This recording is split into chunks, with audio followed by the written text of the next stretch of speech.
What happens in Vegas stays in Vegas. As it's Sunday, you know what that means. AEW Double or Nothing. Now, I'm going to dive into the current ongoing MJF situation with AEW that I do believe is, in fact, a work. Let me say that again. I do believe, in fact, the MJF AEW situation is a work with a capital WORK. But we'll get more into that here in a little bit, so stand by. But in the meantime, thanks for tuning in and listening to my AEW Double or Nothing live watch-along reactions, live right here on YouTube, youtube.com/gridironring. As always, I'm your host, Encyclopedia Sports, Cool Hand Luke 96. Be sure, unless you want cursed by Danhausen, as he's coming up in a match with Hookhausen, if you will, on the Double or Nothing buy-in here momentarily, taking on Nice and Sterling. But yeah, unless you want cursed by Danhausen, be sure to like, follow, and subscribe on social media. Links in the description below. Smash that thumbs up button along with the red subscribe button next to it as well with the notification bell. And for some unknown reason, to kick off AEW Double or Nothing on the buy-in here, here is Max Caster of the Acclaimed with the Ass Boys, the Wizard Chris Jericho. He's in action later on tonight as well. We'll get more into everything coming up on the main card here in about a half hour or so shortly as well. So stay tuned. But yeah, Anthony Bowens just had surgery. Caster's sort of by himself right now. They're going to do what they did on Rampage on Friday night. The Ass Boys, of course, the sons of the Gun Club, Billy Gunn, doing Bowens' introduction, but wrong. Introducing the wrong city. But yeah, the Acclaimed have arrived. Everyone's scissoring one another. So now they got an Ass Boys chant going. Let me hear you say Ass Boys.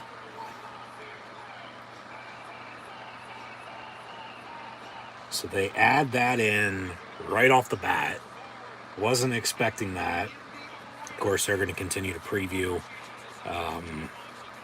what's to come this evening following the half hour of video packages during the first half of this Double or Nothing buy-in from 7 to 7:30.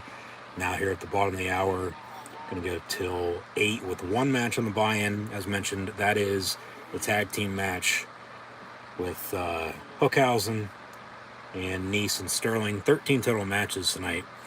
But once again, we'll get to everything shortly. Just once again, thanks for tuning in and listening. And unless you want cursed by Danhausen, once again, as he's cursed me in the past, and then uncursed me, of course, because you don't want a curse hanging over your head by any means. Yeah, like, follow, and subscribe on social media. Links in the description below. Scroll down, check out Facebook, Twitter, Instagram. The red subscribe button right here on YouTube. Notification bell next to it as well. So yes, like, follow, and subscribe. Thumbs up button. Share hashtag AEW. Hashtag AEW, capital D, lowercase o, capital N. Hashtag AEW, hashtag AEW DON for Double or Nothing. Hashtag Double or Nothing as well. Chat questions and comments, super chat, super stickers, and now super thanks. Always greatly appreciated as well. But as mentioned, 13 matches tonight. We'll see if they add in any matches and or segments along with a potential announcement on where All Out is going to be, since I know some people are clamoring for that news. And of course, the future of Ring of Honor after Tony Khan purchased the company right around Revolution there back in early March, as Double or Nothing here is the first pay-per-view Sense Revolution back March the 6th, I do believe it was. Of course, they've had a few TV specials with Dynamite and, of course, Rampage as of late, with ongoing playoffs right now being moved around and they're on the TNT network there Friday nights as Eddie Kingston continues to cut a promo here on the JAS, but I'll digress. Should be a damn good match. 5-on-5. Got a few tag matches where they're normal tags. That 5-on-5 10-man tag. A couple 6-man or 6-person tags, as one of those is a mixed tag as well. But yeah, since Revolution, of course, you have your Dynamites and Rampages. Rampage, though, recently has been moved from its normal time spot at 10 o'clock. It's been on as early as 5 p.m. Eastern Time, so 2 Pacific. And it's live, even though they tape it after Dynamite on Wednesday nights. Now, Rampage, of course, Friday night this past week was, in fact, live because they've been in Vegas since Wednesday. And they'll hit California, be out in L.A.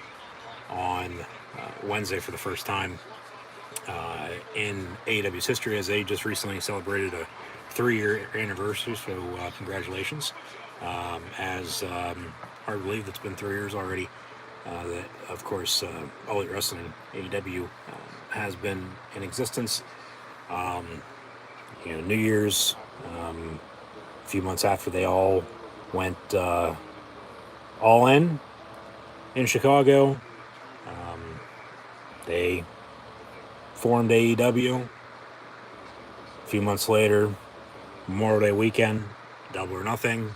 Well, you went all in, let's go Double or Nothing, let's do it again. And then All Out as Double or Nothing, and All Out are, of course, your 2 big pay-per-views, your 2 main ones, I should say, for the company, Memorial Day and Labor Day weekend, respectively. And then, of course, Revolution coming off of that to tonight, and Full Gear in the fall, and your TV specials, of course, throughout the year. But yeah, since Revolution, they've had a few TV specials, continuing on with Dynamite and Rampage, though. For the most part, I've thought the build for Double or Nothing here tonight, up until as of late, sort of similar to WWE WrestleMania 38 this past spring. So you can put in the comments below your opinion on that. But, of course, in the thick of all that, they announced Forbidden Door that'll be taking place now in less than a month, end of June, on the 26th from Chi-Town, with a crossover AEW New Japan Pro Wrestling event. So that'll be the next big show for AEW. We'll see, of course, if they do their month's worth of TV specials in July like they normally do, and then get to All Out, get to the fall, and then, of course, start all over come New Year's. But tonight, once again, 13 matches for Double or Nothing. This buy-in, it's all video packages that they're going to show later on during the main card on pay-per-view anyway. Even though they did cut down on those, it seemed like a little bit back during Revolution, so we'll see if they continue that tonight or not. Sort of be nice, especially watch them now, you don't have to watch them twice. And, you go from one thing to another, and you keep it rolling. But about 45 minutes in here on the buy-in, and we're still seeing video packages, just hyping up the show. And we still have a match with Hookhausen, as they will take on Nice and Sterling once again. But tonight, once again, we will see Hookhausen. Of course, that's Danhausen and Hook. So we're going to send them as they'll take on Mark Sterling and Tony Nese. This goes back to Danhausen trying to curse Hook, who at that point in time seemed immune to the curse, which of course led to a lot of backstage shenanigans, if you will, with the weight room incident Danhausen hiding and then emerging out of a trash can. Potato chip incident, which was absolutely hilarious as well, among a few other things. But they've since teamed up after Danhausen lost to Terry Nese on Dynamite a few weeks ago, which of course brings us to this tag team match here tonight on the buy-in as they're trying to build up Nese, of course Sterling as his manager, also managing Jade Cargill, who's going to defend her AEW Women's TBS Championship tonight, as well against Anna Jay. Nese defeated Sterling, or Nese, excuse me, with Sterling defeated Danhausen, and then Hook came to the rescue. So they shaked on it, and here we are tonight. They're giving us fans at least, what we want with Danhausen and Hookhausen. As Double or Nothinghausen is about 15 minutes away. But I honestly wouldn't be shocked. I do think Hookhausen's going to win. But post-match, I honestly wouldn't be shocked if one or the other turns on and then, we get a singles feud with Danhausen and Hook all summer long. And then they can just continue that. Unless they're going to have them, be a tag team moving forward and maybe go after the tag team titles. Jurassic Express will defend in a triple threat tonight. They've held those for about 4.5 months now, which is, your norm length for a title holder in the tag team division. So we'll see what happens there, but Hookhausen, Nese and Sterling coming up here shortly, running Owen Hart Foundation tournament video packages for both the men's and women's singles matches with Cole and Joe, a match we never got in WWE NXT before they went 2.0. Speaking of 2.0, they're in that Anarchy in the Arena match, basically the Stadium Stampede, except it's inside. It's going to be an anything goes match. I'm sure they'll fight backstage and do a bunch of shit. But Adam Cole, Samoa Joe in the men's final, and then Britt Baker and Ruby Soho in the women's final, both for the Owen Hart Foundation tournament. But we got Shivani, Excalibur, and Taz on commentary coming up right now. Crowd's about ready to go ape shit. Danhausen and Hookhausen. They should get separate entrances unless they worked out a entrance for the both of them together. But in the meantime, here comes Terry Nese. Sterling's gonna wrestle too. Oh God. This should be good. He's doing jumping jacks, getting warmed up.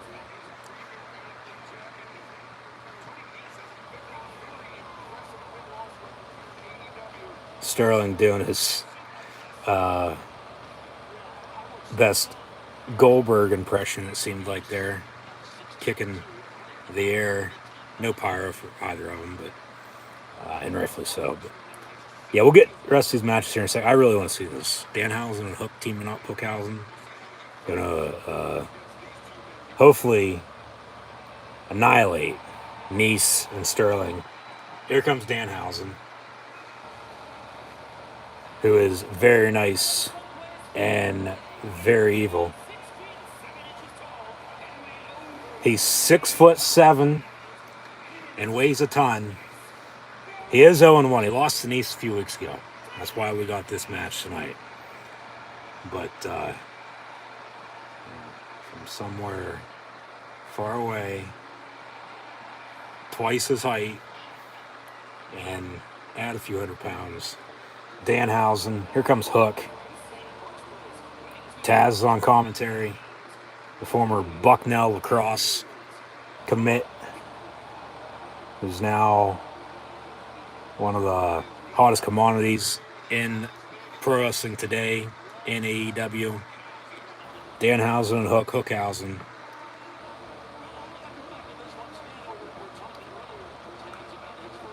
About to team up, take on Tony Nese and Mark Sterling.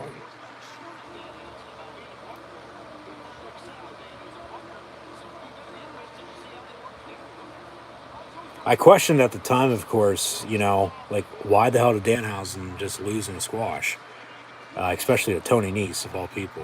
No offense, but it's the truth. Because he really wasn't anything special in WWE. They signed him. He's nothing special yet in AEW either, by any means. But, I get it. He lost. You get this tonight now. But at that point in time, they stare into the camera. Oh, God. Bell rings, match underway. Here we go. Once again, thanks for tuning in and listening. These are my AEW Double or Nothing live watch along reactions. Hook chants from the crowd. As it'll be him and Tony Nese starting things off. And then Hook just takes him down. Sterling pulls him out ringside, trying to cool him down a little bit. You need to get control. Let's go, Hook. And Danhausen, I think, wants a piece of Tony Nese. So Danhausen tags himself in. It'll be Danhausen and Tony Nese on the buy-in. Nese just laughing it off.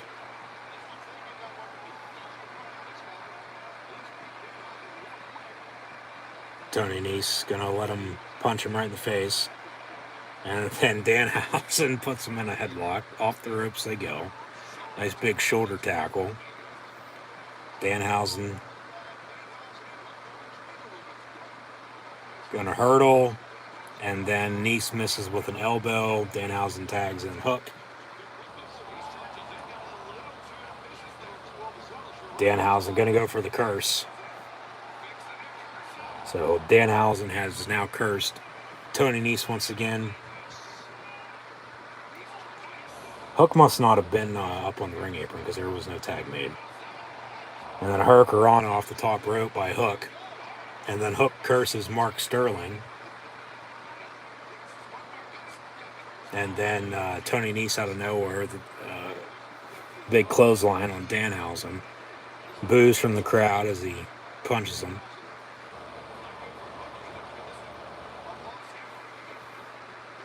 Yeah, so Danhausen's still a legal competitor here.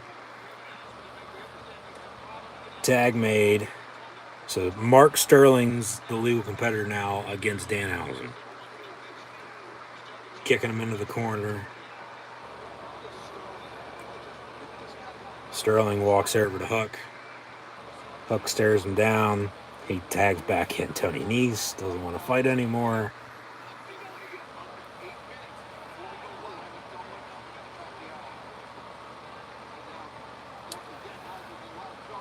And from corner to corner, Nese throws Danhausen down. Of course, Danhausen debuted for AEW back late January, Beach Break, during the main event with Adam Cole and Orange Cassidy.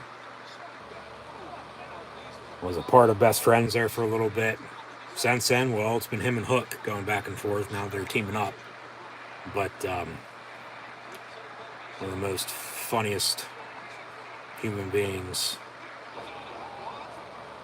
and characters today in all of pro wrestling. Nice big leg drop by Sterling. Hogan-esque misses. Danhausen trying to tag in Hook as Nese tags back in. Nese takes out Hook. But Danhausen from behind going to go for a quick roll-up. No.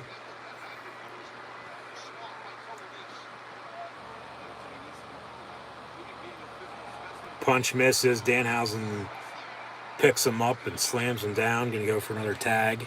Or try to at least. Tag and Hook.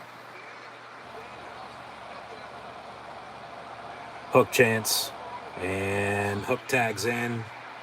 As Danhausen makes a tag. Sterling backs off. No, I don't want to have this. So it's Hook and Tony Nese now. And this should be the finish. Nice big clothesline into the corner. Jesus Christ. Nice big suplex. Tag made. So it's Hook and Mark Sterling now. Oh, God. We're going to slam him over the top rope into the ring.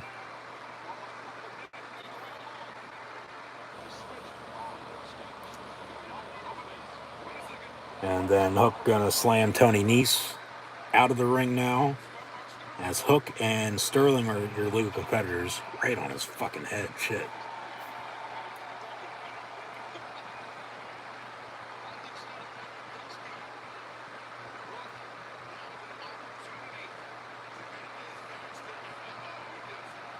Here's your finish. Hook gonna try to tag in Danhausen, actually. Yeah. So Danhausen's gonna get the finish as Danhausen tags in here. 5 minutes from the top of the hour. And all he does is pose and then foot on his stomach and 1, 2, 3. Love that Danhausen and Hookhausen with the win over Tony Nese and Mark Sterling here on the AEW Double or Nothing buy-in. Now they're going to raise their hands and celebrate. Are we going to get a turn? No. They're going to continue previewing what's to come tonight. Like I said, 13 matches total, 12 to come now following that. But also tonight, we will have the AEW Women's Championship be defended. Thunder Rosa and Serena Deeb. The AEW Women's TBS Championship, Jade Cargill will defend against Anna Jay. We'll have Darby Allin and Kyle O'Reilly in a late singles match that was recently just added for really no particular reason whatsoever, other than just to get it on the card. I guess there is a little story to it with, of course, Sting being injured by the hands of Kyle O'Reilly a few weeks ago on Dynamite via steel chair. But there is no Battle Royal tonight by any means. I would think this has to be the first Double or Nothing or all-out pay-per-view for AEW that has not had, or just pay-per-view in general, count Revolution and Full Gear as well, that has not had a Battle Royal of some sorts or a casino ladder match. I get there is the Face of the Revolution ladder match, of course, at Revolution, Full Gear, early in the fall. They just have all the, matches for feuds that are ongoing, whether, titles are being defended or not. But, yeah, for, Double or Nothing and All Out, your two big pay-per-views for AEW. Tonight, it seems like this is the first time they have not had a, that I can recall at least, haven't had a Battle Royal of some sorts. But also tonight, Triple Threat AEW World Tag Team Championship. Title defense for Jurassic Express as they'll defend against Team Taz, Ruby Starks, and Powerhouse Hobbs. And then Limitless Swerved, Keith Lee and Isaiah Swerved Strickland also. In that, Swerve Scott, 6-person mixed tag team match, American Top Team, Scorpio Sky, Ethan Page, Paige Van Zant will face Sammy Guevara, Frankie Kazarian, and Tay Conte. A 6-man tag team match as well with the House of Black and the Death Triangle. And then we'll get more into everything else here in a few minutes as we're about to go live on pay-per-view here. Or if you know, you know. Yeah. A few minutes away here from the top of the hour. So just once again, thanks for tuning in and listening. Going to make sure we have everything set up straight here for the next few hours. We should go close to midnight, if I'd have to guess. About a 4-hour pay-per-view once again, and Oklahoma just scored. Cue the fight song. Here comes good old JR, Jim Ross. Tony Schiavone, next Caliber as well, even though they're already on commentary at the announce table. Here's JR.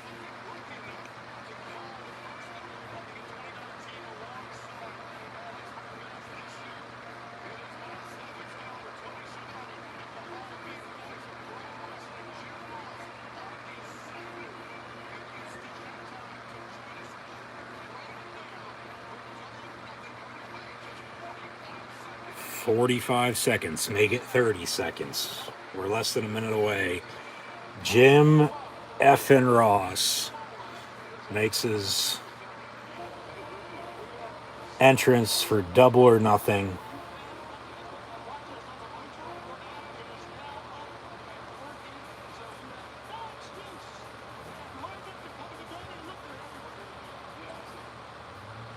Okay, there's that. As they cut from the buy-in, we're going to go, of course,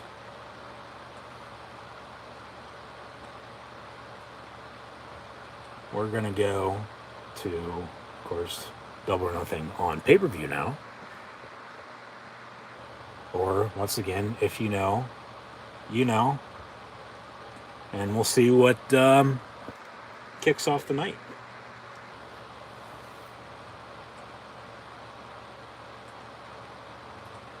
So please, of course, stand by. Work with me. Patience is key.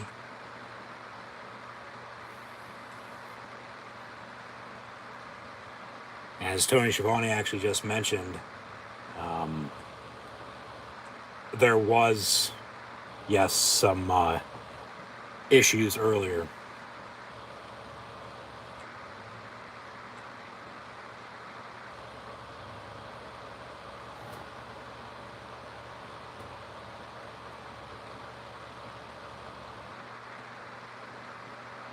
So we'll see if, of course, if we can get this up and running or not. Just hopefully, knock on wood. Here we go. Should be all right.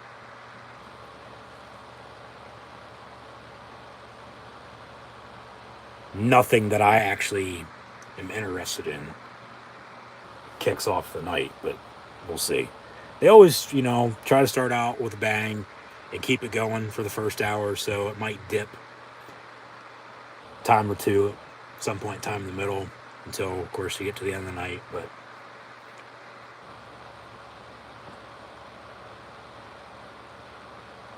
we're getting there. One thing at a time.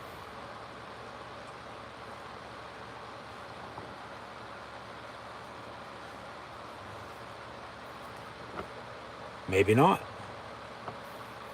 But thanks once again for tuning in and listening. Audio only. Live watch along interactions of Double or Nothing here with myself, your host, Encyclopedia Sports, Kuwait Luke 96. Trying to get the pay-per-view up and working here. So, hang with me. It is what it is. We'll get there when we get there.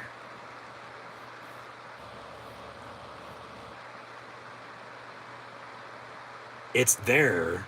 It's trying to load, and it's not loading.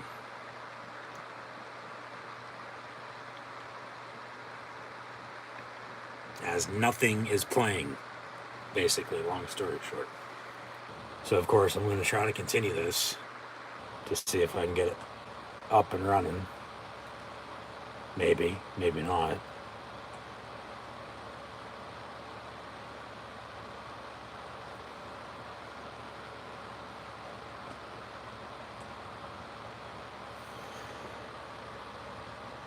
For Revolution, it was compared to past few years, as mentioned before, it's pretty damn good.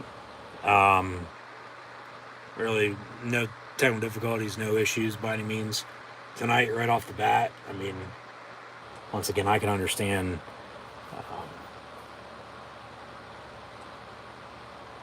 the excitement, especially with what came out late last night, which we're still going to get to here in a second. My thoughts and opinions on that situation. Because hopefully, of course, it's not kicking off the show. Because that would absolutely suck. I think, if anything, they're going to have that be later on. Uh, whether that's midway point, I would think co-main event, really to keep people on the edge of their seat.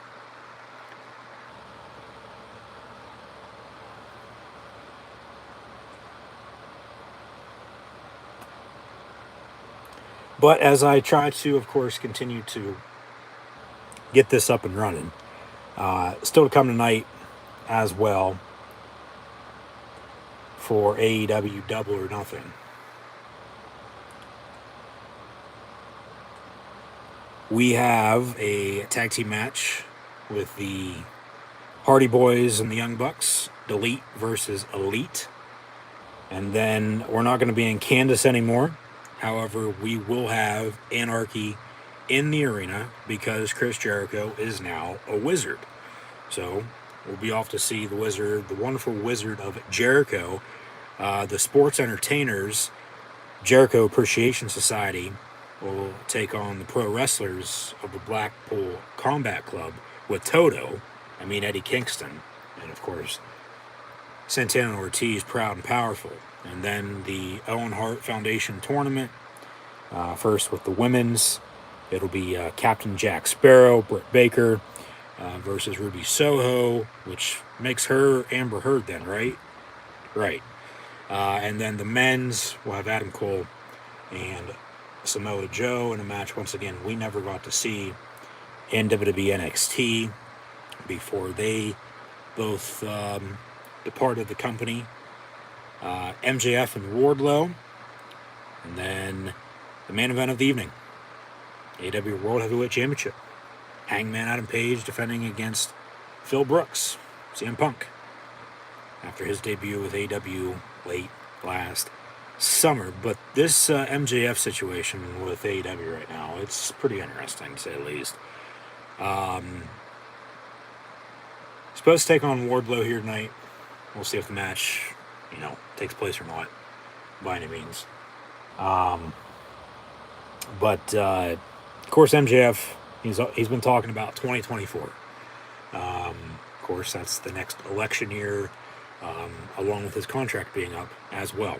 As reportedly, as of late, he's been unhappy, frustrated with AEW, and just yesterday, no-showed his meet and greet at AEW Double or Nothing Fan Fest.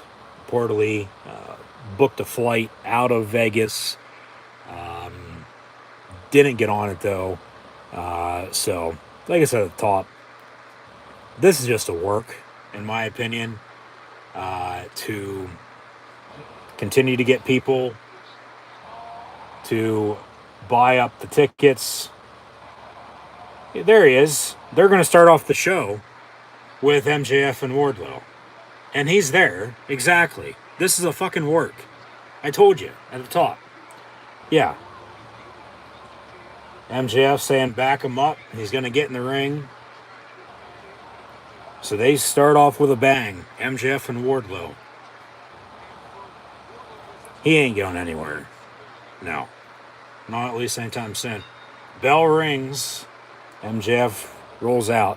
But yeah, like I said, this is just a work to get people to buy up the remaining tickets and purchase the pay-per-view just to see if he's going to show up. He's a heel, and a damn good one at that. You want people to be even more pissed off? Well, here you go. As MJF from behind slaps Wardlow. Wardlow going to go for a power bomb, but MJF escapes, and yeah. So, of course, missed the entrances, but yeah, this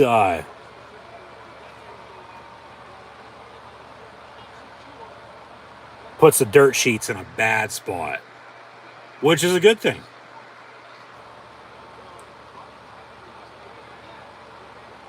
Make them, as they did, dug their grave. Now, let them lie in it. Rumors are rumors, folks. Rumors are rumors. But I'll say what I was planning on saying here, because I had to make a few notes for this, because there is a ton to go through with potentially, once again, what was being said and what has happened, what could happen, blah, blah, blah, blah, blah. Mid, if you will, with a capital MJFM. So headlock, off the ropes.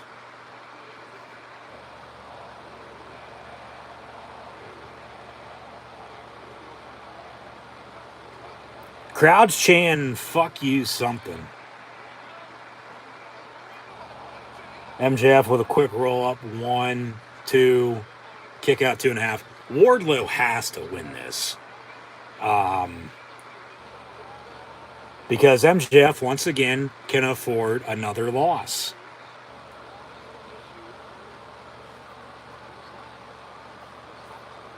Along with Wardlow needs it more than MJF. He does. Even though they've finally got him over the past, few months since Revolution after he turned on MJF during the dog collar match with MJF and Punk. But, yeah, like I said, this was a work from the start.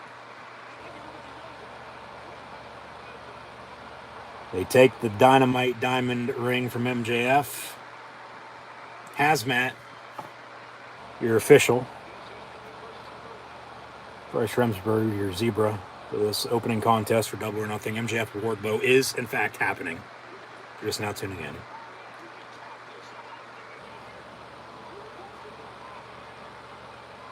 But yeah, like I said at the top, this is a work.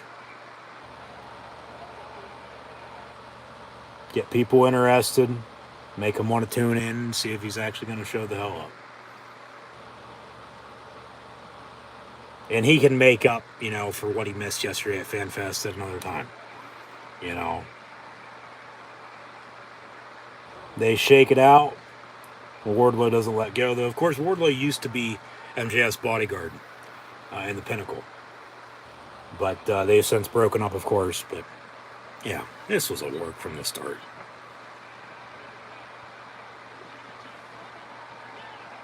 Everybody just gets their panties in a bunch. Big power bomb.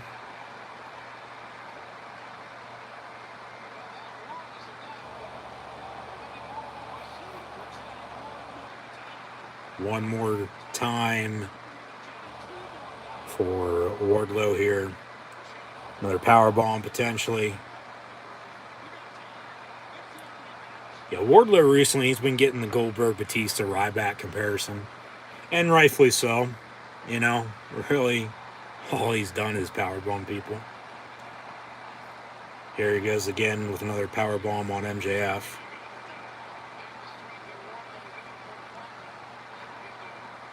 But, yeah, everybody just gets, so damn excited about whatever. Anymore, like social media is, or the world is, for that matter. Everybody believes everything. It's like they're called rumors for a reason. Don't believe it until you see it happen. And even if he didn't show up yesterday or today or, soon, well, maybe you think, okay, he's hurt. Or maybe he is pissed off. When he comes back, then it's a bigger deal. Big deal here tonight. Of course, he did show up. But that's why they call it a work, folks. 1, 2 after another power bomb, and then Wardlow steps off, so match will continue here. But, yeah. Like, he wouldn't be going anywhere regardless of what the hell would happen here. Like, people just. Here comes another power bomb. MJF didn't even land right on that. Yeah, I don't even know what number that is. They're saying 7. Let's go to 10 for the perfect 10, Sean Spears. They had a damn good, was it contract signing a couple weeks ago on Dynamite. I mean, this story just, has told itself for the most part, in my opinion, it has at least. But, yeah, everybody just gets so excited, gets anxious, worked up about nothing. It's like, just let it, play out, of course, and goodbye Tony Khan, goodbye AEW, with MJF working literally everybody that did in fact believe it. Not including myself, because I didn't, because as I said at the top, another power bomb there by Wardlow. Here's your pin, 1, 2, and Wardlow defeats MJF to kick off AEW Double or Nothing here this evening. I mean, I was surprised, of course, they had it kick off the show. I would have, of course, had it a little bit later on, keep people on the edge of their seat, even more. But Wardlow defeats MJF. MJF now going to be carried off in a stretcher. But yeah, what's everybody saying now that, of course, believed all this shit from the top? Like, hopefully you learned your lesson. Because if not, you're the fucking problem.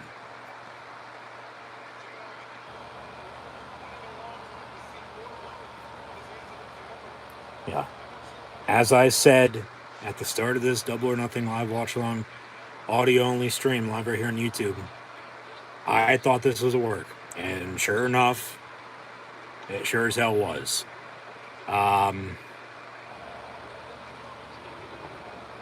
You deserve it chant from the crowd towards MJF. And Wardlow with the win, yeah, he's out of his contract with MJF. He's still going to be a part of AEW, but technically, storyline-wise, he can do whatever the hell he wants now. He's not being held back by Maxwell Jacob Friedman. But as MJF gets stretchered off, Wardlow picks up the win. Stream here as I show a few replays now of the match. Cutting in and out, had some trouble following the buy-in, but it seems like we're good to go, and we're going to push through, of course, until the end of the night. Just once again, thank you for tuning in and listening. Be sure to like, follow, and subscribe on social media. Links in the description below. But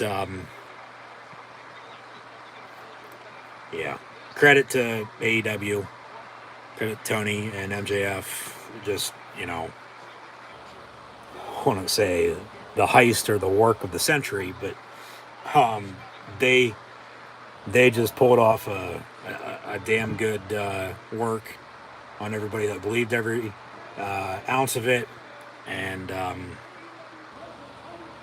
now here we go.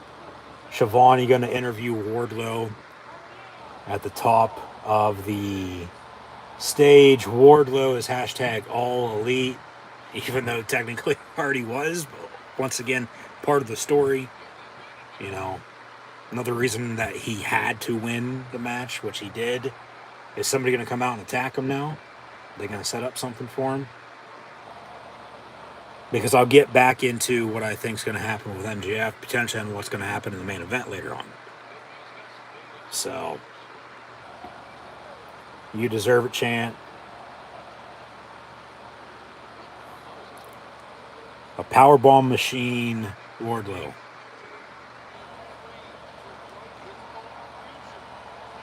As he bows down to the fans.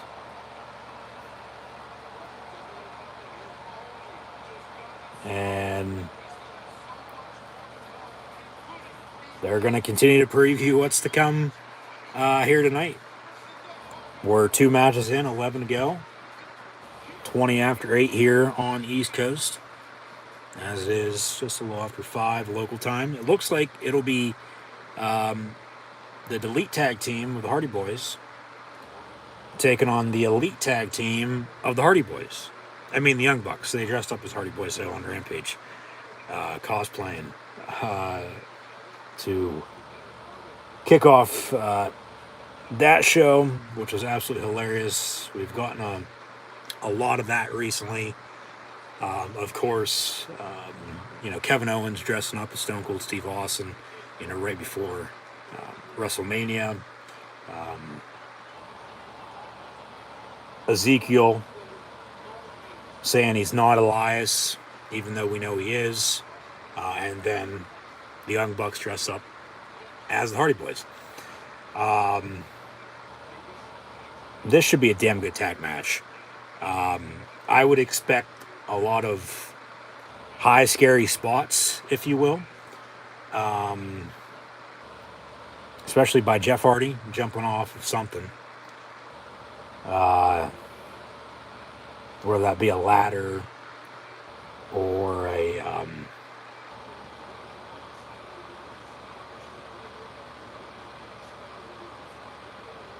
what the hell is this? Are we getting a new Young Bucks entrance tonight because they're in Vegas? Super Kick Party. We got Elvis introducing the Young Bucks. It's a Super Kick Party at Double or Nothing. That was pretty good. Yeah, thank you. Thank you very much. And now here come the Bucks of Youth. The Young Bucks. Super Kick Party. Crowd's hot, by the way, too. As now they're coming out dressed as Elvis. Jesus Christ. And good old Brandon Cutler on the camera.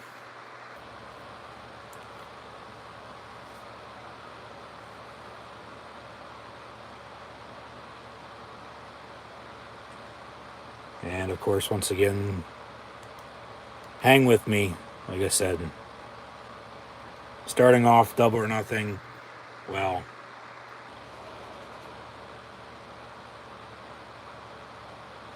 wasn't working there for a second. Now here, cutting in and out once again. But coming up next, it'll be the Hardy Boys and Young Bucks at Double or Nothing. Of course.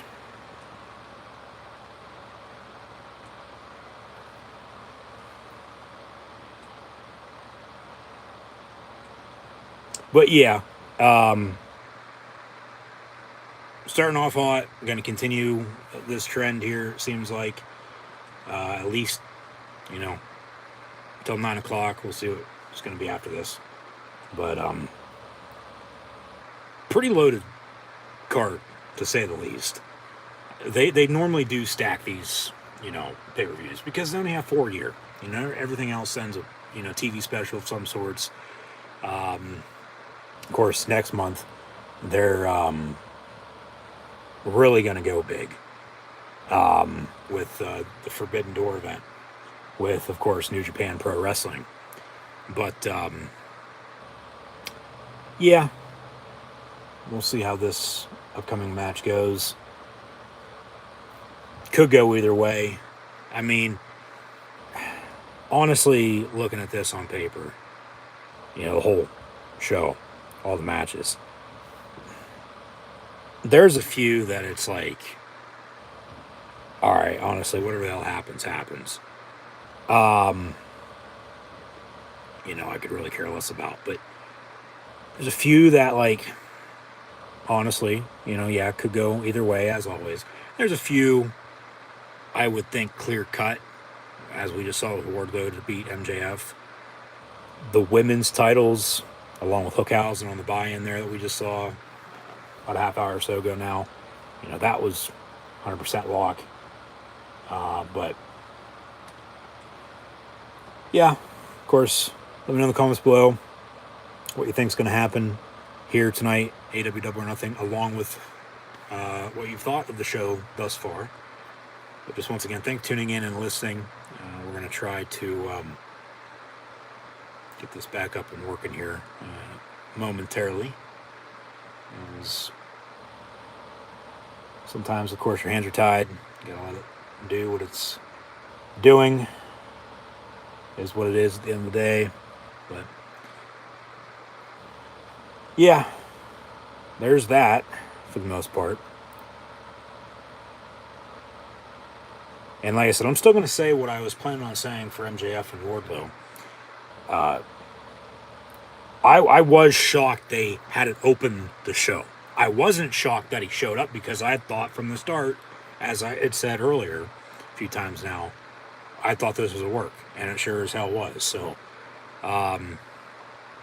yeah, you just, of course, sometimes do what you got to do.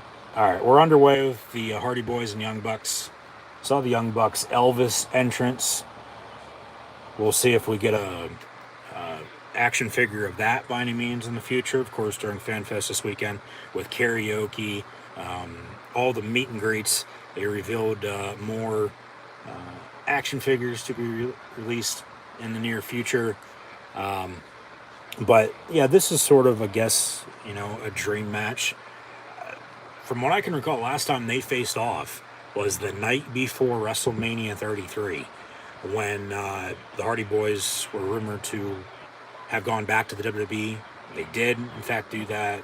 Both left since, but in the meantime, Young Bucks met Nick Jackson, along with Omega, and a few others there, of course. Cody Rhodes, who's back in WWE as well, with Tony Khan, and they bring in Jericho and Britt Baker. Like I said, among a few others, started AEW, and Matt was doing what he was doing there in AEW, coming in a little over 2 years ago, a week after the pandemic had started, ending the show the same night Mr. Brody Lee, the late great Exalted One, had also debuted with the company, and the lead character there for a little bit was, House Hardy, the HFO, now Andrade's new stable because they don't know what the hell to do with them. And, in the meantime, well, Jeff comes back, or leaves WWE, comes to AEW, and then they get the Hardy Boys back together is what I meant to say.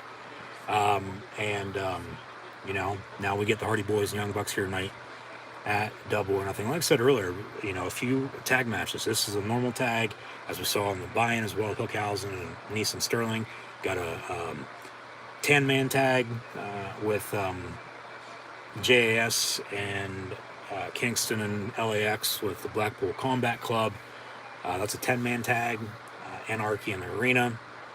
And then a couple 6-man or 6-person mixed tags as well, which we'll get to later on as well. But it seems like everybody's shitting on, and rightfully so, because they were wrong. And we'll see if, of course, they own up to it or not. I can tell you that answer, and it's the latter of that. Probably not. They're shitting on the dirt sheets, because, well, they got the scoop, as they like to call it. Scoopsy potatoes. Danhausen and Hook with the potato chips defeated Neeson Sterling earlier, just now tuning in, along with Wardlow defeating MJF to open the show. Now Hardy Boys and Young Bucks, but nice vertical suplex there by Matt Hardy as he's going to tag in Jeff. Got the Hardy Boys and the Elvis Young Bucks with Brandon Cutler filming some content for BTE. That'll be tomorrow or next week. We'll see. Of course, the BTE title was defended during FanFest yesterday as well in a 2 out of 3 falls rock, paper, scissors, blackjack, and dice man event with Adam Cole and Chris Daniels. So a lot has been going on for AEW just over the past few days.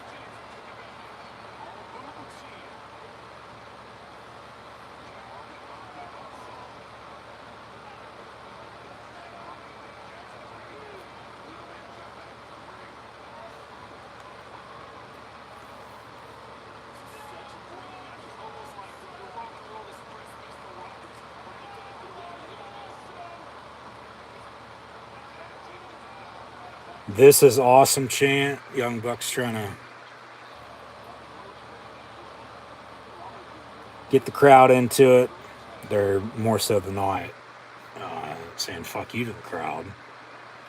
And they're saying suck on this to Matt Hardy and Jeff Hardy. Another tag made.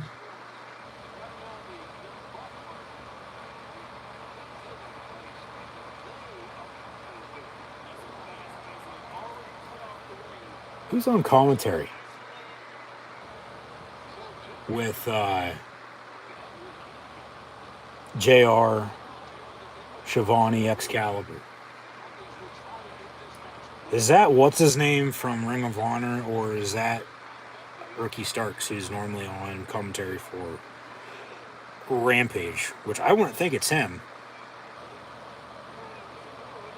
No, I wouldn't think it's him because he's in a tag team title match later on.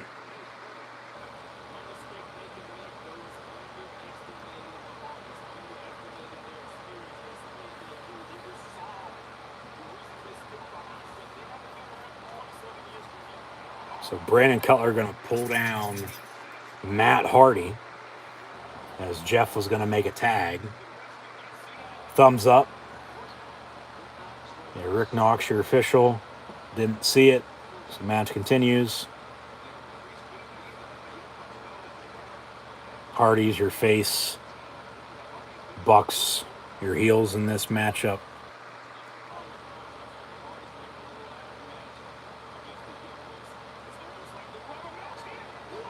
Yeah, that's the guy from Ring of Honor, I do believe. Not Riccaboni, the other dude on commentary. But with AEW now owning, Ring of Honor, well, we'll have a lot of, that's not a crossover, but invasion angles. As we have a little bit, or have had a little bit of those already. Of course, Samoa Joe's your Ring of Honor television champion. And with Jay Lethal and the Giant Singh, yeah. You have that, of course. Well, Forbidden Doors coming up. You had the New Japan invasion on Dynamite last week. We'll see if we get anything like that tonight or not. Or whatchamacallit, any surprises, just in general. Whether or not that's a return of somebody or a new debut. Only time will tell. But the elite Matt Hardy taking out Brandon Cutler, cover on the Young Bucks, kick out at 2.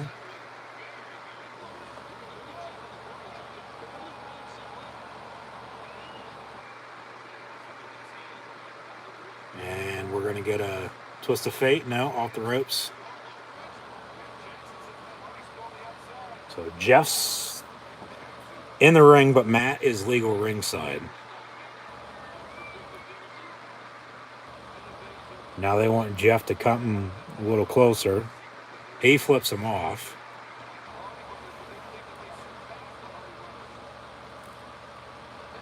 And then Wouldn't necessarily say that's a botch by any means, but it didn't connect the whole way.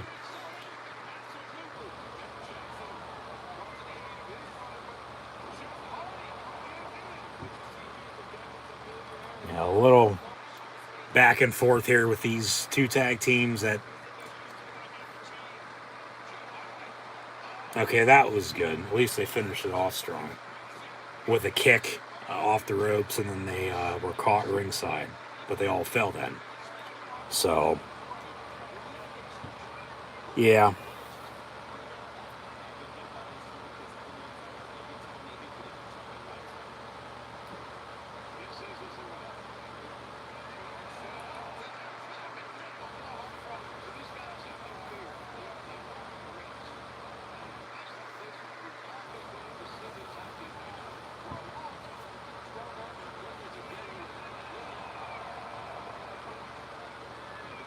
Three count. Matt Hardy back in. Who's legal for the Bucks? Is it Matt or Nick? What the fuck is that?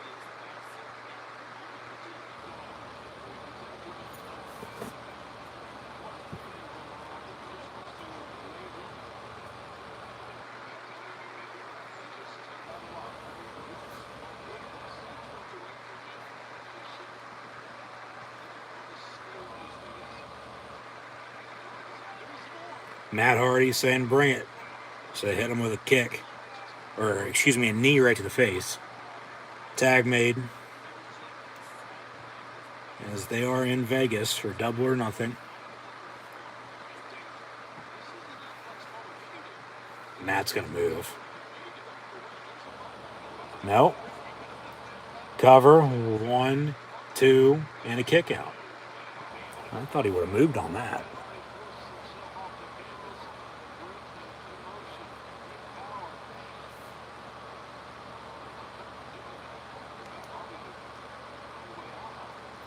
Let's check in on Twitter in the meantime and see what's going on.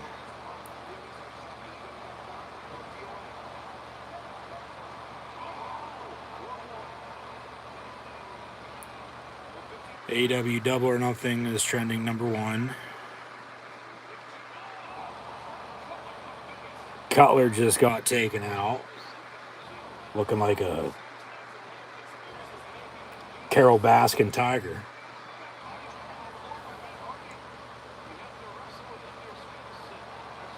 And then Jeff tackles one of the Bucks. Matt drives the other back first in the ring apron. Now they're all down and out ringside.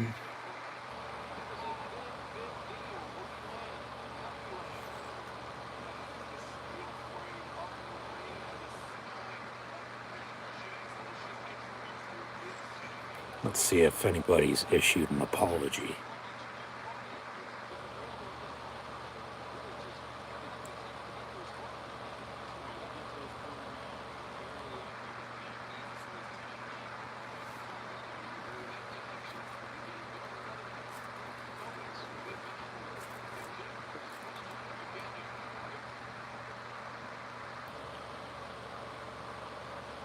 Yeah, these dirt sheets are getting ripped a new one. And rightfully so, once again, like I said. Okay, another issue.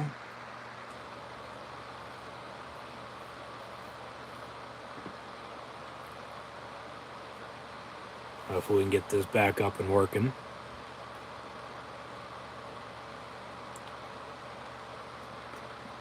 But yeah, everybody, once again, with the speculation of this or that, you know, the rumors in general. Panties in a bunch. Probably reaching a little too close to the inner thigh, but yeah. We all, not counting myself, because like I said, once again, I knew this would work.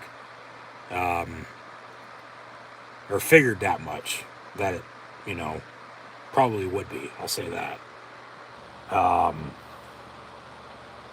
But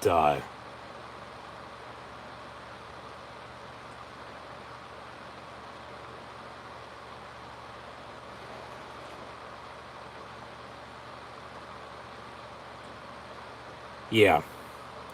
Like, he showed up, he had the match, that was that. Of course, yeah, it's going to piss people off, but name of the game sometimes.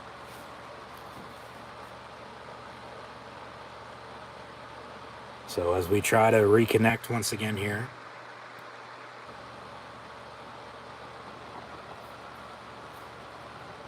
we'll see if by the time we get back to it, if that Hardy Boys Young Bucks match, excuse me, would be over or not. No, it's still on. Here we go. We're good. At least that time wasn't as long as the previous time. But Young Bucks saying delete.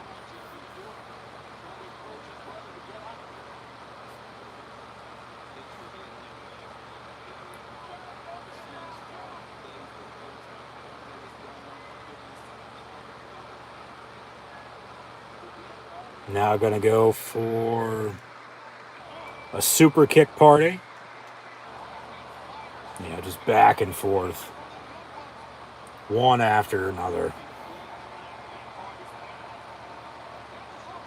And I mean, yeah, heels or face, like, everybody loves both these tag teams. So, like, good or bad, you're not getting anything really across. If you're, really deep down trying to be a good guy or a bad guy. 1, 2, and another kick out there by the Hardy Boys. After some more super kicks, but Hardy just flipped them off again. So, a lot of near pinfalls here.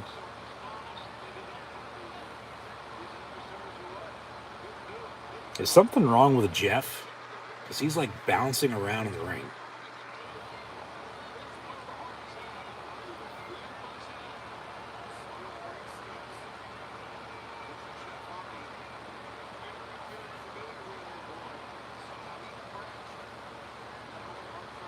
Now they're going to set up the steel steps on their side. So that's going to be the high spot. Is Jeff going to hit a swanton off the top of the post? Or the Buck's going to hit it, holding Jeff down on it, and then he moves? Oh, shit.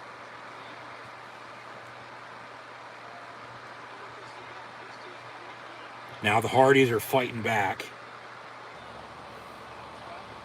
Matt Hardy has Matt up on his shoulders and slams him down. Now Jeff's going to put the Young Bucks up on the side of the steel steps and climb up. Not that high, but just off the top of the post. And hit a swanton off the top rope. We'll see if they move out of the way or not, but this is going to be your big spot right here. Good God. Swanton. Jesus Christ, have mercy. Oh my God. Swanton bomb, ringside, off the top rope to the side of the steel steps, and then a near pinfall kick out in the middle of the ring as Matt hit a twist of fate and a kick out. 1-2 match continues here. Jesus Christ. Another swanton, no, quick roll up. 1, 2, kick out.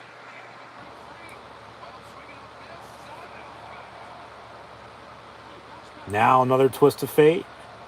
Yep. Right on his head.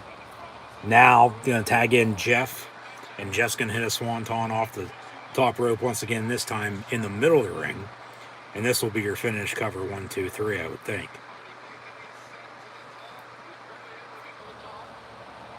Swanton, cover. 1, 2, 3. And the Hardy Boys defeat the Young Bucks at AEW Double or Nothing.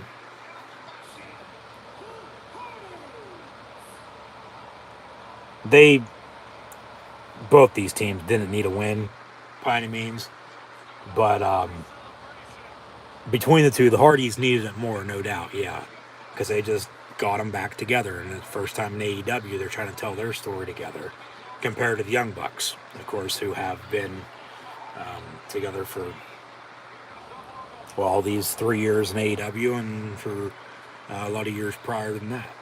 Just as the Hardy Boys have been together, the best tag teams of the 90s and 2000s and the 2010s and the 2020s. So, good first hour, counting the buy-in with Hookhausen, Wardlow, and the Hardys now all picking up wins. Now Double or Nothing weekend. This was yesterday. The Acclaimed and the Ass Boys. Poolside, it looks like.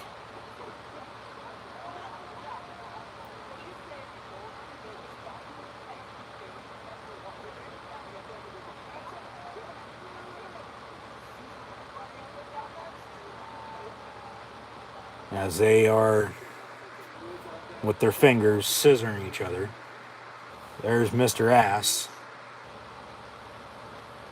And they're all passed out in the hotel room. An absolute disappointment. I'm sure they're all trying not to laugh.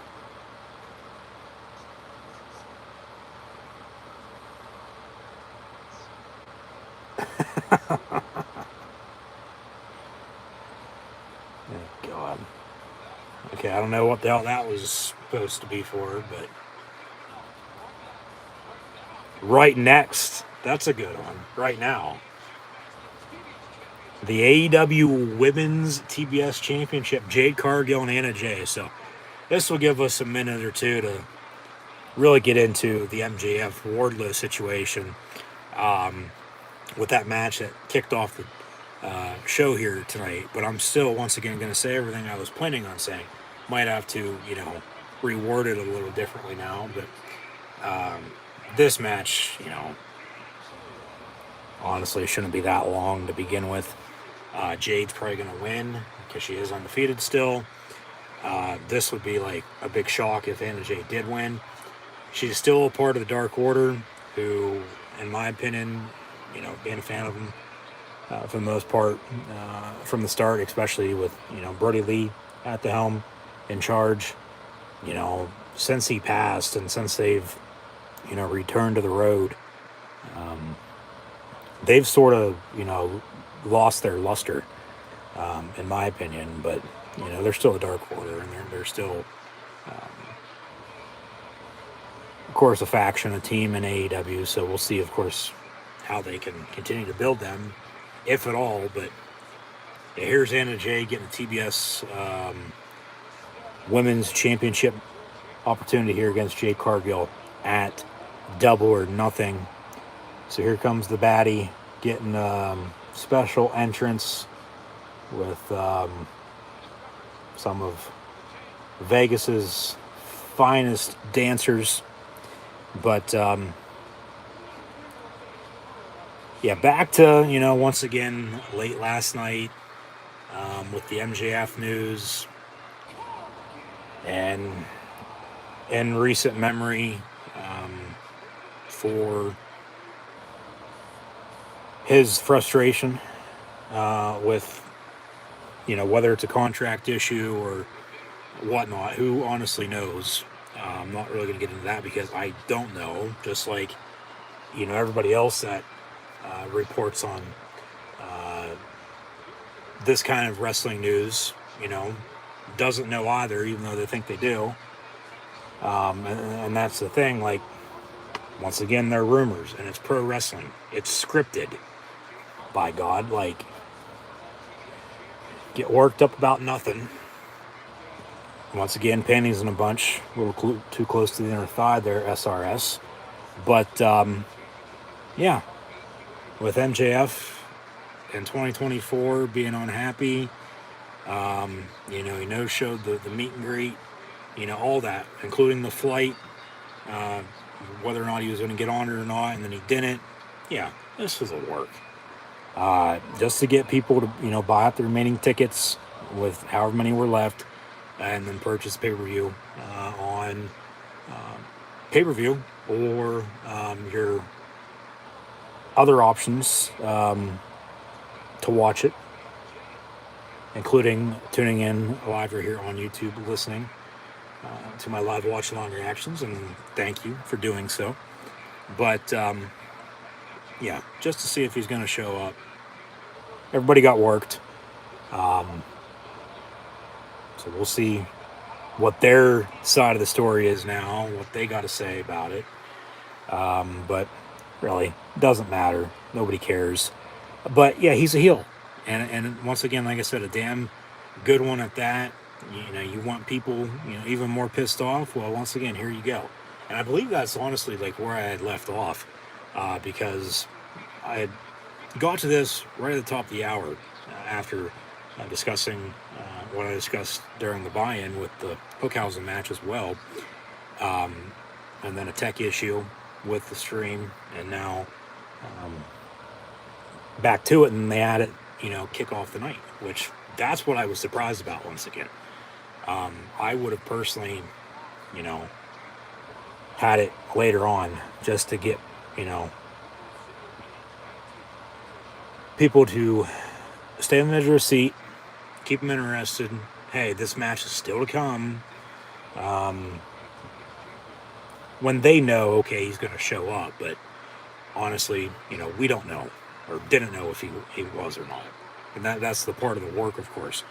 But as I have written down here, now, of course, if he doesn't show up, on Wrestle Night, or even appear, which he already did, then, of course, once again, you'd have to think something's up. But he's a heel. And you, not me, but...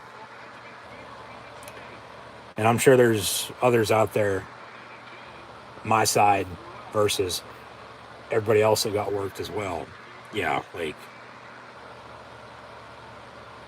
Quit overreacting, folks. Like, just breathe for once. Jesus Christ. But, yeah, I personally did think, as I mentioned, that this was a work and that he would show up in some capacity. And that's what I'm going to get to here in a second, because this could still happen, okay?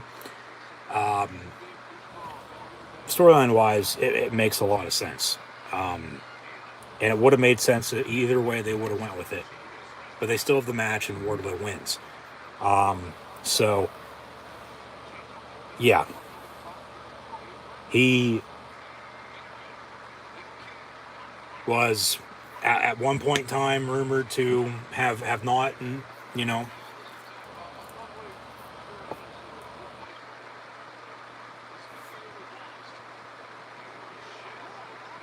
the hell was that? Jesus Christ. I wonder why, they don't get a lot of attention, or of course, nobody cares about this. Total botch. Jesus Christ. But no, with MJF once again here. Yeah, like, frustrated once again, whether, contract issue, even though he signed when they started a couple years ago, re-signed, but then, outworked that contract, so they say, wants more money, whatever the case is. Like, just, and that's the part of the work. They were all in on it, together. Let's do something that hasn't been done in a while, or, let's do something here that is really going to piss people off, and I'm going to be okay with it if you are, because, like, he's just damn good at that. Like, that's the type of heel he is. He does not give a flying fuck. He's better than you, and you know it. So, no, but yeah, of course, whether or not he was going to, show up and wrestle, or show up, later on, like I said, they could, still go either way with it. And well, he showed up, wrestled, lost. I do think a good way to end the show tonight, unless they have something else planned. And I think it would be absolutely awesome. I do.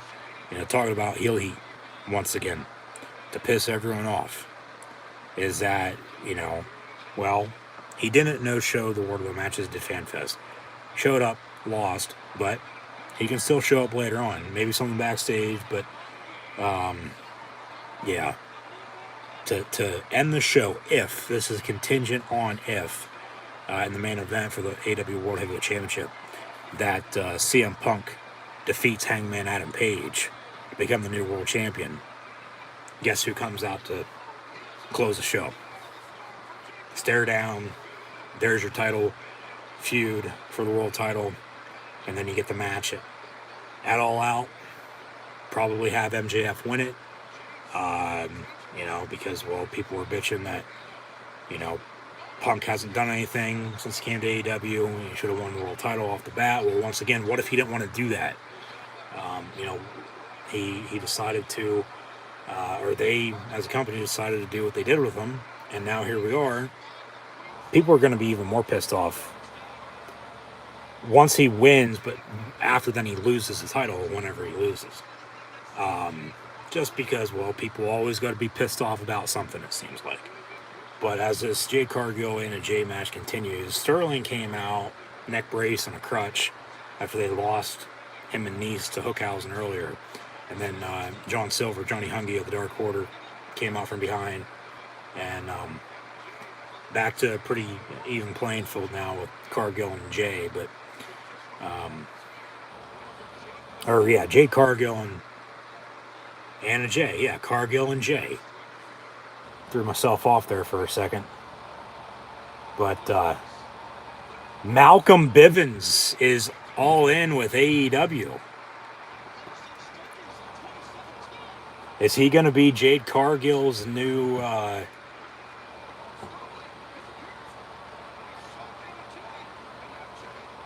Yeah. Anna Jay distracted by Malcolm Bivens. 1, 2, 3. Jade Cargill is still your AEW Women's TBS champion. And it looks like, Malcolm Bivens is going to be her new manager with the baddies. And Sterling's going to manage Tony Nese. Makes sense.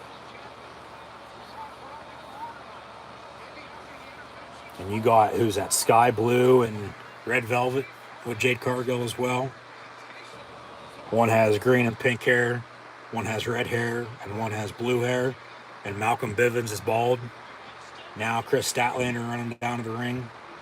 Going to be on the side of Anna Jay. Well, they need one more, as they have 3. Who's Statlander and Anna Jay going to get to join them? And maybe get a manager on their side as well.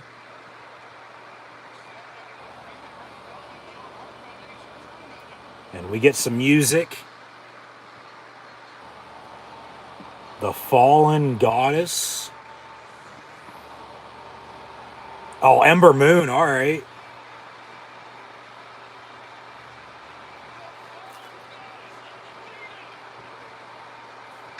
Ember Moon Athena is also now all in with AEW. So they just had Malcolm Bivens and Ember Moon come out in a matter of 5 minutes. Here with the comments. Grab your popcorn, folks. People are going to be bitching all. Here they go again, signing more former WWE people. So now they got a 3-on-3. Athena, Ember Moon, Anna Jay and Chris Statlander, Jade Cargill, Red Velvet, and Sky Blue with Malcolm Bivens, the baddies manager. Who do they need as a manager now? If anyone at all. I haven't seen Ember in quite a while, other than she was on the one cooking commercial that's going to have WWE superstars on it, but, said to myself, shit, they had to have filmed that like forever ago, because she hasn't been with the company in forever. All right, that's a big signing for the women's division in AEW. Athena. Of course, Ember Moon.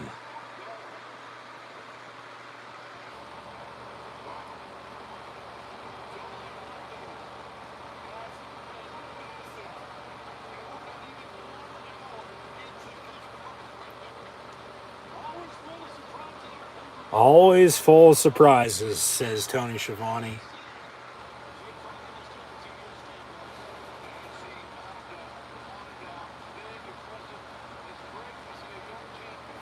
Yeah, we're a couple matches in here, and a couple more to go over the next 3 hours or so. What's coming up next, though? They're going to promote Forbidden Door. Forbidden Door, less than a month away, June 26th. AEW New Japan Pro Wrestling. From the United Center in Chi-Town, the Windy City of Chicago, Illinois. And that, storyline-wise, I don't think anything for AEW, will really matter for that week or two leading up. Maybe this next month they'll just take a back seat. I mean, of course, you had your invasion of some source last week, but there's just going to be a lot of crossover matches because it looks like it's just going to be a one-time thing for the time being. Up next, though, a trios 6-man tag. The House of Black, Malachi Black, Brody King, and Buddy Matthews against the Death Triangle, Pac, and Lucha Brothers.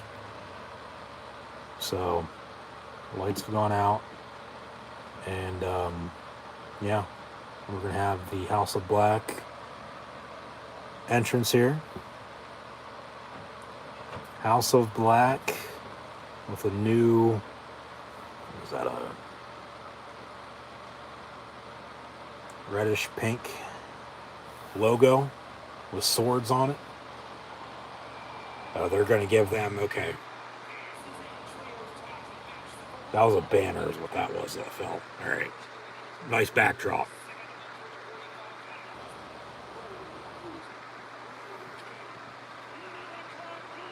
Malachi wearing his antlers. As the lights have gone out once again, they'll all be in the ring now. One in the corner, or one in the middle, and two in the corners.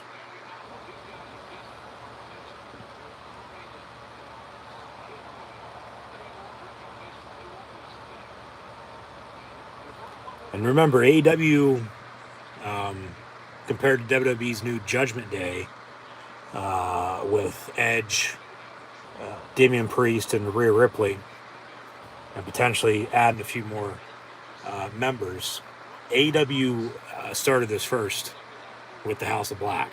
Once Malachi was released around this time last year by the WWE, and then debuted in AEW about a month or so later. And then get them a faction.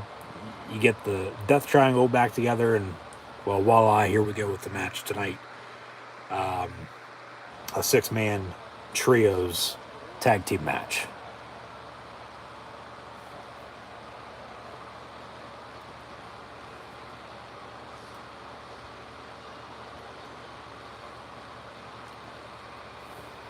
There is Penta Oscuro.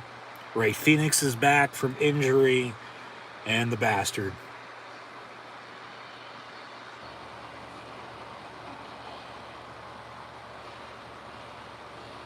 And there's a mini Lucha brother. Who the hell's that? Was that one of their sons?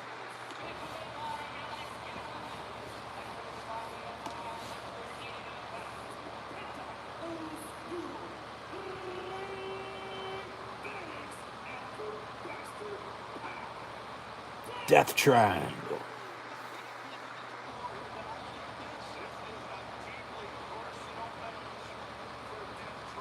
Yeah, that must be Ray Phoenix's son.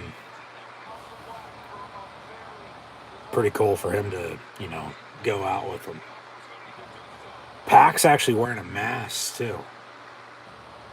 And the House of Black, nice face paint.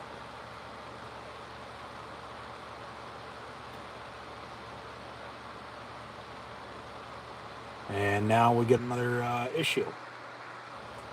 So we're going to try to work the kinks out and get back to it. Should be a damn good six-man tag. We've had a damn good first hour here for Double or Nothing tonight, no doubt about it. So once again, let me know in the comments below your thoughts, and thank you for tuning in and listening. But yeah,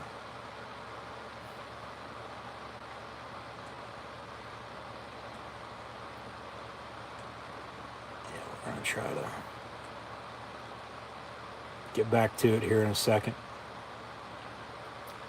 But in the meantime, I'll continue on with the main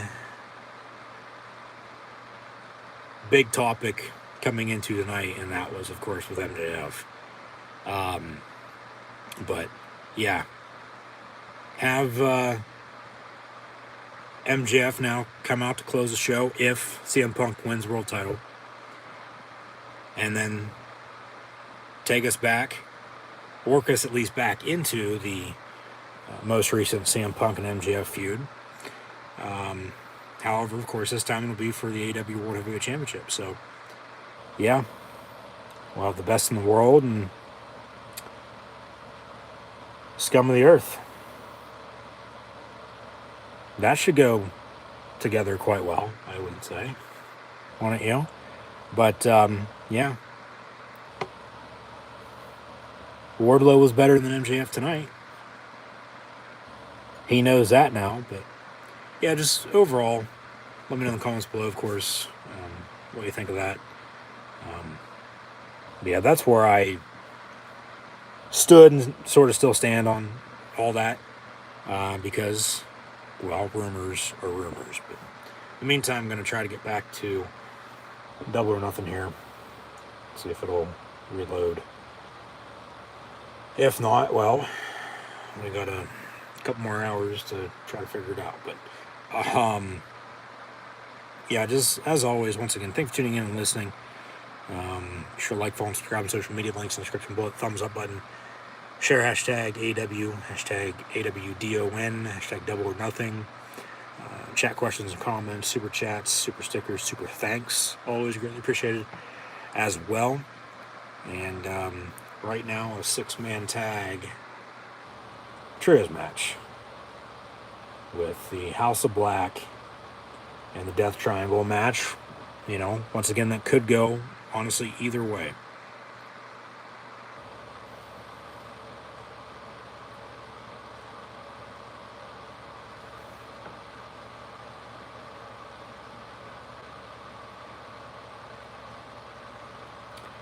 However, still to come, as I glance down to check off, of course, what's already happened and what's still to come. If you're just now tuning in, of course, we've seen Hookhausen defeat Tony Nese and Mark Sterling. Jade Cargill retain her AW Women's TBS Championship over Anna Jay. Back to it, though, in the meantime, as we're back up and running, we got Pac and Brody King in this six-man trios tag team match with the Death Triangle and the House of Black. Once again, the Hardy Boys defeated the Young Bucks, and Wardlow defeated MJF.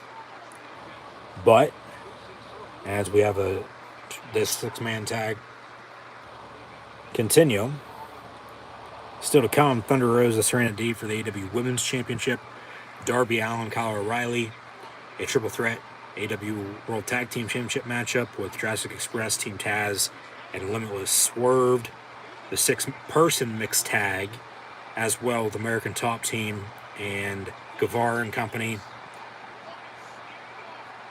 All six going at it now. Buddy and Penta working each other. Malachi and Pac. There's Brody King as well. Ray Phoenix, who recently just returned from injury once again. Up on the ring apron. Gonna fly and take down Brody King with a stomp.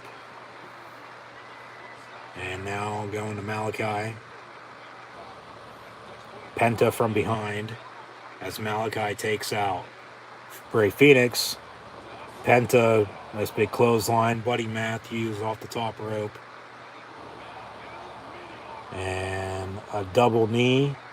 There's Pac with a few kicks to Buddy. Off the ropes, and then a big boot.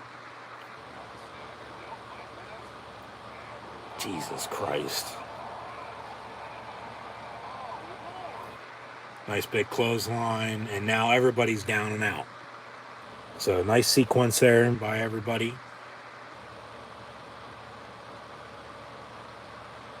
As we're getting a buffer, but a replay, so we're good. As mentioned, also still to come, the Anarchy in the Arena matchup with the Jericho Appreciation Society and the Blackpool Combat Club.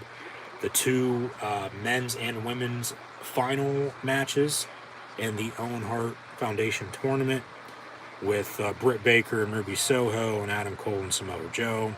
And in the main event for the AEW World Heavyweight Championship, Hangman Adam Page defends against CM Punk.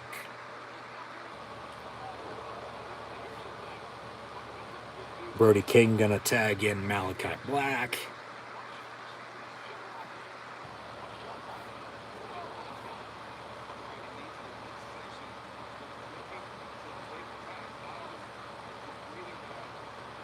And Malachi with a few big kicks now. I'm gonna tag back in Brody. No.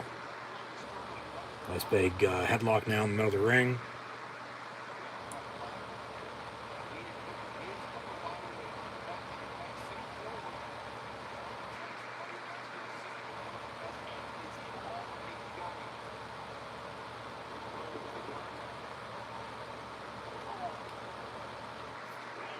Big boot as Malachi exits because just a second ago he tagged back in Brody, who then tagged in Buddy. So trying to stay healthy here. Work each other in and out real quick. Back to it. As Buddy tags in Brody.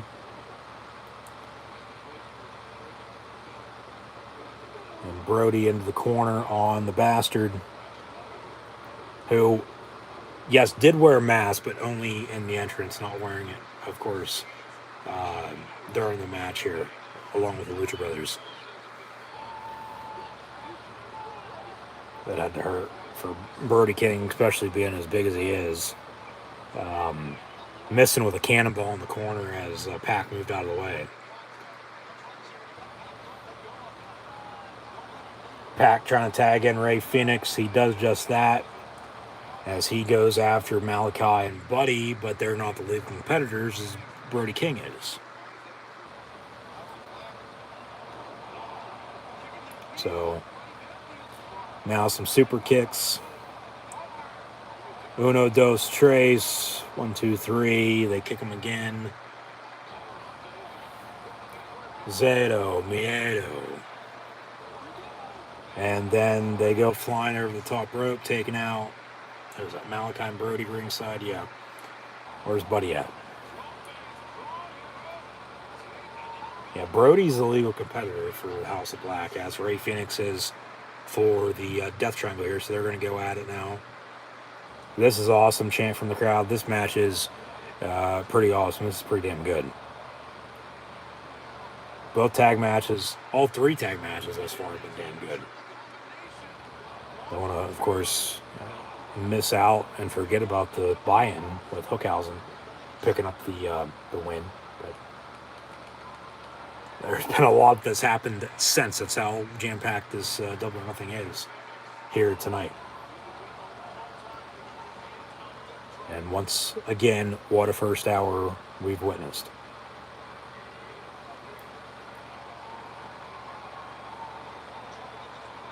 Brody going to try to start fighting back.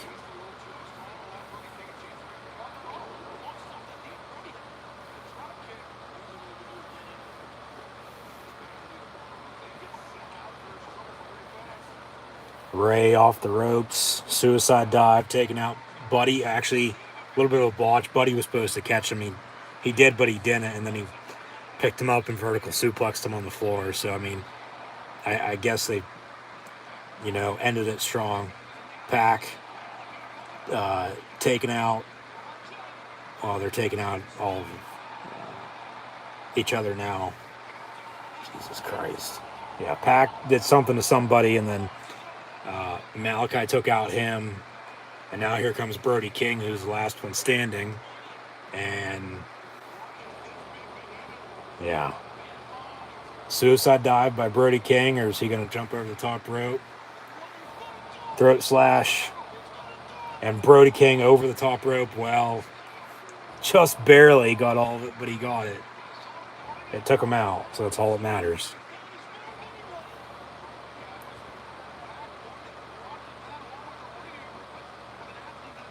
And a nice big right hand there by Brody King. Malachi comes in as well. Brody gonna catch Ray Phoenix from Buddy Matthews and basically tombstone him.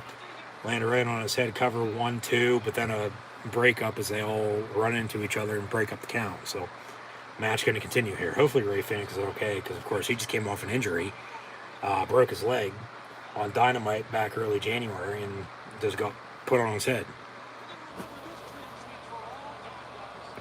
So more This Is Awesome chants from the crowd, because once again, just like I said, this match is pretty awesome. Damn good 6-man trios match here. And we still got a 6-person mixed tag to come as well, with the AEW debut of Paige Van Zant.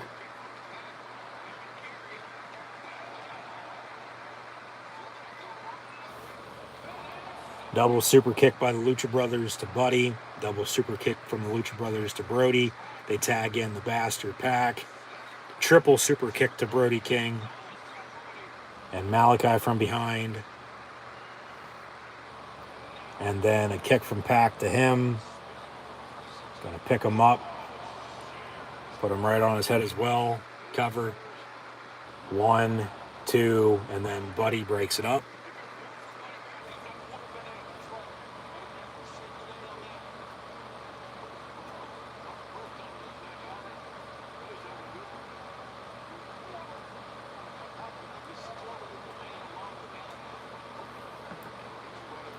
Now on the ring apron. Jesus Christ, Buddy. Yeah, what the hell was that? On the ring apron, gonna go for a DDT, it looked like, and then a destroyer. And now Ray gonna, well, he completely missed on that, but they had a good camera angle on it. It's supposed to hit him with a drop kick in the back, but completely just hit the floor, but they went down with it, so it looked good. And now the Death Triangle's, standing tall in this. They got Malachi Black surrounded in the middle of the ring.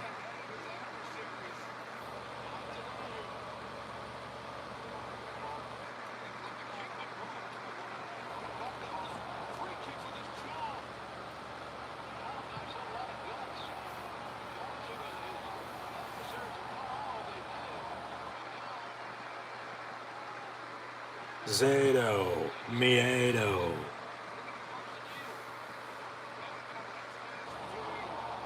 Malachi with a black mass to Penta.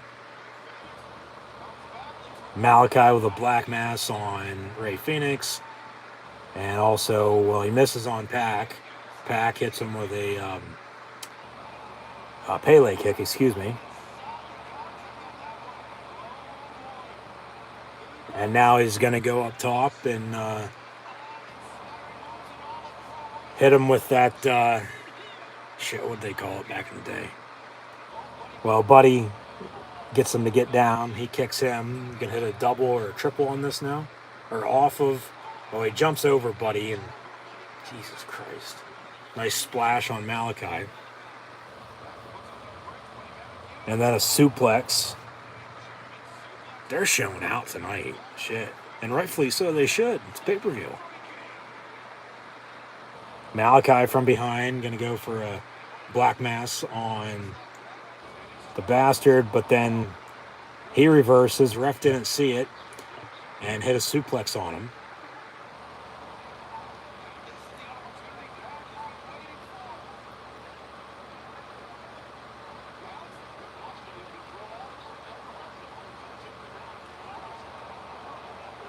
There's a low blow. Ref didn't see it, of course. And the Death Triangle is going to pick up a cheap win, and the crowd's starting to boo it now. Even though this has been a damn good match.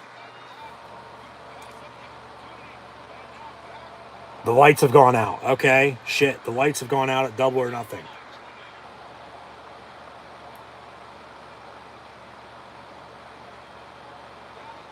And who is that? Oh, that's Julia Hart. She joined the House of Black, spit the black mist in the face of Pac, and cover 1, 2, 3 and Malachi, along with Brody and Buddy. The House of Black pick up the win over the Death Triangle here tonight at Double or Nothing. So they're getting it right. It's just taking some time.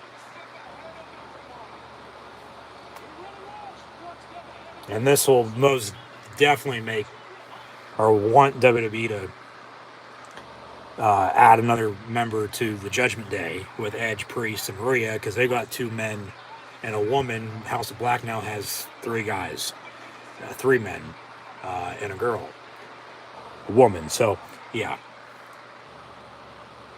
Julia Hart should have saw that coming. Didn't realize it was her at first. Noticed it was a girl, long blonde hair, but compared to how she's looked with the Varsity Blondes, well, she's still wearing the eye mask? No. Or the eye patch, excuse me, looking like Captain Jack? No. She's got the black paint though around the eye, as they do. Well, actually, they have their whole faces painted, but yeah, Julia Hart's now a part of the House of Black. Coming up next, shit, they're going to go from that to this.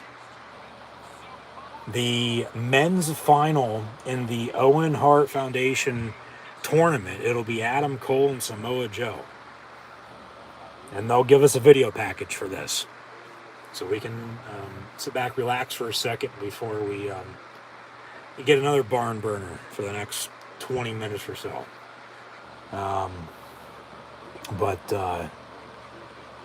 Yeah, we never got this match, of course, in WWE NXT. Cole had left for AEW, last September, as Joe was NXT champion, but they took the title off him again. And this is all a few months after he was fired, but then, they brought him back 2 months afterwards, and then they still fired him again, and then he, showed up at the Ring of Honor show Mania weekend in Dallas, and has since won the Ring of Honor TV title, as Ring of Honor is now owned by AEW. So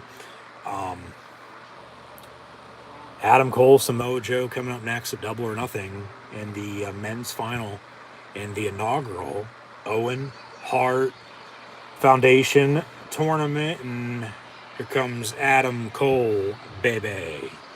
As we all know, it is in fact about the boom.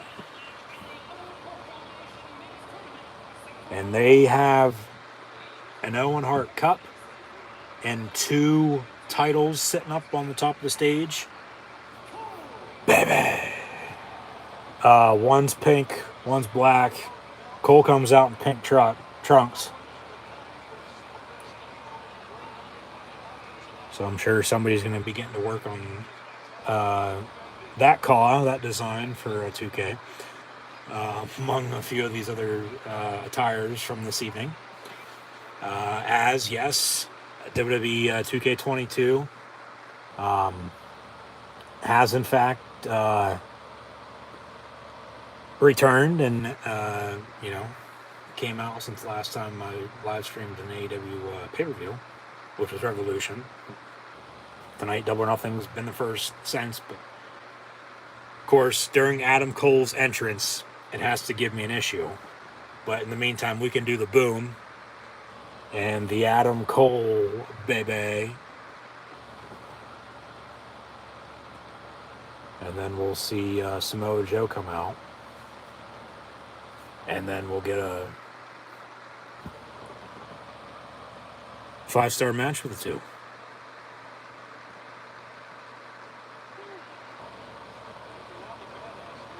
Walking Badass, Samoa Joe. Okay, now I can hear it, but I can't see it. Come on.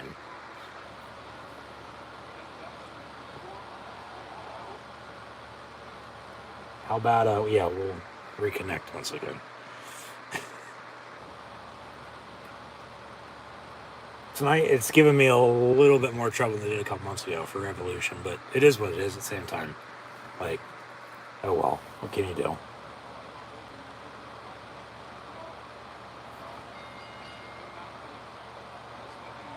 Bell rings, match underway, here we go. So, we missed part of Cole's entrance, but we still did the boom, the Adam Cole baby, for the hell of it, because we can.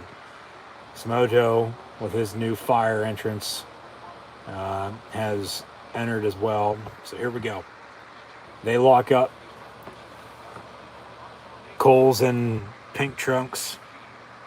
Joe's wearing his greenish black trunks. What's the crowd chanting? Oh, Owen. They're chanting Owen for Owen Hart, who tragically died May of 1999 during a pay-per-view of all shows that has not returned since. And or maybe it has. Yeah, I'll take that back. Anyways, well, yeah, he fell from the catwalk above as the rope detached, and he fell to his death in the middle of the ring, making his entrance. As JR was on the call for that, JR is on the call for this tonight. Of course, you know, WWE hasn't done anything for him since. AEW now finally is, of course, well, you know, Owen Hart, part of the Hart Foundation, the Hart family in general, you know, Bret the Hitman Hart, most notable, but he introduced the AEW World Title 3 years ago, Double or Nothing. Or was that All Out? No, that was Double or Nothing, and then they had the first match at All Out with Jericho defeating Hangman. And Hangman's now finally champion, defending tonight against CM Punk, but you know, we'll see if we get the Hitman tonight or not. But Cole, oh my God, as Joe's just walking around corner to corner, chopping him in the chest, bringing him to his knees.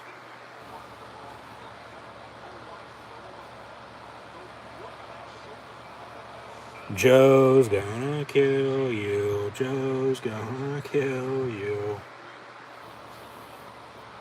And then Joe with a nice Pele into the corner on Adam Cole.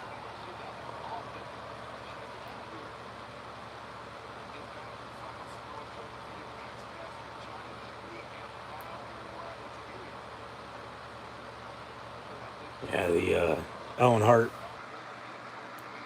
Foundation tournament, at least the men's, has been going on a little bit longer than the women's. But both finals here tonight, and here's the first of the two.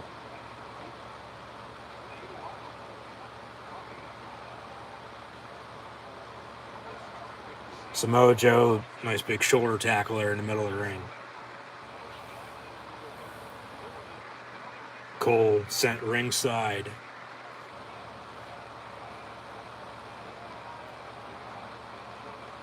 Now they're going to fight ringside.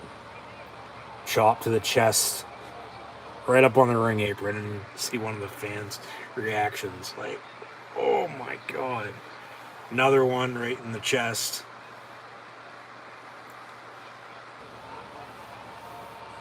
And now Samoa Joe trying to get the crowd pumped up. Gonna go for a cannonball into the corner, but then Cole hits him with a super kick. And remember, they're fighting ringside right now. Right up against the apron. In the barricade. Face first into the ring post goes Samoa Joe.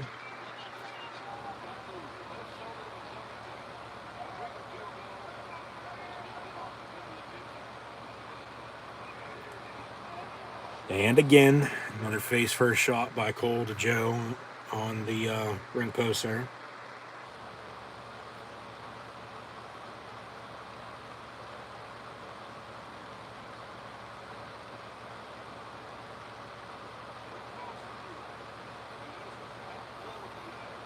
Cole going to roll in, break the count, and roll back out. So I believe Rick Knox, once again, your official referee for this. Going to have to start counting again.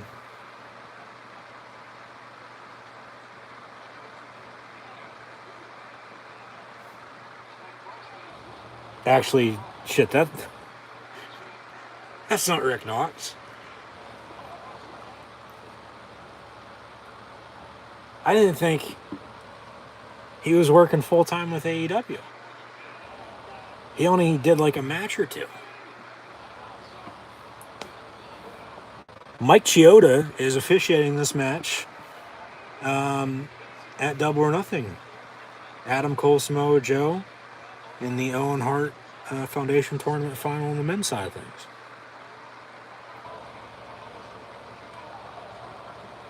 Some more chops and punches by Samoa Joe to Adam Cole. Baby.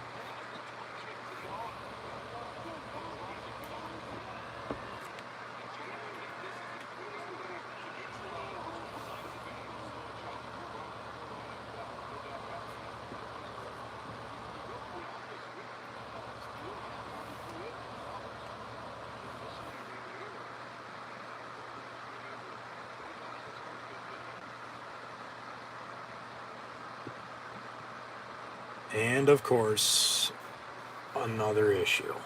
God damn it. Come on, man. What the hell? Technology, though, folks. It's good, but then also sucks when you need it to be good. So, one day it is what it is. Nothing I can do about it. Other than, well, just wait till, of course, it starts working again here. It's just taking a little extra time to get it back up and running compared to usual. That's the problem. Yeah, here we go again. God damn it.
Of course, during one of the most anticipated matches on the card, one that I'm, very interested and intrigued in, it has to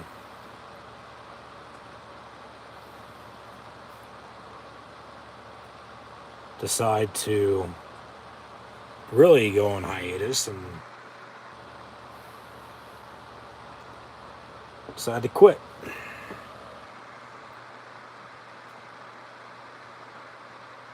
Now I don't even know if I'll be able to get it back up and running or not. There we go.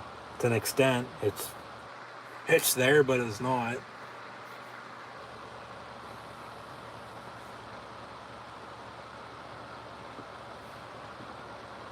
Oh, come on. Why can't you be doing this during the,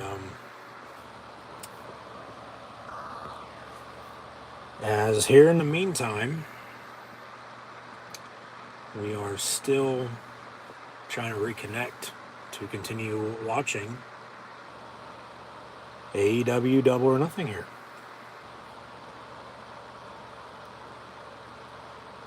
And It's Adam Cole and Samoa Joe in the men's final of the Owen Hart tournament.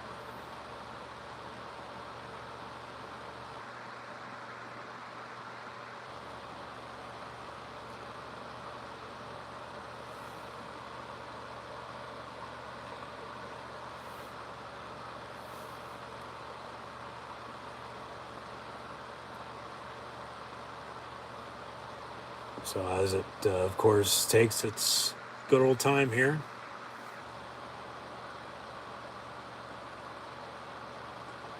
All I can do is wait. Yeah, this is pretty bad now.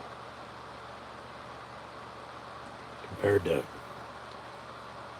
course, how it just was. And it's starting to piss me off. But I guess at least we did make it about 2 hours or so in, give or take, with another two and a half to go.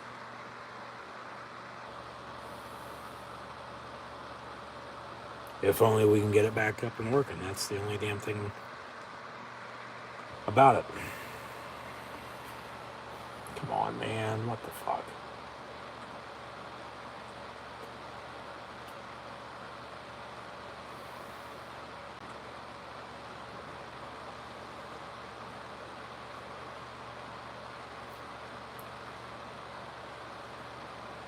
And it's not like you can, pause and rewind a pay-per-view by any means. Like you're watching it live.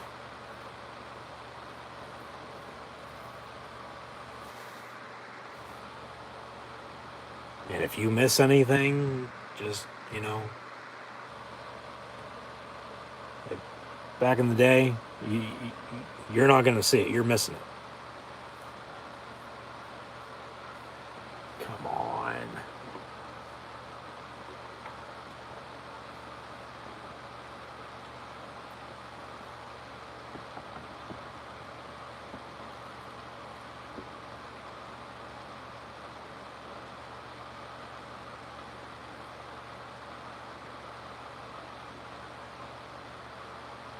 I mean, I could only imagine this match is probably going to be one of the, best of the night. And here we are missing it because, well, it decides to eat shit.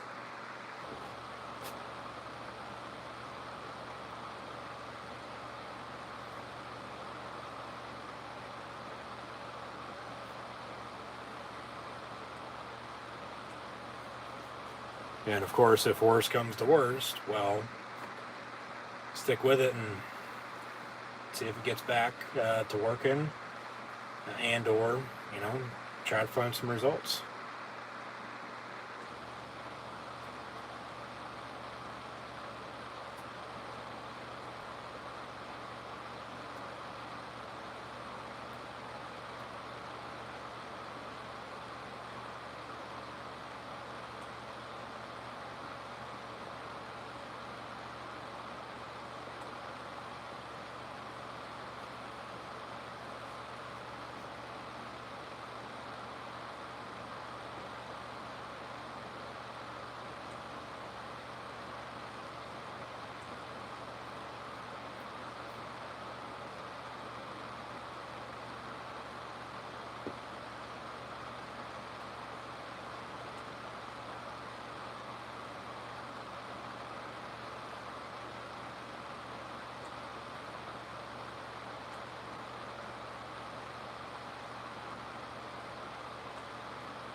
So once again, just bear with me.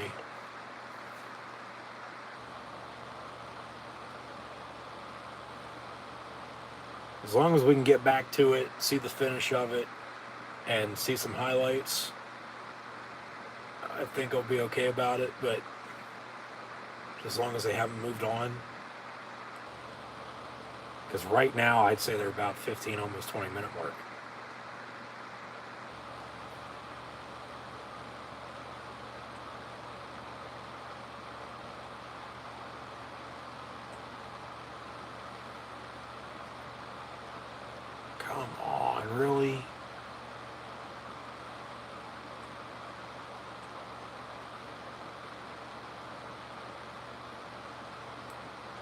Yeah, this is starting to piss me off. You gotta be kidding me, really?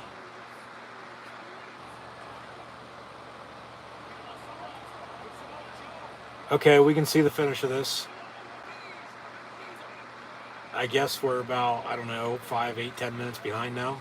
I guess I could rewind that since it came back. Okay, we're good. We're good. We're back to it. AEW Double or Nothing. So I guess Cole, as I believe Excalibur said, was going to try to go for Panama Sunrise and missed, or Joe reversed it, or some sorts of nature like that. Joe picks him up, slams him down. When it came back in, they were showing a preview to Forbidden Door next month. They're running that video package again. So I'm like, shit, I knew I missed something. So was going to try to see if I could rewind it, and it surprisingly let me. So here we are. We're going to see the finish after the start of the Adam Cole Samoa Joe match. And this is sort of the middle part to it. We're going to see the finish now. And we'll get back to live TV for Double or Nothing here momentarily. Samoa Joe, the senton there on Cole. Kick out at 2.5. I think, honestly, Cole's going to win this because, well, Joe doesn't need it because he already has the Ring of Honor TV title. And the winner of this is going to get a title. So it looks like, with the two titles that are up on the top of the stage once again. So, we'll see. But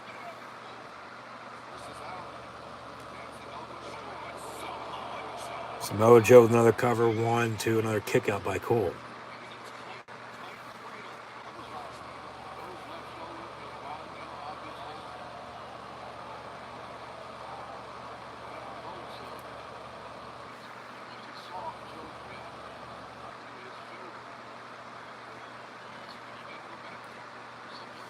Joe gonna put him in a powerbomb position, it looks like.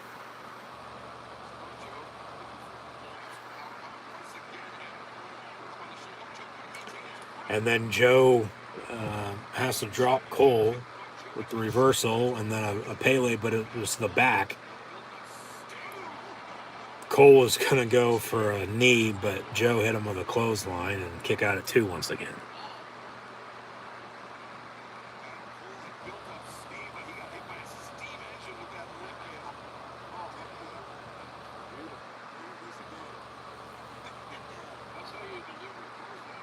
Yeah, that's a nice big clothesline. And Cole, geez, just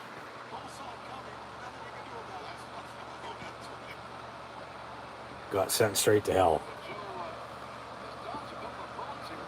Gonna go off the top rope here.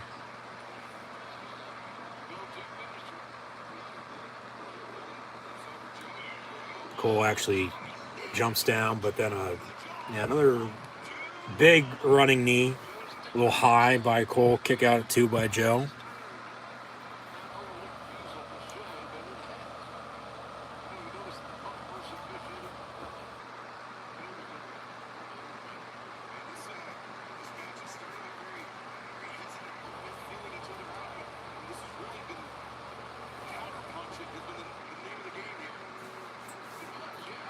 Off the ropes, Cole with a kick, and then a nice backstabber on Samoa Joe. Cover. 1, 2, kick out at 2.5.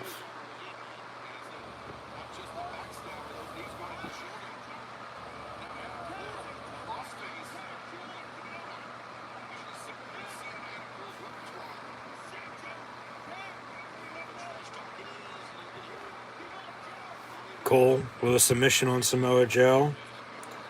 Rope break, though, by the Samoan submission machine.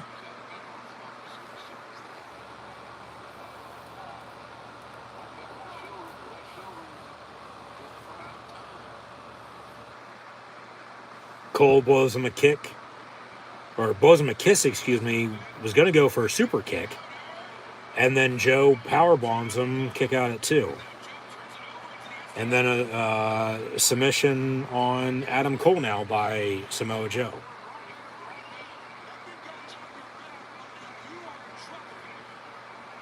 Big grizzly bear on your back.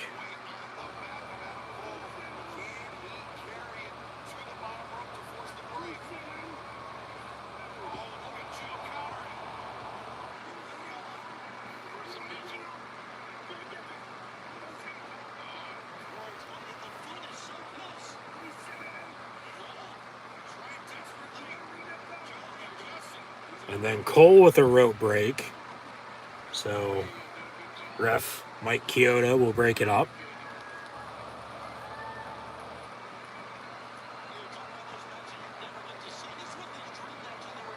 And now Bobby Fish coming out.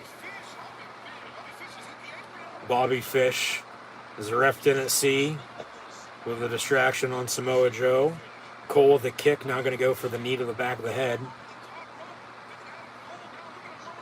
Joe moves, and now Kukita clutch is locked in.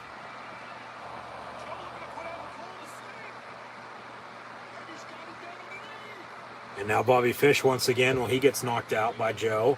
But then Cole, well, he just got chopped to hell.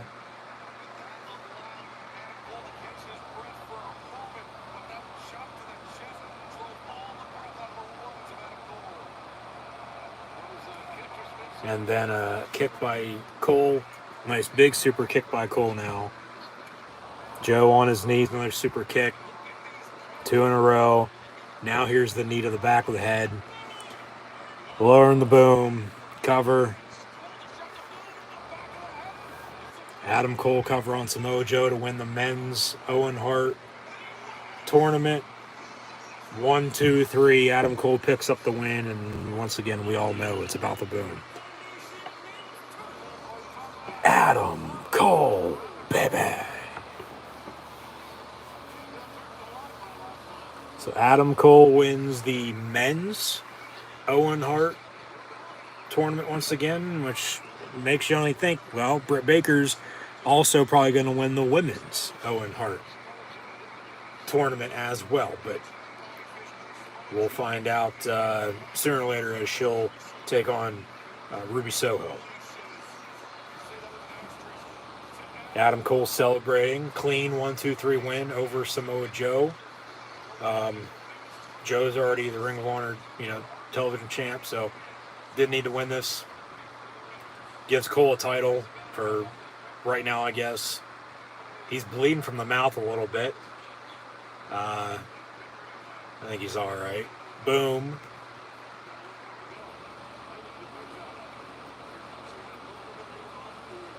So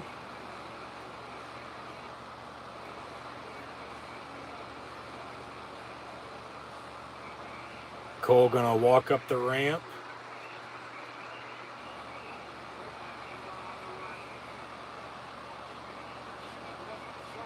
They obviously took the trophy and the 2 titles backstage.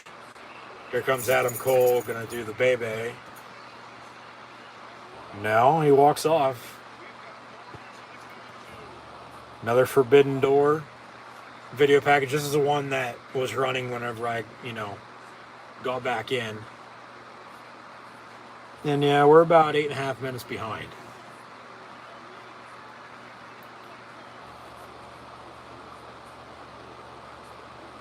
Pay-per-view event the world has been waiting for. AEW New Japan Forbidden Door, less than a month away, Sunday, June 26th.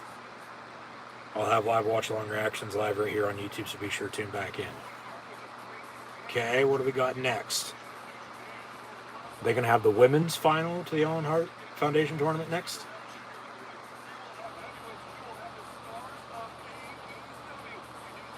Junior heavyweights, the stars of AEW and the stars of New Japan at Forbidden Door. Up next is Britt Baker and Ruby Soho. Women's tournament final in the Owen Hart Foundation tournament.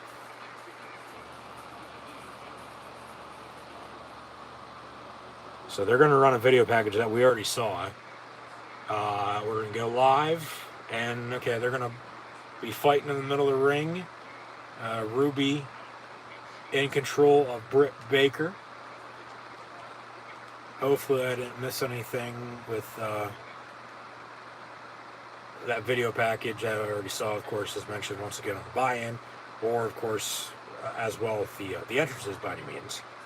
But see how this match goes and see who comes out on top. Britt's also wearing some, pinkish black attire, as Cole did. But, Heart Foundation color scheme, so, why not?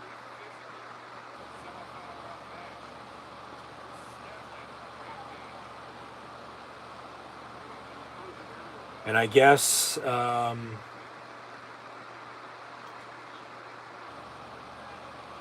Rancid had introduced Ruby with a live performance for her entrance. So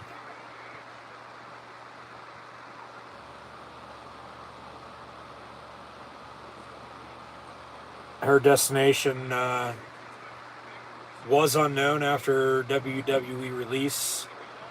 She's since landed on in AEW on Dynamite and Rampage, and tonight for Double or Nothing in the Owen Hart Foundation Tournament Final on the women's side of things against Britt Baker, and that's Ruby Soho for you. So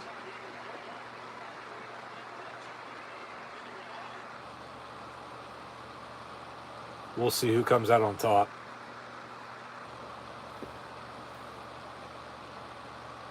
Doesn't mean with that performance that Ruby's going to win, because you get the performance, you might lose. Like that's how you won. You got the performance, and then whoever you're facing is going to win. And Cole already won, so you would think Britt's going to win too. But only time's going to tell here. We'll see. Another issue. Of course, it's going to give me trouble again. Now it's really starting to act up, which once again is really starting to piss me off.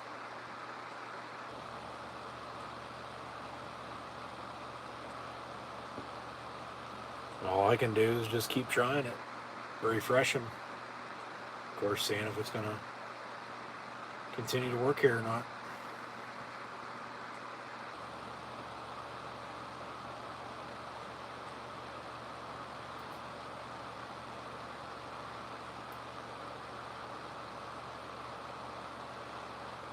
And just sometimes it takes some time, which I can understand. Because it's technology, once again, folks. It's good, but it also sucks when you need to be good. So, nothing you can do about it.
Come on, man. What the hell?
Can we please crank it back up for Double or Nothing right now?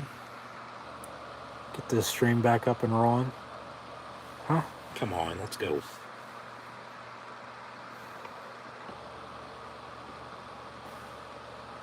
Can't see or hear anything yet. It's like loaded.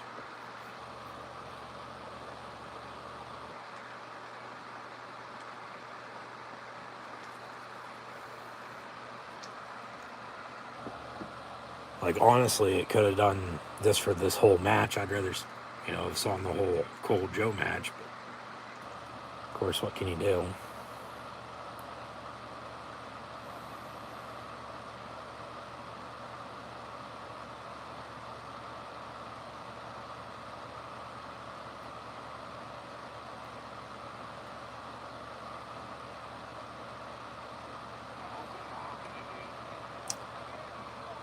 Okay, back to it. So we are cranking it back up. Ref says, watch her hair. Britt Baker and Ruby Soho in the women's final of the Owen Hart Foundation tournament. And thank you for your continued support, patience this evening with technical difficulties. Here we go. Britt Baker, Ruby Soho. Back and forth, boo, yay, with the rights and lefts.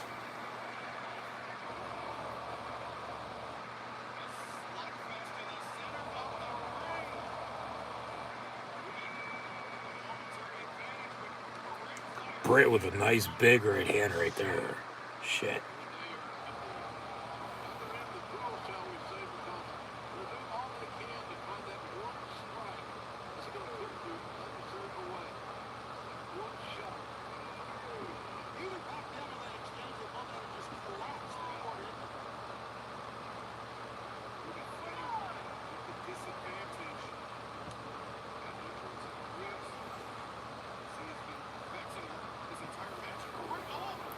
Britt catches the kick, and then a super kick off the ropes.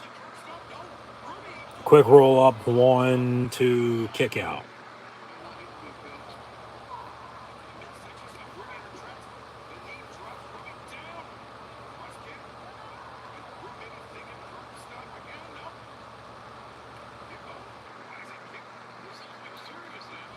Ruby with a kick and a nice big suplex. Gonna go up top now.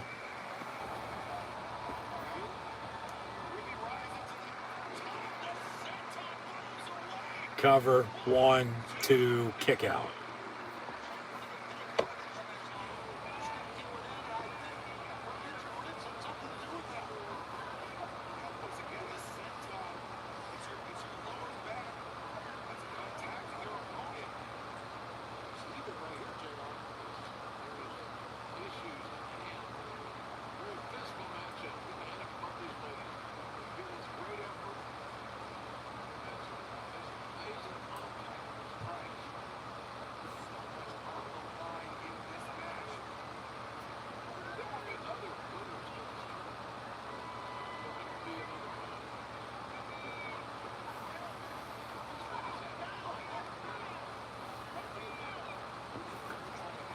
Off the top rope here.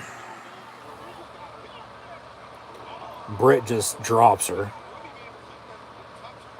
And then off the ropes, going to go for the curb stomp. That connects. Cover, 1, 2, and a kick out at 2 7/8. That was close.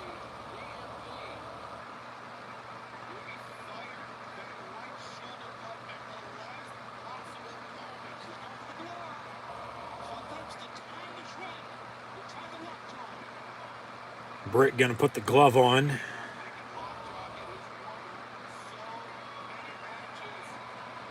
DMD. Lockjaw.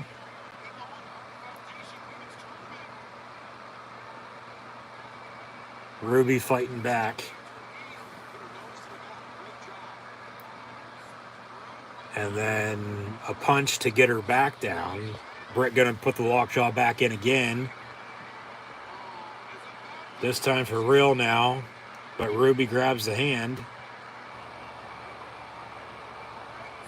But then Ruby going to roll her over, cover 1-2, and a kick up by Britt. And then Ruby with a kick.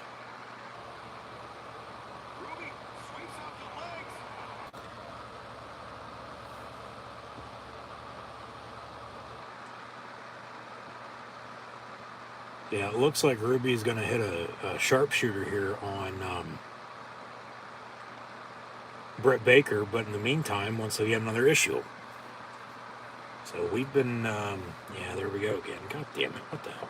This past half hour has been shit with the tech part to it, with the stream. In and out, in and out.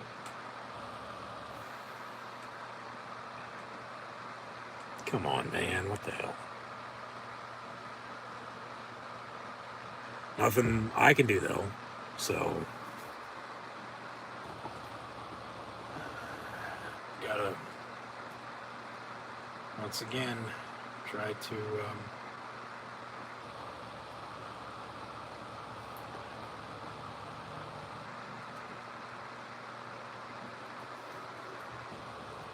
Yeah, I know.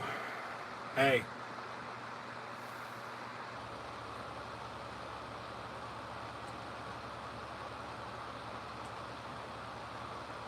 Once again, like I said, honestly, what do you want me to do about it? Because there really isn't anything I can do. So...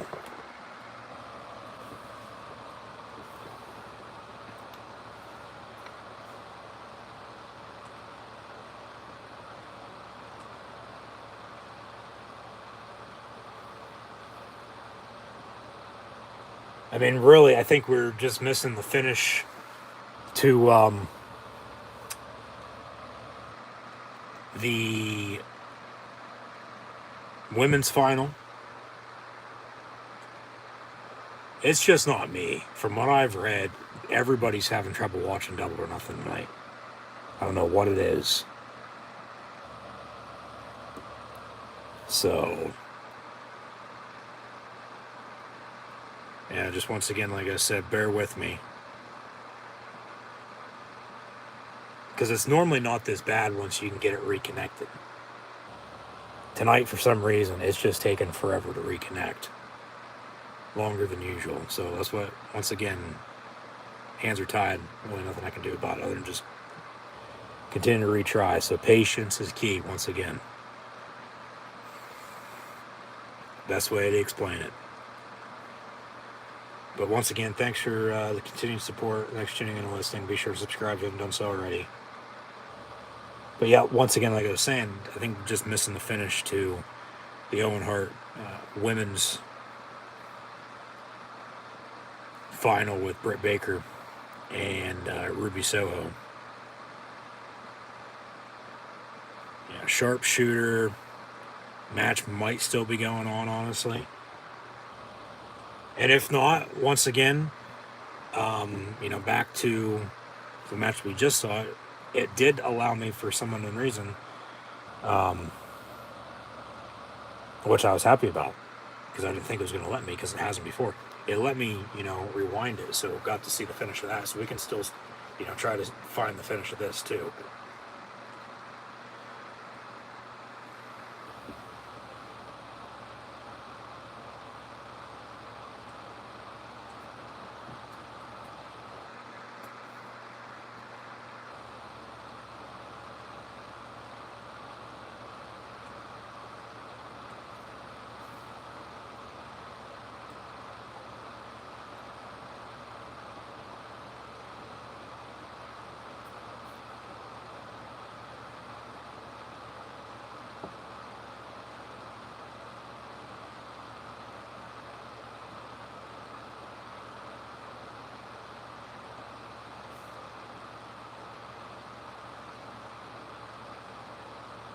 It's just been this past, half hour or so, it's been real bad.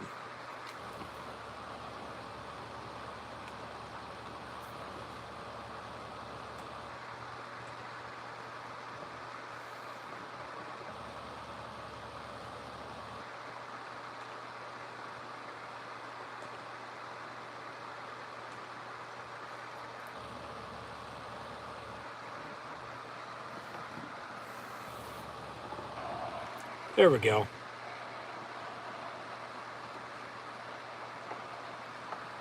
And Britt Baker won because she's standing at the top as Martha Hart, the widow, Owen Hart's wife.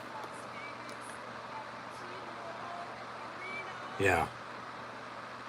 She's basically cutting a promo here, making an announcement, and I'm going to award Adam Cole and Britt Baker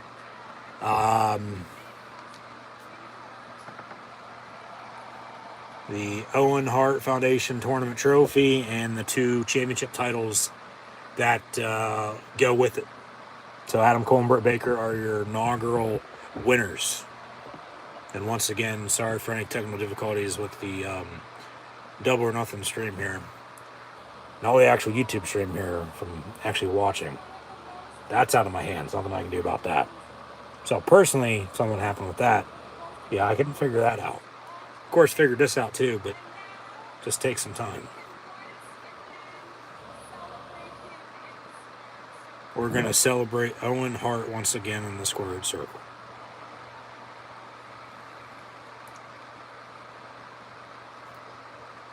Something's going to happen, I think. I just don't know what.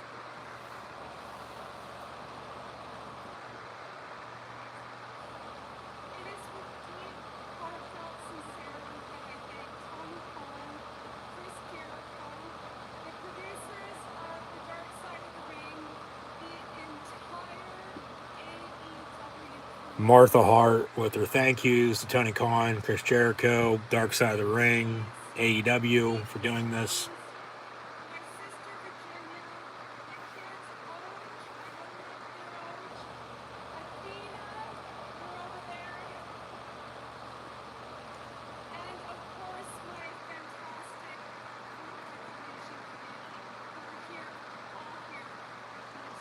Owen Hart Foundation Committee in attendance with Martha.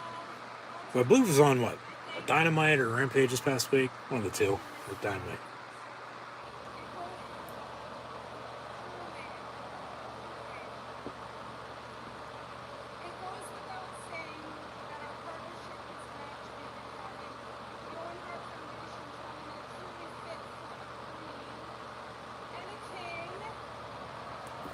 Fit for a king and a queen, Adam Cole and Britt Baker. So maybe they'll do something with them together on TV now.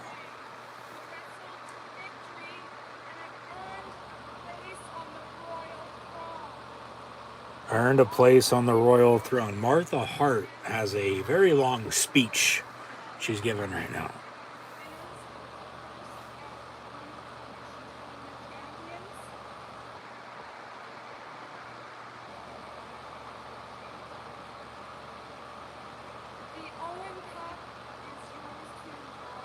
The Owen Cup is for yours to enjoy.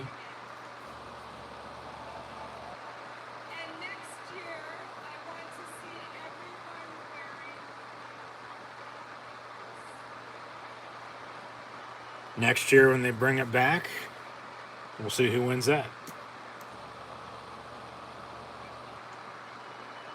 So there's the trophy. I would think the black and pink heart one's for Adam Cole, yes. And then the pink and the black heart one is for Britt Baker.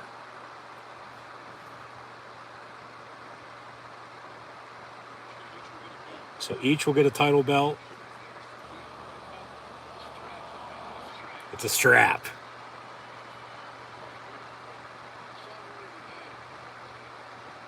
It looks like design-wise, the size of it, the 3 plates, like the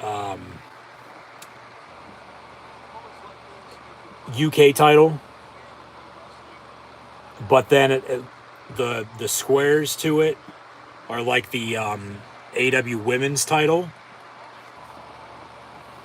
just bigger. There's Adam Cole holding up his title. Of course, I don't think they're going to be, using these in story. Like, they'll just, be theirs to keep. Like, they won the inaugural, tournament.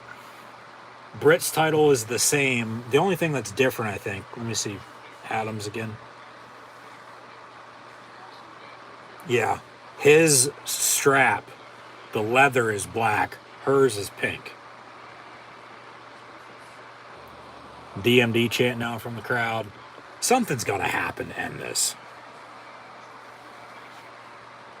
It's pro wrestling. You can't end this just with, everything being all sweet. Because there's the trophy in the middle. Martha Hart has that. Okay.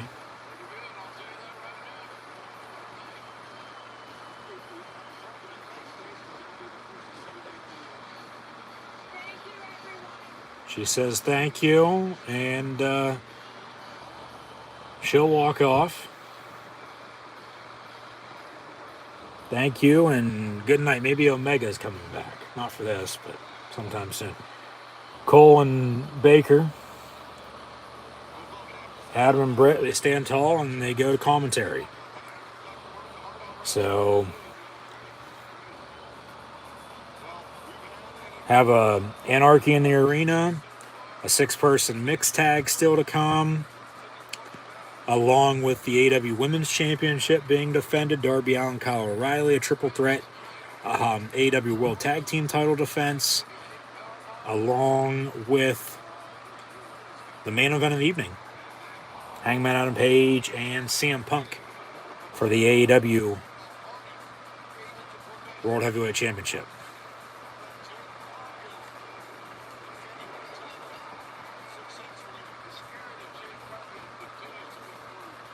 Now we're seeing some highlights of course, what has already happened this evening.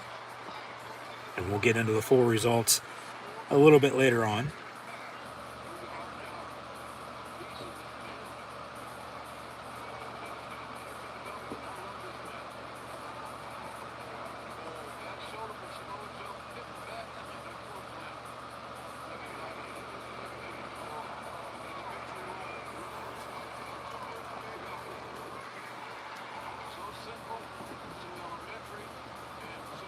So, honestly, we're about halfway through, I'd say.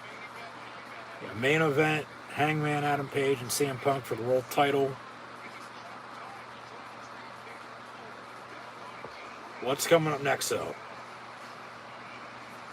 The 6-person mixed tag team match with the Men of the Year, Scorpio Sky and Ethan Page, along with Paige Van Zant, American Top Team, with Dan Lambert by their side. They'll take on Sammy Guevara and company. Guevara, Frankie Kazarian, and Tay Conte. There's Paige Van Zant.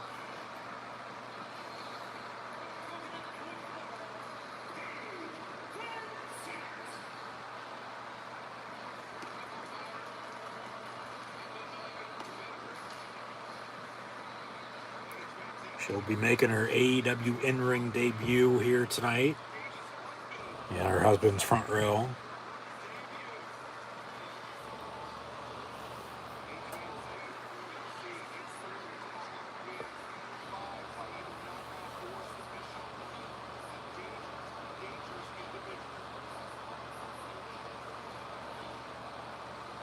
There's Sky with his new TNT title as well. But now here comes Sammy Guevara and Frankie Kazarian and Tay Conte.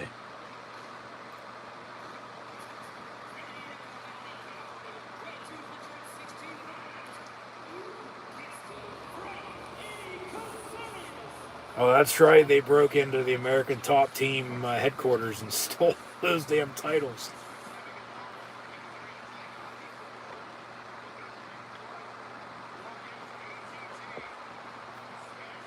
So Sammy's going to get booed out of the building here. Seems to me fame's gone to his head. But he, does put on some good matches.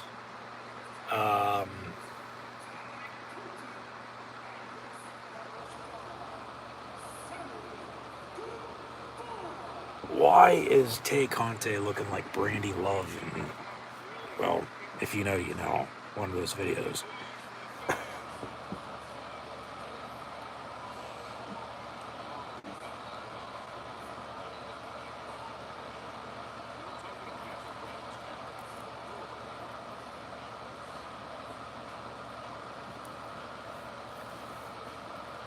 Yeah, I totally forgot they broke into the American Top Team headquarters and stole those titles. So they have those along with his Scorpio Sky's new TNT title, Dan Lambert as well. No, but with Sammy, yeah, like fame's gone to his head. It seems like he still puts on good matches, but you know, at the same time, like he's a heel. You know, he's supposed to be a bad guy. So yeah.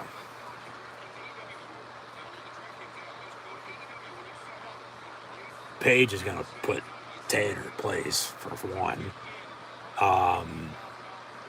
Ethan Page is along with Scorpio Sky. They don't need Dan Lambert, but it just makes it better. But of course, Sky and Guevara are going to go at it, but Sky and Kazarian are also going to go at it. Of course, two former members of SCU. And then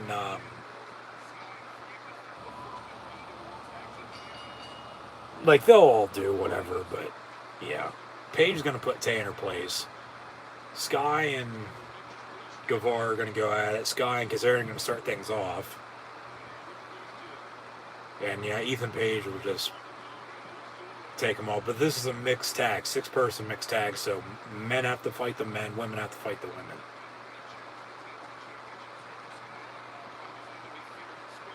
And then Sammy automatically tags himself in.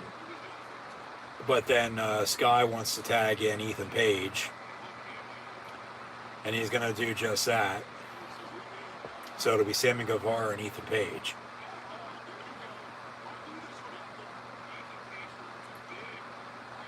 Nice big right hand by Ethan Page, who takes him down.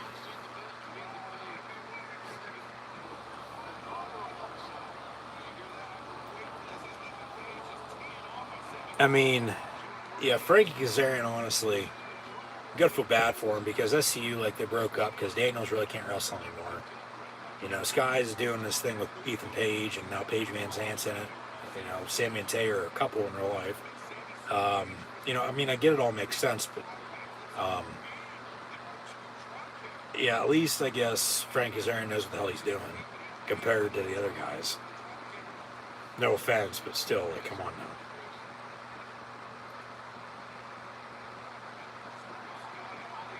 Ethan Page has Sammy up in the air, on the shoulders, power slams him. Kick out at 2. Tag made. The women might finish this, to be honest with you. Because Scorpio Sky just tagged back in, so it's going to be Scorpio Sky and Frankie Kazarian. Nice arm drag and the Irish whip.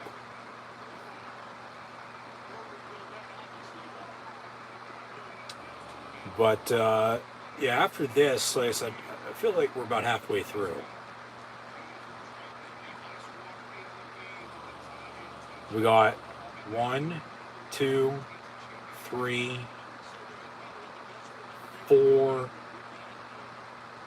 5 more matches. And one's going to be...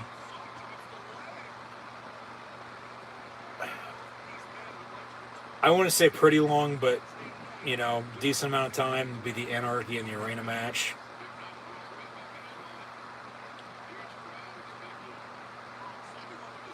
A triple threat tag team title match, a singles match, a women's title match, and then the main event. So we'll get through it, but something's going to get cut. Not overall in general, like just wiped out. Time-wise, something's going to get cut down. I just don't know what. And maybe a couple things. But we'll see. Scorpio Sky continuing to work Sammy Guevara here. Off the ropes. And then Tay, Conte, however you want to say it, from behind as Scorpio Sky was locked into the ropes. Ref, was it Aubrey Edwards? Yeah. Didn't see anything.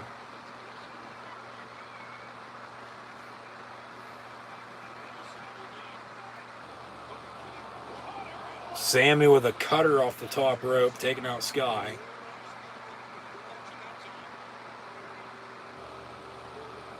I don't think the crowd really cares about this match because it's like dead.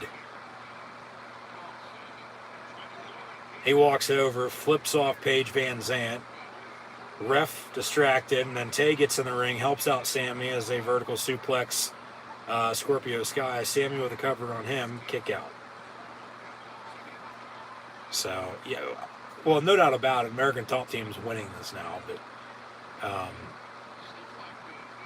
yeah, the crowd's dead. I don't think anybody really likes Sam anymore because they're booing him, you know, anytime they get the chance. And once again with him, it just seems like, yeah, fame's gone to his head. He's gotten a little too full of himself, and probably should tone it down a little bit. But at the same time, he's a heel.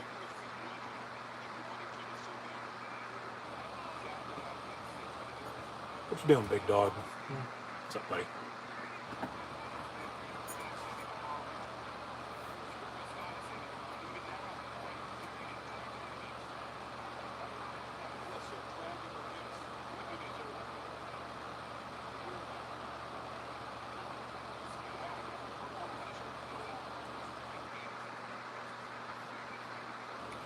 Nice big chop there by Kazarian on Scorpio Sky, two former teammates.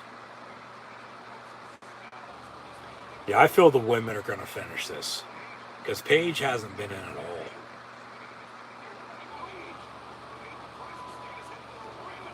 Nice code breaker there by Scorpio Sky and Frank Kazarian.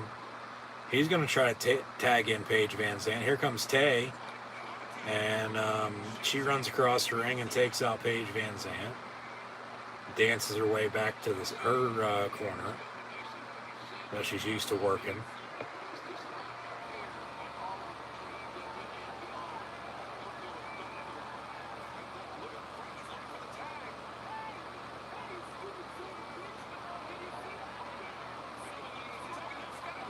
Kazarian tried to tag in Sammy, but he wasn't there. They were kissing ringside. Him and Tay were. And now into the corner.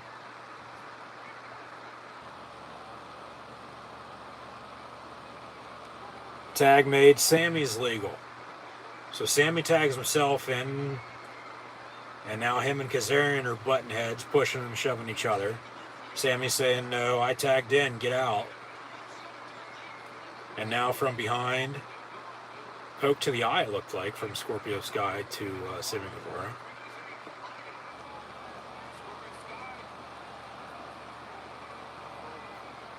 And now Scorpio Sky gonna tag in Paige Van Zandt. Here comes Paige Van Zandt, making her AEW in-ring debut. Her and Tay Conte.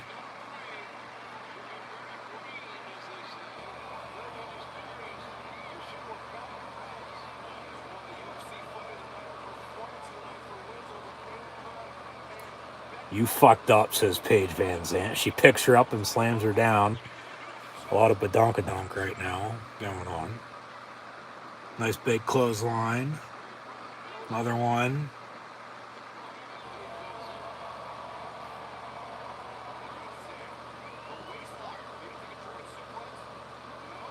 And there's the suplex.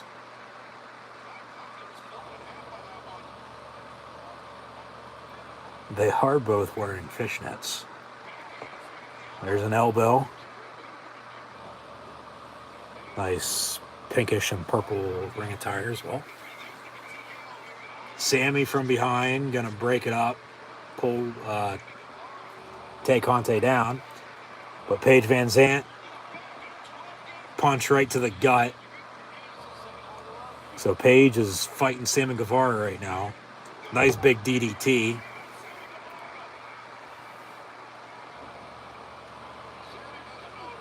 And then here comes Tay. And then, Paige has Tay in her favorite position for Sammy Guevara, and that's head first. You know where. Pulling her hair from behind. I'm sure they both like that. And then Paige picks her up, slams her down, cover, 1, 2, kick out. Close on the finish, but. And remember, Dan Lambert's ringside for all of this as well. He's got a front row view. Ringside view, for that matter.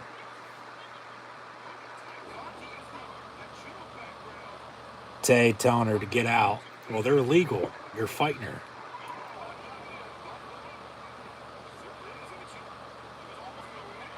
Tay with a big kick. Here comes another one. More of a running knee into a kick into the corner on Paige Van Zandt.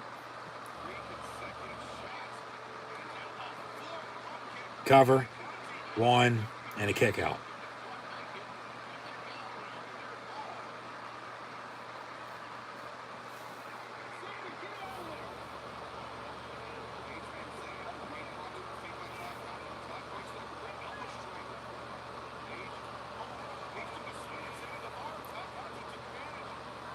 Tay from behind picks up. Shit, that was a big botch. Hopefully she's alright.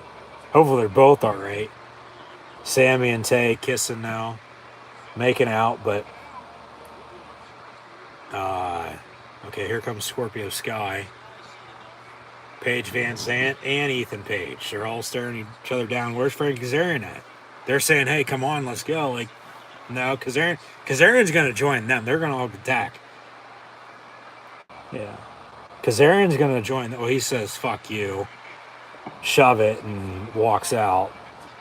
So now the American Top Team going after Sammy and Tay. Yeah, what Tay did, she just slammed her down right on her face, but her knee sort of didn't go with it.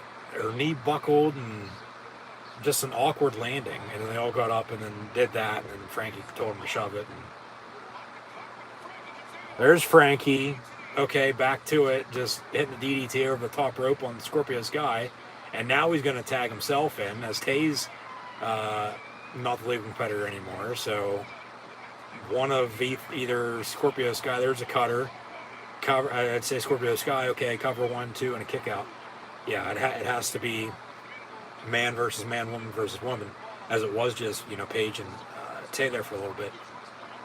Kazarian tagged himself in, so yeah, now it's him and Scorpio Sky. But Tay telling Kazarian, hey, you can't do that. You can't tag yourself in. Super kick by Sammy to Kazarian, but he moved out of the way, and Sammy, come on, it's time to go in. Well, he super kicks Tay, and she's down and out. And from behind, Kazarian going to throw Sammy over the top rope. Kick by Paige. TKO there by Scorpio Sky on former tag team partner and Frank Kazarian. Cover 1, 2, 3, and American Top Team. The TNT champion Scorpio Sky with Ethan Page and Paige Van Zandt pick up the win over Sammy Guevara. Frank Kazarian and Tay Conte here at Double or Nothing.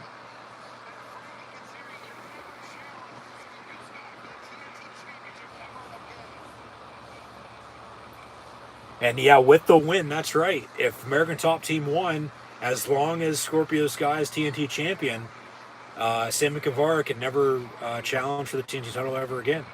And American Top Team, they get their titles back as well that were stolen from them. Of course, that was all part of the angle. Like, Dan Lambert allowed them to film all that shit. He gonna cut a promo now? He should. Nope. Gonna go to commentary. That was a mixed 6-person tag. Got an AEW Women's Championship match. Anarchy in the arena.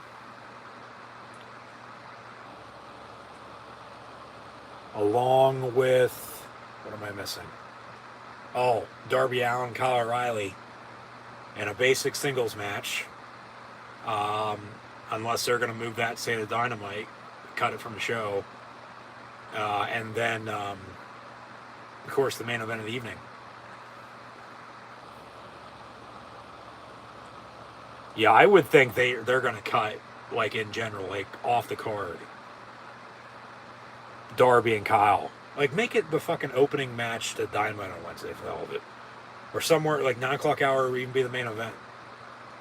And then have Sting return. Because, like, it's 10:30 here on the East Coast. You get 30 minutes a match to midnight, next 3 matches. With the world title as your main event, of course, starting probably about an hour or so. But your Anarchy in the arena, which is going to take up some time, in the AEW Women's Championship being defended with Thunder Rosa and Serena Deeb, yeah. Either Rosa and Deeb or O'Reilly and Darby is going to be a squash. And once again, in the meantime, having some trouble here. Trying to get back to it. Technical issue with streaming AEW Double or Nothing here this evening.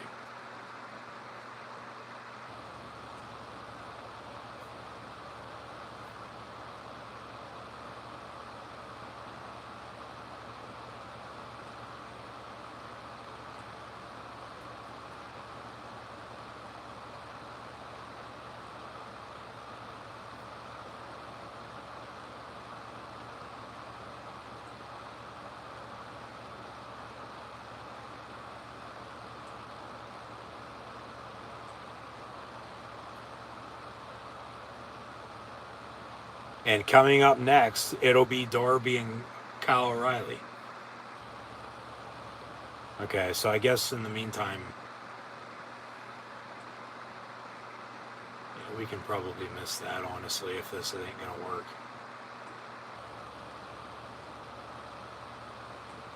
Because that was just added late. There's really nothing to it other than O'Reilly injuring Sting. And then he, couldn't make it to Vegas storyline wise, even though he's probably there, or maybe he didn't travel. So they pulled him from FanFest, so he didn't no-show that like MJF did. But that was, part of the story.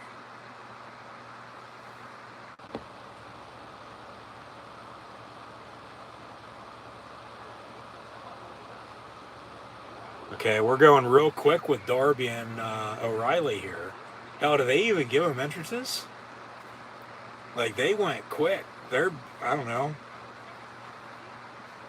As O'Reilly's in control here, he didn't come out and help Adam Cole. Bobby Fish did, but O'Reilly didn't because, he has this match here. This is pointless. This should have been on the buy-in. No offense to either, but this should have been on the buy-in. Because this is just going to be a squash match. At least you would have gave him time on the buy-in, for God's sakes. I mean, hell, you ran 30 minutes of video packages, and then another 15 minutes, and then the Hookhausen tag team match. And then we've, been 2.5 hours in since on the main card. But still, come on. Cover 1, 2. Somebody's bleeding already because Hazmat Suit has his gloves on. Bryce Remsburg, your official referee once again, your zebra. But, knee to the nose. Yeah, Darby's bleeding from the face, it looks like. That's what that is. Okay. And I honestly think Darby's going to win this because O'Reilly hurt Sting. O'Reilly can afford the loss because he's a part of a tag team and Red Dragon with Bobby Fish. The Undisputed Elite with, Cole at the helm. And, you can make people forget about all this. It ain't going to matter. Cover 1, 2, and a kick out.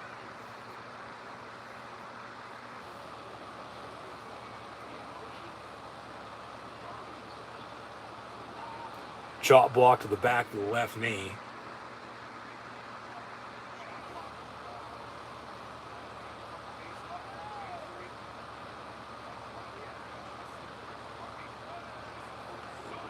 O'Reilly with a reversed DDT.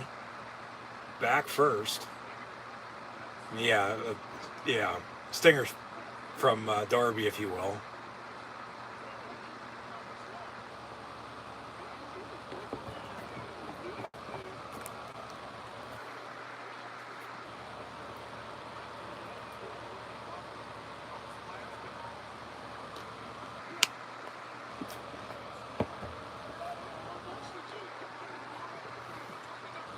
Darby trying to fight back. A couple knees to the head of Cole Kyle, KOR.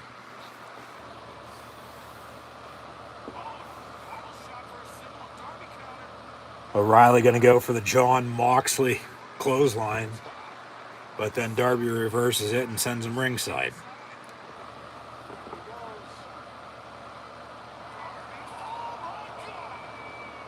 Jesus Christ. Holy shit is right. Damn.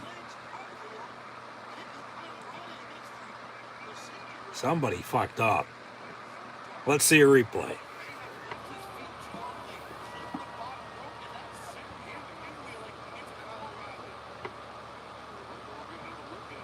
Yeah, let's get another look at that. They probably won't, though. Okay.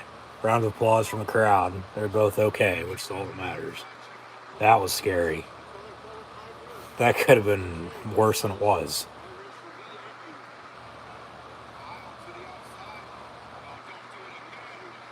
Another suicide dive, and O'Reilly catches him in midair ringside, right in front of the ramp, compared to, not a lot of space on their side in between the ring and the barricade, where they almost did some serious damage a second ago.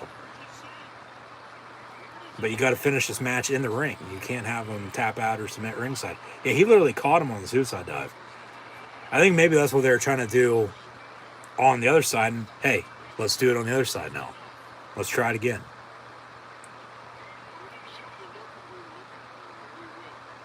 Okay, they will show it, but not right now. Probably going to wait until the match is over.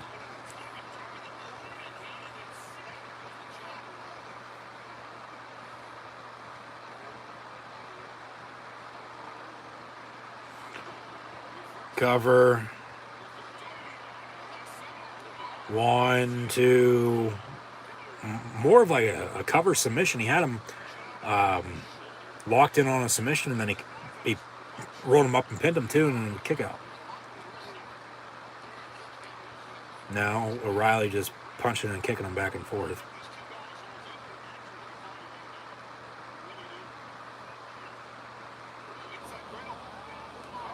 One, two, and they roll through. Vertical suplex. O'Reilly with a cover. 1, 2, and kick out. Now an armbar.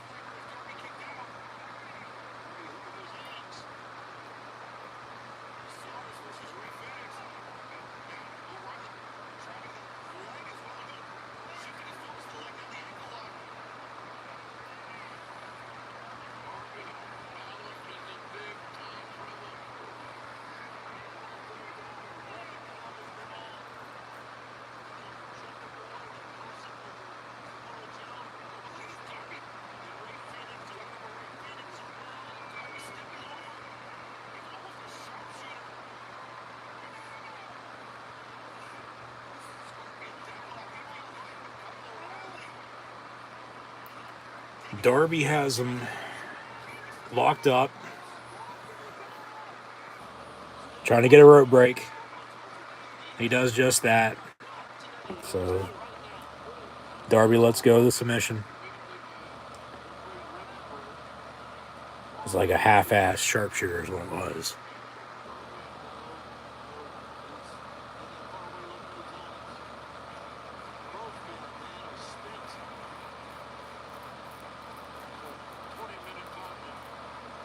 Yeah, 20-minute time limit for this is right.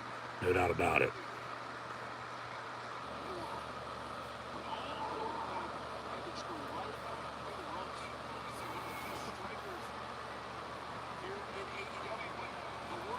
Darby with a coffin drop on O'Reilly on the ring apron to send them both ringside. Jesus Christ.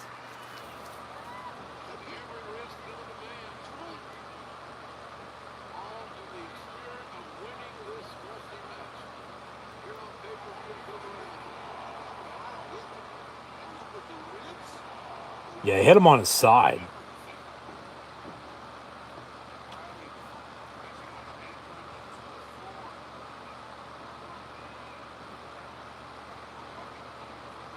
Gonna hit another coffin drop, this time in the ring off the top rope.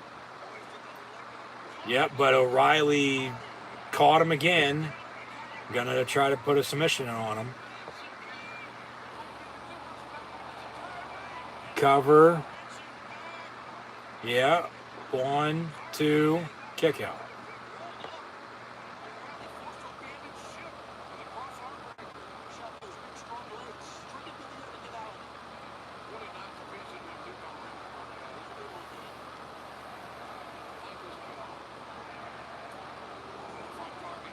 Boo, yay, back and forth with the punches. O'Reilly with some kicks.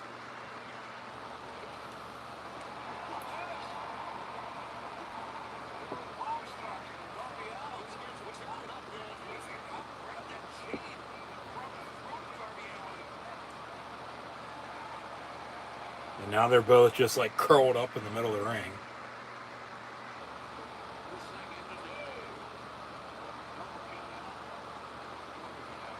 What are they, damn caterpillars trying to turn into a butterfly?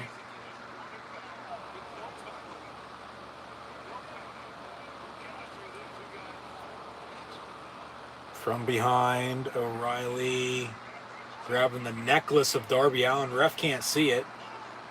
And then now has him in a headlock. Darby gets kicked, covered, O'Reilly 1, kick out. Another kick, another cover, another kick out. Jeez. O'Reilly going to go up top now. Knee off the top rope. 1, 2, and a 3. Wow. I thought Darby's going to kick out of that. Kyle O'Reilly with the win over Darby Allin here, Double or Nothing. Okay. Talk about crowd being dead. And right side of his back, he might want to take it a little easy there. With the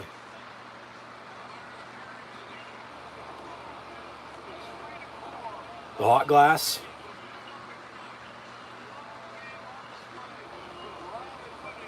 So Kyle O'Reilly picks one over Darby.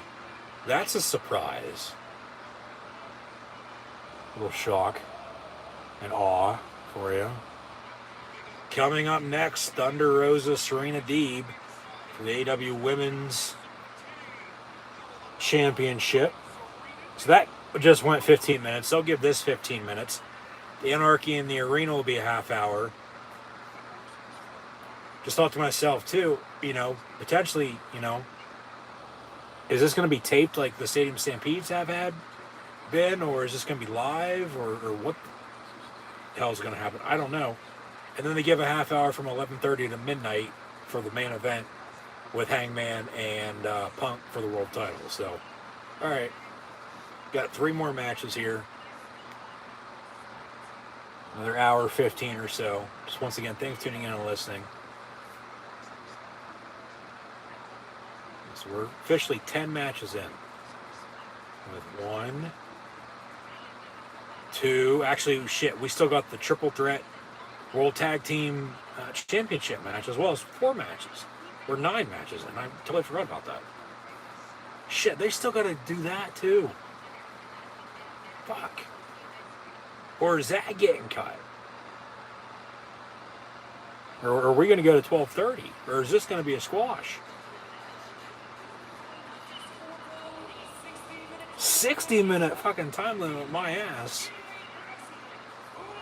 This might be 6 minutes at best.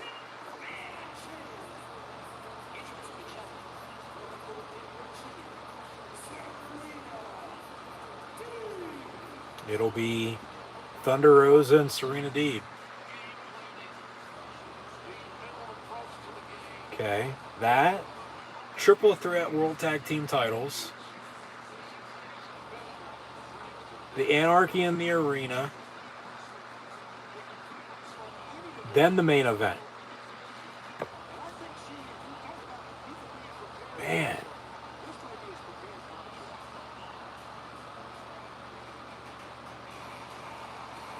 So Thunder Rosa is your AEW Women's Champion. Defeated Britt Baker back mid-March. Really hasn't lived up to the hype, in my opinion, as World Champion. Women's divisions, for the most part, trash right now. State of flux once again, just like WWE's and AEW's normally is, because they don't, seem to know what the hell they're doing with them. But, Ember Moon, Athena is now in AEW, so maybe, have her challenge for a title. But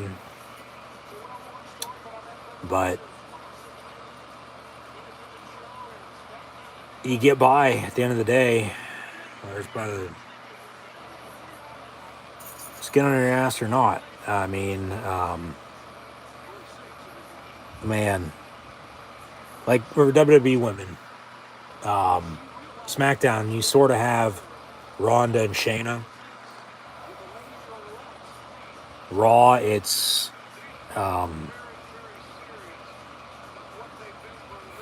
there's more than a few on Raw, but Bianca, Becky, Asuka's since returned. They need Bayley back. Charlotte's going to come back at some point in time. Alexa Bliss just returned as well, so here we go. Bell rings, match underway. Thunder Rosa, Serena Deeb, who once shaved her hair when she was in the WWE, alongside Punk and Gallows, part of the SES. But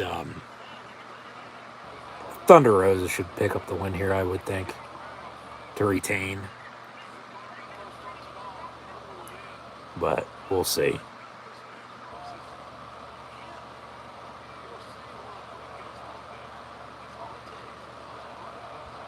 Thunder Rosa chant.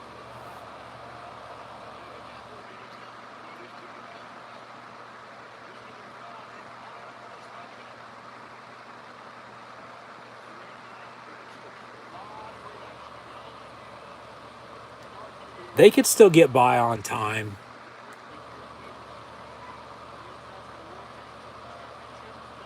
Because you've got a triple threat World Tag Team title match. Not unless they cut it. And they just haven't announced it yet. We'll find out by the time the main event rolls around if they're having that or not. Because if not, that ain't main eventing. Maybe they're going to have that on Dynamite this week. When they should have had O'Reilly and Darby, the match preceded this, also been on there. Or on the buy-in earlier.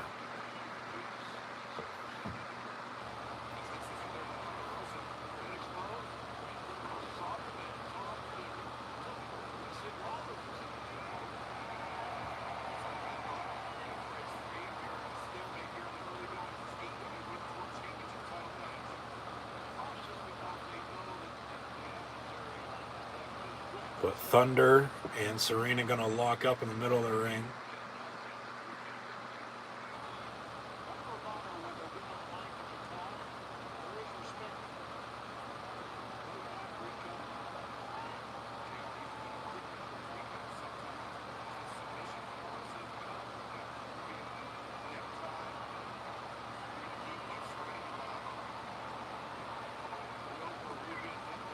Cover, 1, 2, and kick out. 1, 2, and a kick out.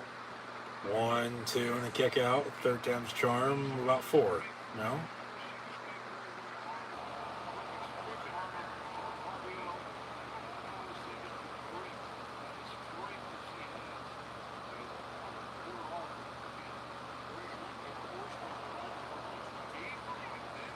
Quick roll up. 1, 2.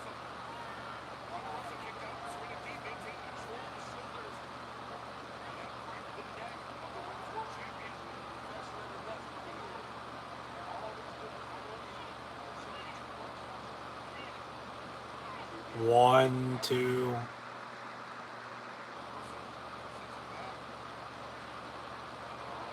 Okay, now she has her. Shit. Just tossing her around like she's a swing set.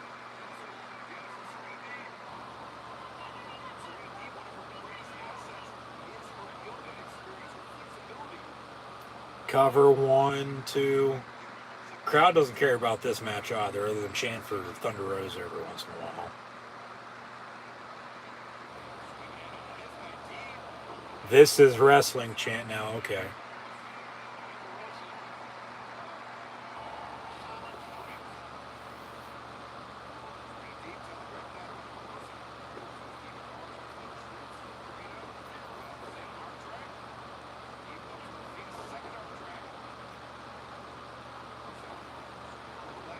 Cover 1, 2, and kick out. Nice uppercut by Serena, but got reversed. That's a botch. Come on. Once again, like I said earlier with the other women's botch, you wonder why nobody cares then. Or you wonder why people shit on it. Well, there's one of the reasons why. Because it happens more than it should.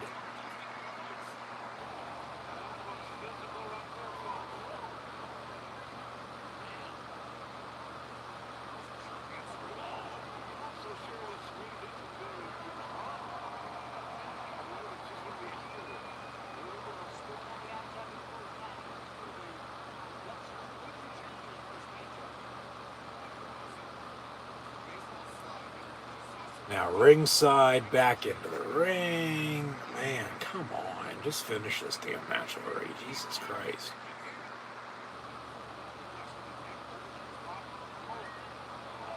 Face first into the post goes Thunder Rosa. Yeah, buffer now. Alright. At least during this match.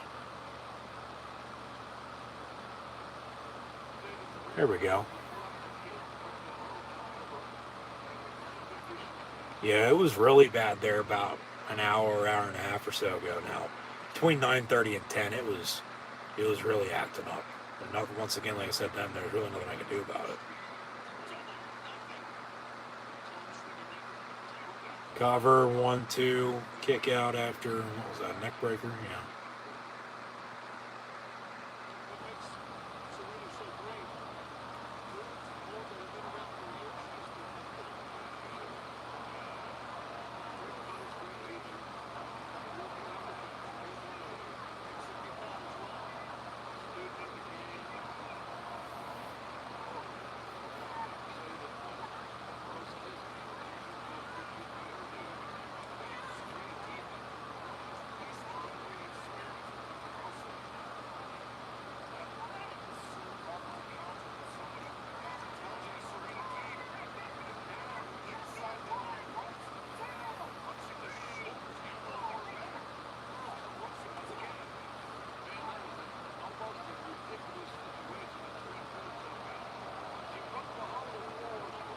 Boos now from the crowd.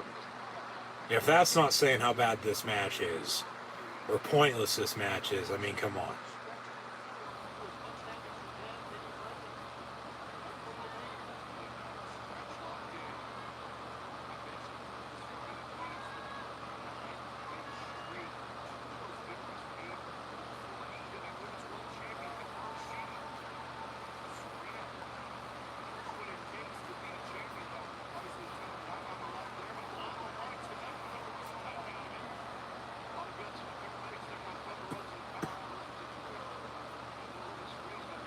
Weak ass uppercut and a weak ass punch. Jesus Christ, come on. They got 5 more minutes here, it looks like. Chop to the chest. Another chop to the chest. Thunder Rosa in control. Clothesline on Serena Deeb. Another clothesline.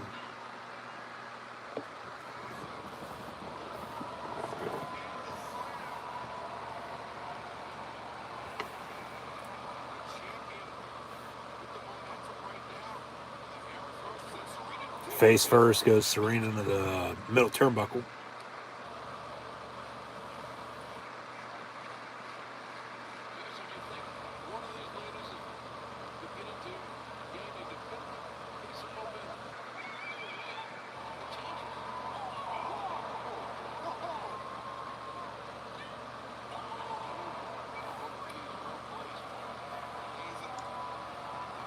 As you can tell, I'm not really interested in this match. This is not that good. Just dragging on at this point.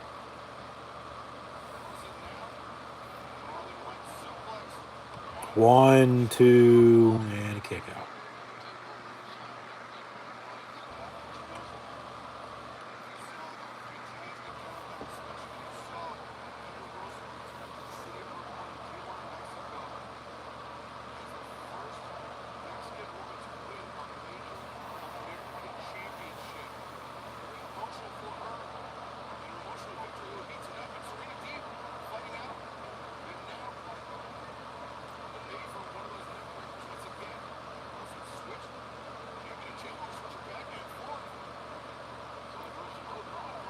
Serena now has Thunder in a submission. We'll see if she taps.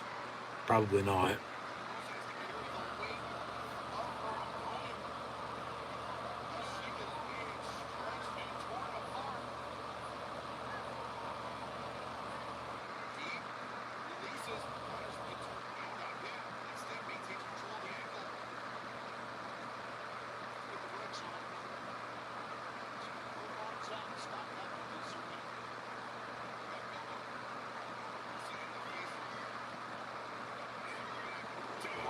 Nice big 1, 2. Thunder kicks out.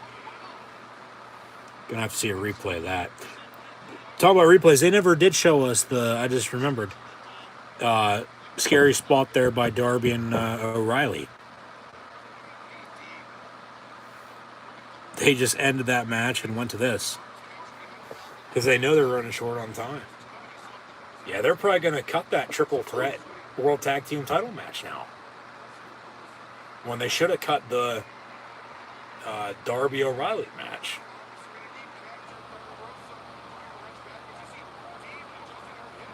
If not both of them, once again, like I've said.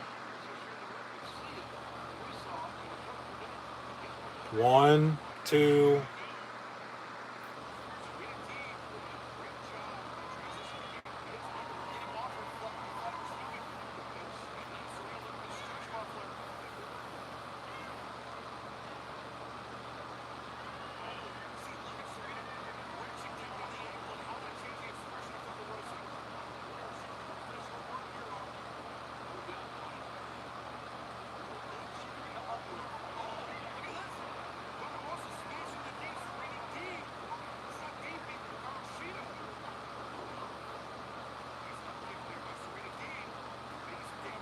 Clothesline misses. Double clothesline. Yeah, they're both down and out. Jesus Christ. Go home already. I don't think so, JR. You can say that all you want. This crowd is dead.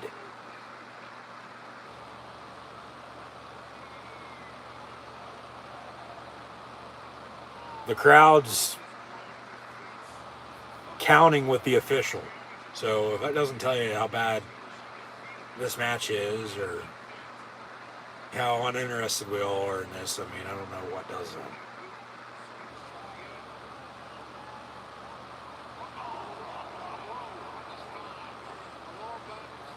Thunder has her on her shoulders, drops her, cover, 1, 2, and a kick out. Good God. Go home. Finish this son of a bitch. We got another 2, maybe 3 matches, depending on if they cut that other one.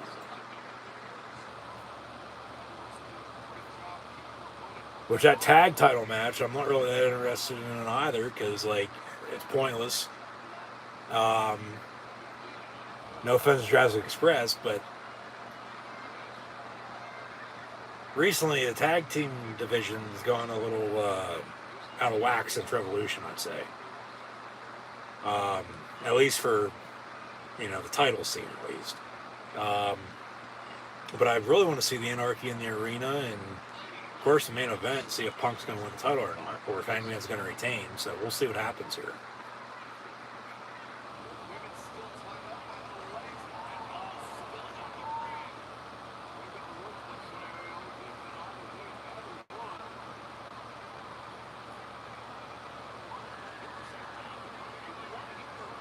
Aubrey Edwards getting in the shot of everything again.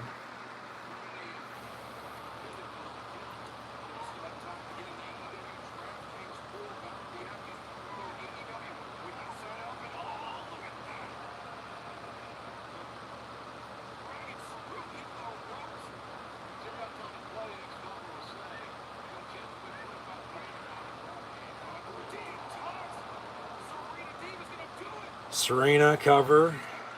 1, 2, and a rope break. Not a kick out, a rope break.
Serena Deeb trying to get Thunder Rosa to tap. Another rope break by her.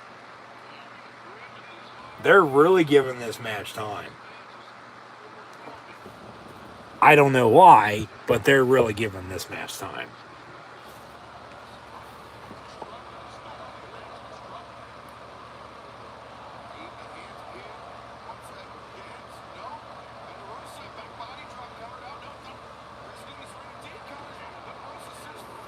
One, two, and a kick out.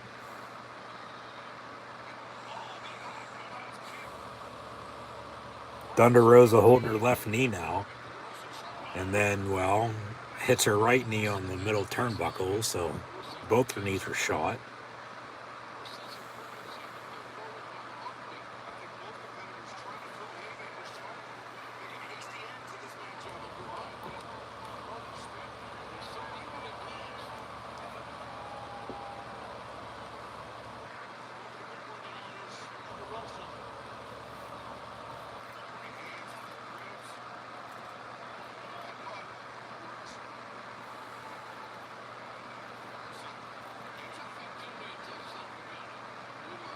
Off the top rope. Hopefully this is the finish.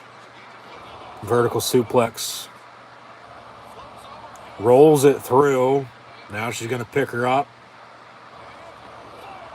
Slam her down. Thunder Rosa cover. 1, 2, 3. Thank God that match is over. Good God. Thunder Rosa still your AEW Women's World Heavyweight Champion. Yeah. Thank fucking God that's over. Right. Jesus Christ. Went on 20 minutes too long. God damn. And I don't know how much worse or I don't know about better right now. This can get with Thunder Rosa as champion. It's been bad. Very lackluster, if you will. What's coming up next? The Anarchy in the Arena, then the main events. They have cut the triple threat World Tag Team title match with Jurassic Express. So,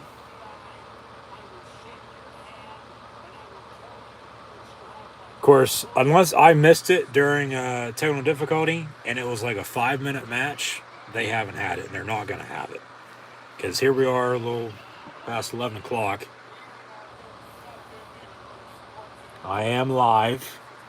And co-main event time. Anarchy in the Arena. With the Jericho Appreciation Society. Sports entertainers of Chris Jericho, Jake Hager, Daniel Garcia, and 2.0 as they'll take on the Blackpool Combat Club. No Wheeler Yuta, But, of course, Bryan Danielson, Jon Moxley, with Eddie Kingston and Proud and Powerful. Anarchy in the arena. Shit's about to hit the fan, says Justin Roberts. It looked like at first he didn't know what the fuck to say. And then, yeah, shit's about to hit the fan. Because this is anything goes. Anarchy in the arena. There's going to be anarchy in the arena. This is basically the Stadium Stampede inside. So, we're off to see the Wizard. The wonderful Wizard of Chris Jericho and the JAS, the Jericho Appreciation Society. That was good by Justin Roberts. We'll see if they let the crowd sing along to Judas here or not, because they cut it last week. Is he coming out dressed as a fucking wizard?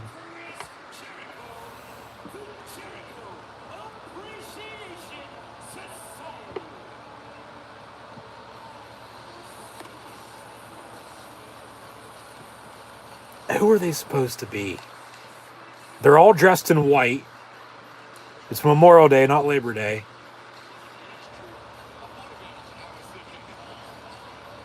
A boy band, says commentary.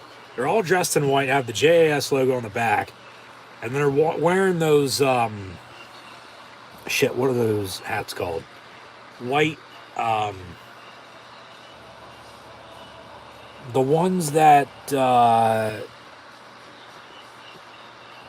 fuck it, doesn't matter.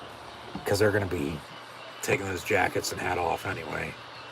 They are letting the crowd sing along to Judas, so. I become Judas in my mind. But the Wizard, Chris Jericho,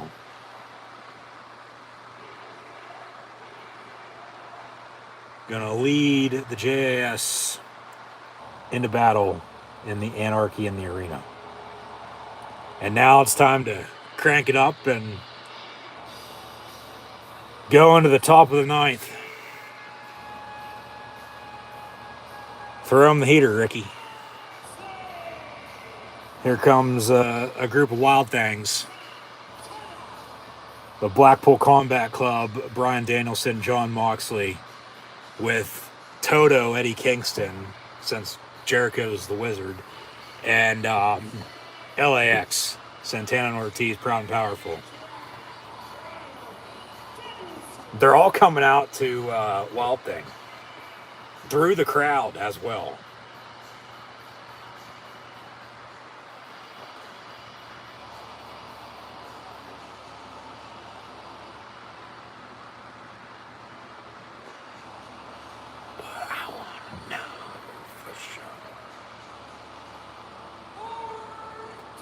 Okay, Justin Roberts is, as they pan to them in the crowd, that's how he's introducing them. Kingston's coming out last. There's Eddie Kingston, wearing a cut-off white Yankees shirt. They just got done with a series with the Tampa Bay Rays this weekend. And Anarchy in the arena, they're going to fight into the crowd. This is live. This ain't pre-taped. Here we go.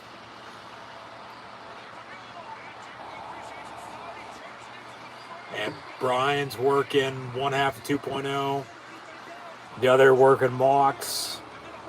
Jericho and Kingston working one another. Yeah, white's the common base color with these two. The music's still playing and they're fighting. Are they just going to let Wild Thing play the whole time?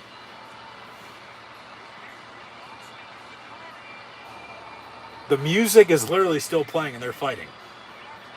Like, they didn't cut it. They're just Blackpool Combat Clubs and Kingston and LAX is beating them all to hell right now. Into the fans they go. This is pretty cool. They're letting the music play still, like I said. They don't give a shit. Yeah, that's what Justin Roberts was like. Yeah, shit's about to hit the fan. for his introduction. Like, not this is a anything goes match or a 2 out of 3 falls, no DQ, whatever. Yeah, shit's about it to fan. Is this even going to be a match? Like, did the bell even ring? They're just fighting into the crowd. They're not even fighting in the ring. Vertical suplex by Moxley on the cement floor.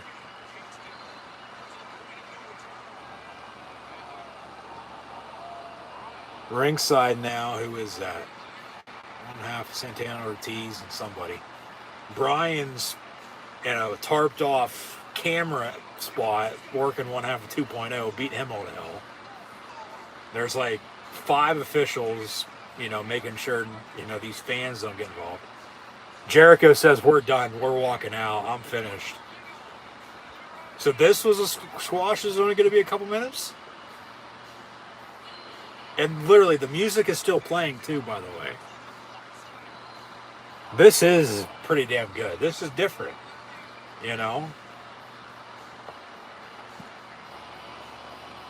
Moxley and Jericho now working. What is that? A necklace of some sorts? Maybe a chain? Shit, who the fuck's that? Oh, that's going to be a t-shirt. Jericho with the sunglasses, but one half of it's broken. Okay, they got a couple tables set up. One half of Matt Lee 2.0. He's really fucking bleeding. They're fighting into the crowd too. Hopefully he doesn't have.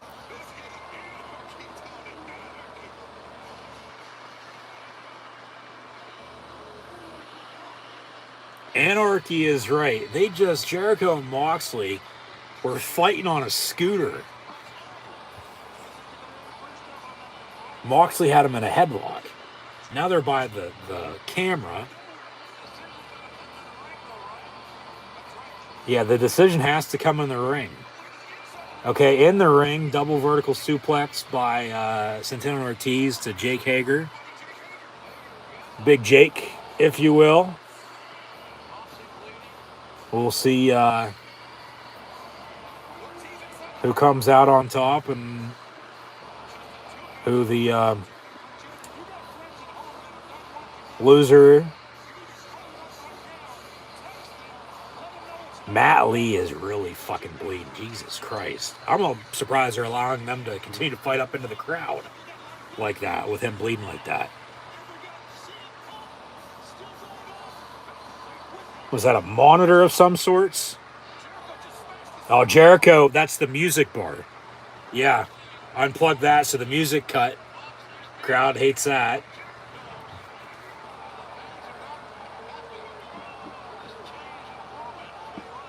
Now they're going to fight onto the concourse level. Jesus Christ, Moxley's busted up.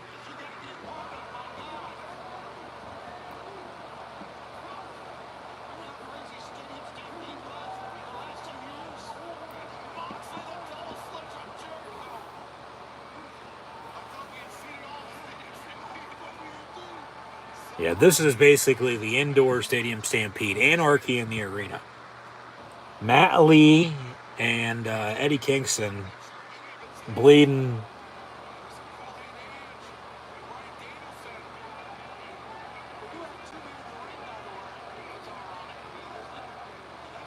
Pretty severely bad. Brian working the other half 2.0. Half the crowd has gone to the concourse level just to see this fight. Through the table goes Jake Hager. Jeez. Yeah, what is next?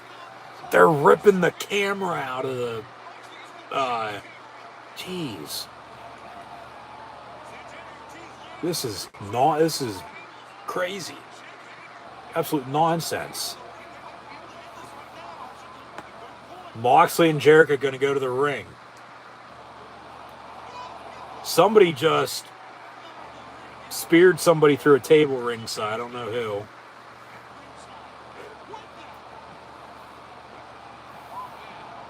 Is that Mustard? Well, it goes with the blood since that's red. You don't need to use ketchup now. Jesus Christ.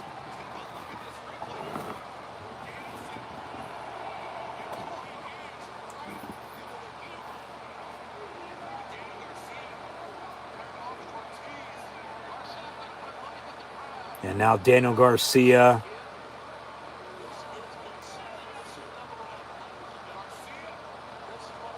Got a tombstone. Is that Ortiz? Yeah, ring apron, but they had the steel steps on the side.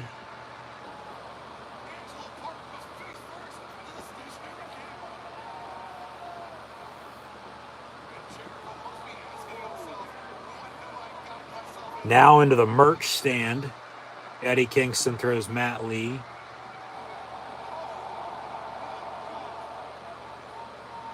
Yeah, not the merch. Those t-shirts, could be sold tonight. Not now.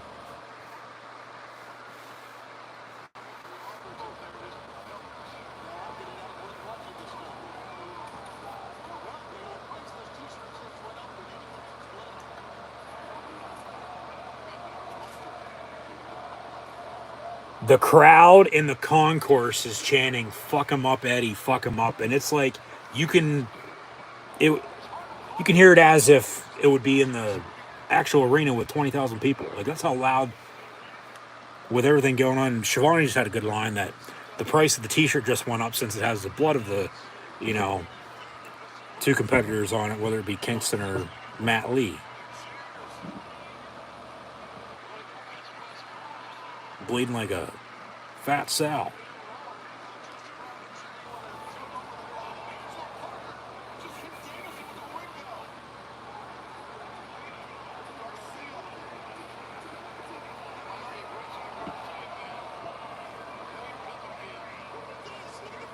And Moxley and Jericho are ringside in the first few rows there. The fans would have to move the hell out of the way. Not stand there and watch all this. They literally have to fucking move sections. That's how bad this is. Carnage. Moxley getting into a Kohler. Gonna just fucking chuck the Kohler at Jericho. Jesus Christ.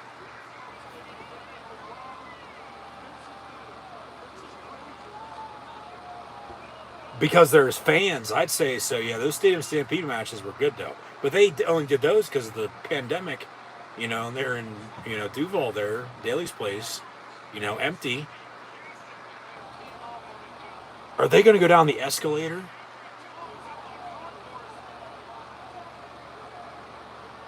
Or is he going to throw him off the second level? Is he dragging him by by his neck with a belt wrapped around? Yeah, sure as hell looks like it. AEW chant. Moxley's bleeding pretty good now. Not as bad as Matt Lee. Jeez. Jericho going to put the walls in on Moxley on a table ringside. Yep. Walls of the Wizard.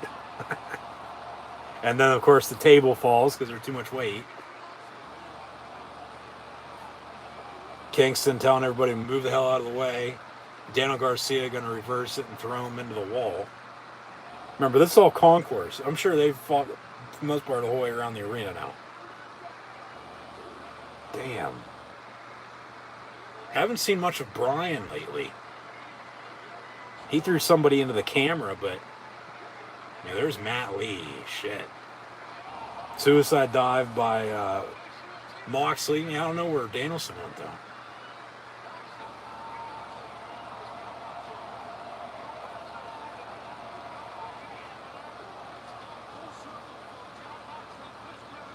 Yeah, where's Regal at?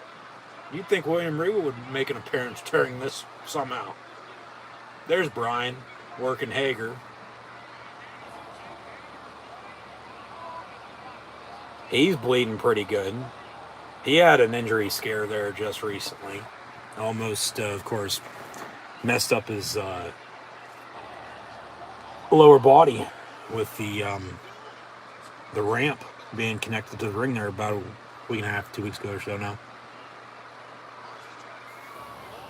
Vertical suplex on the ramp. Hager to Danielson. Jesus Christ.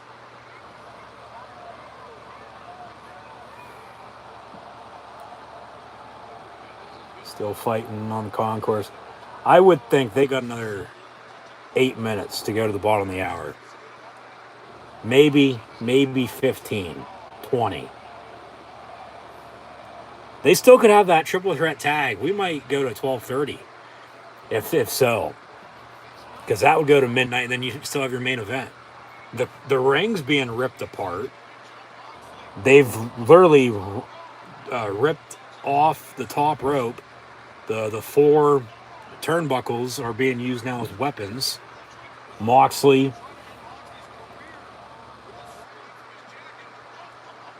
gonna low blow Jericho with that.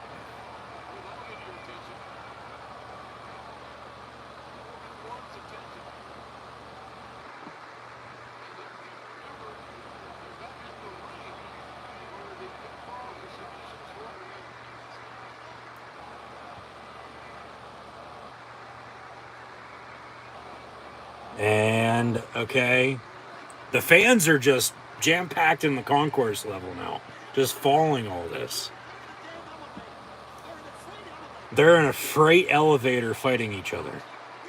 There's a turnbuckle being used as a weapon. Moxley using it as an axe, chopping wood on Jericho.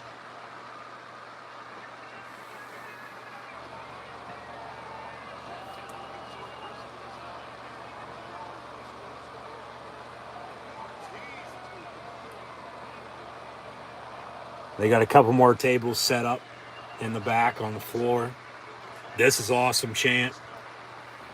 This is awesome. This is. Moxley setting up another table ringside.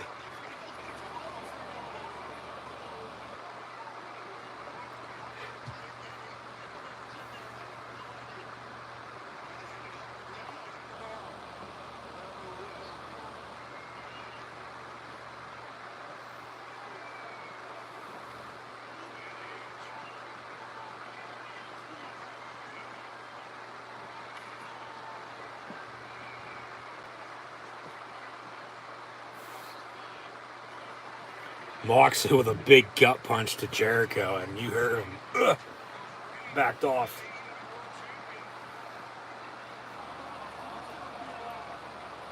Of course there's a ladder, yeah. Why the hell isn't there? There's two spots now. They've fucked up on the camera spot. One, Jericho grabbed the monitor, it looked like. Okay, they show a replay of this. The other one they didn't.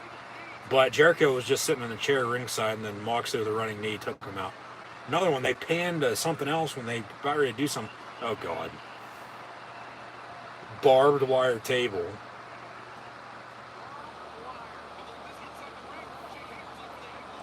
Okay, Santana Ortiz climbing the ladder.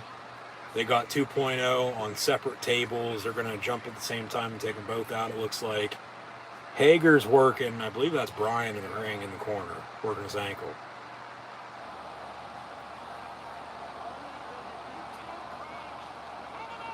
And two big frog splashes through the table.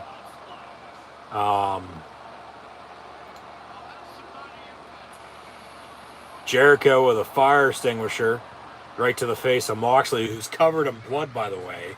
And then, the white fire extinguisher product with the dust. Looks like the Joker.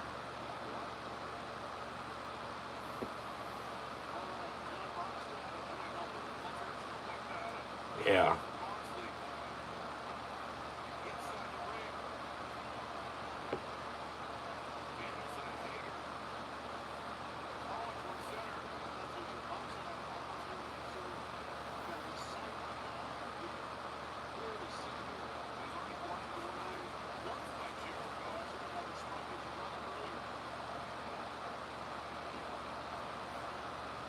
And As Moxley and Jericho get into the ring, Bryan and Hager on the other side.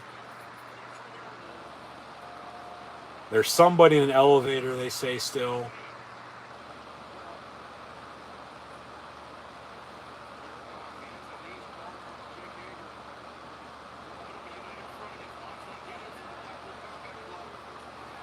Now they're in a square, in a circle.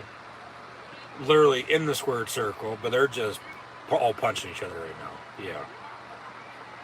Bryan and Jericho, Moxley and Hager.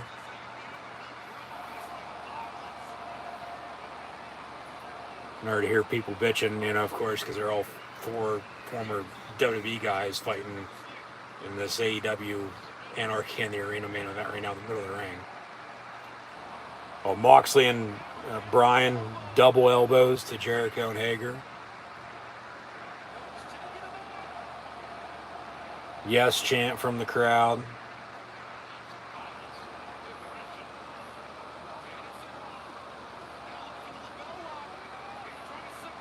Double submission, maybe a double tap out here.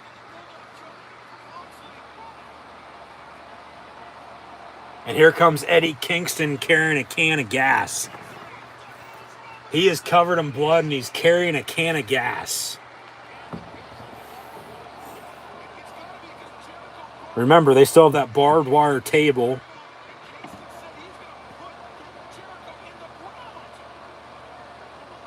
I doubt it has actual gas in it, but you just never know. Eddie Kingston covering Jericho in gas. Got Bryan a little bit too. Bryan knocked him down because, well, he was going to light it because he had an actual fucking lighter. And then now they're going at it. Moxley has to break those teammates up.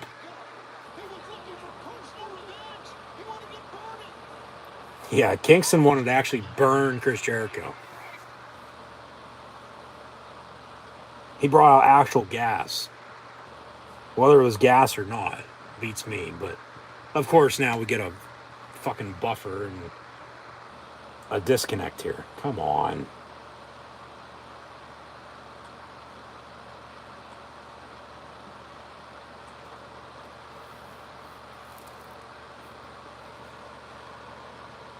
My luck. Right at the fucking end of that. Jesus Christ, come on.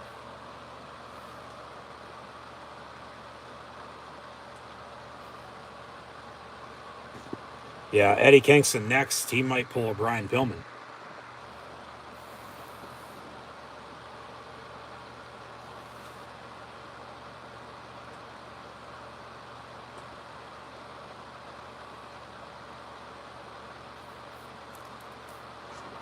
Okay, we're back to it. We're back to it. I can hear it, but I can't see it. 1, 2, and a kick out. Okay, I can hear it, but I can't see anything.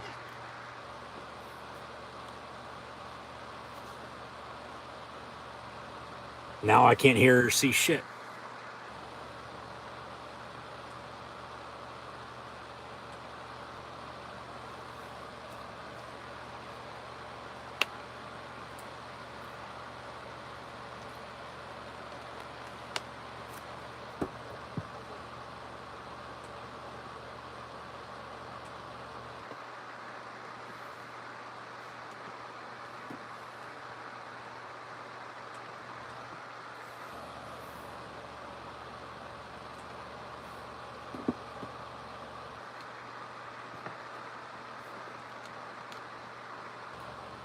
And of course now nothing's playing. What the fuck?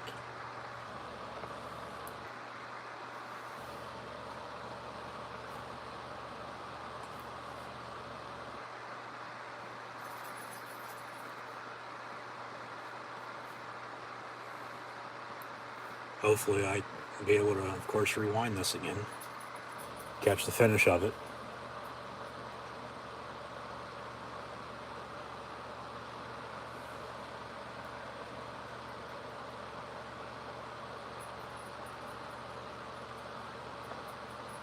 Come on.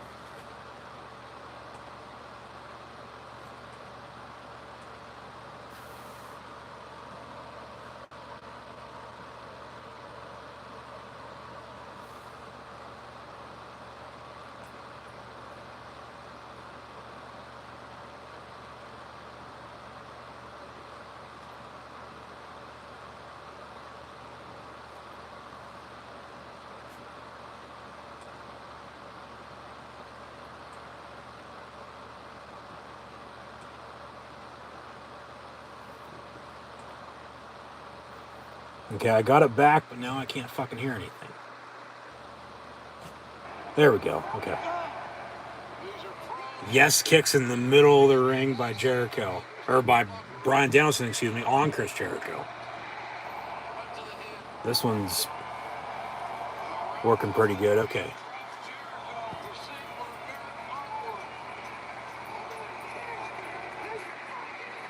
Brian Danielson, now I'm going to kick his fucking head off.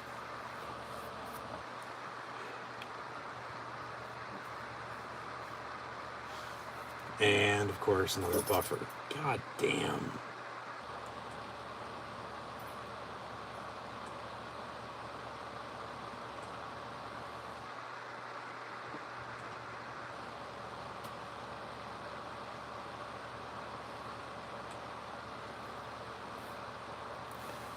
Come on, man. What the hell?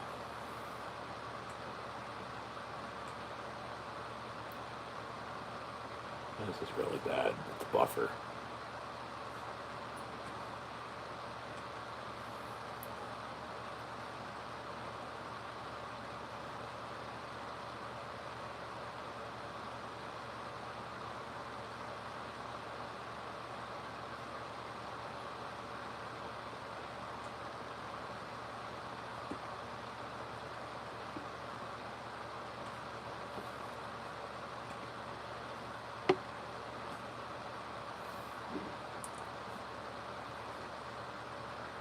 Once again, I can see it, but I can't hear it now.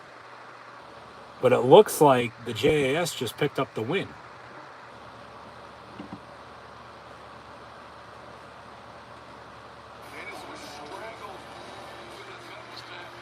Yeah. They'll show a replay here, the finish. Yeah, the JAS just picked up the win.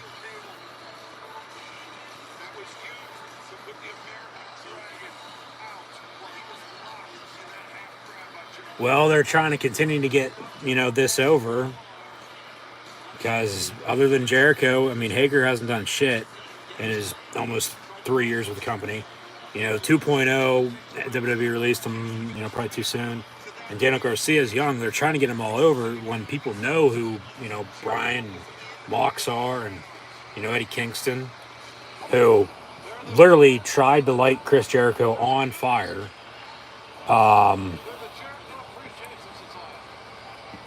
And I mean, Santana and Ortiz for God's sake. So, yeah. Okay. The best in sports entertainment. The JAS. Jericho Appreciation Society. Yeah, here's some highlights. I just want to see the finish because it cut out right before that. Last thing I heard was Jericho was getting yes kicked by Brian, and he said he was going to kick his fucking head off next. And then it cut, and I got it back.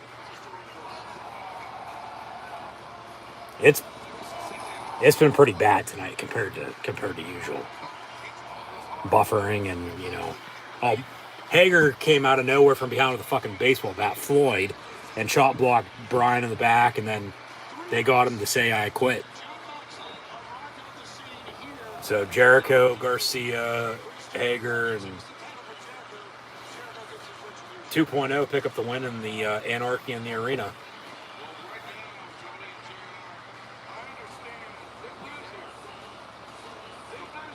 Big news here. What's up? Probably All Out. Or Andrade. He's not in AEW to lose. Is he going to Ring of Honor? Since day one, this group, the war, this group is the losers. The AFO's losers. Well, he took him over for Matt Hardy once Jeff came back. I got a new contract for a new business partner. New contract, new business partner.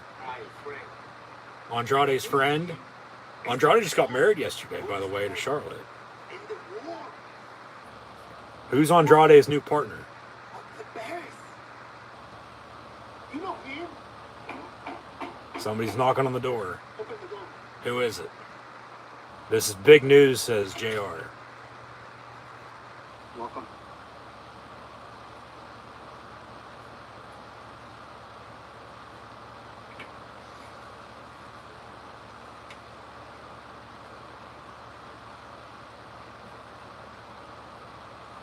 Welcome to AEW.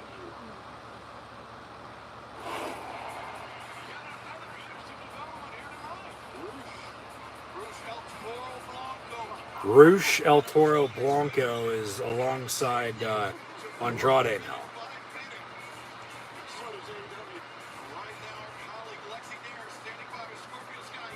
And now Scorpio Sky and Ethan Page, along with Paige Van Zant and Dan Lambert backstage. American Top Team. They're doing all this because they got to fix the ring, clean up everything, get people back in their seats for the main event. Really? Scorpio, how are you feeling right now? Me?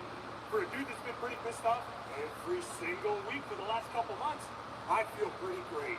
You know what? It felt real good to get my hands on Sammy Guevara, finally. But if I'm being completely honest with you, it feels even... I think Ethan Page is going to turn on Scorpio Sky soon. I do. And they'll split the Men of the Year up and have them, go after one another for the TNT title because Sammy can't challenge for it anymore since they lost. At least when Scorpio Sky's champion, he can. And now, the book is finally closed. Sammy Guevara and Frankie Kazarian will never challenge for my TNT championship again. And speaking of bigger and better things, I am wondering who is next. Yeah, who's next? Who wants to step up to the plate? Who thinks they have what it takes? I think it's going to be Ethan Page. I do. TNT, ready for any... Actually, Darius Martin steps up. You know, just because Sammy... Or maybe that's Dante Martin, one of the Martin boys. The one's hurt. doesn't mean that I can't. Yeah, I think that's Dante because Darius is injured all the time. Dante, I give you... Yeah, it's Dante. I've been watching you on Rampage. You look great. You're a hell of a talent. So Dante Martin walks up to Scorpio Sky. No way are you ready for this fight. No way you're ready for me. I'll give it to you. So I tell you what, come to SoCal. I'll give you a shot. All right, they'll have a TNT title match this week on TV. They'll be in LA on Wednesday and Friday. In Inglewood, at the Forum in Anaheim. Are you kidding me? They're still going to fucking have this.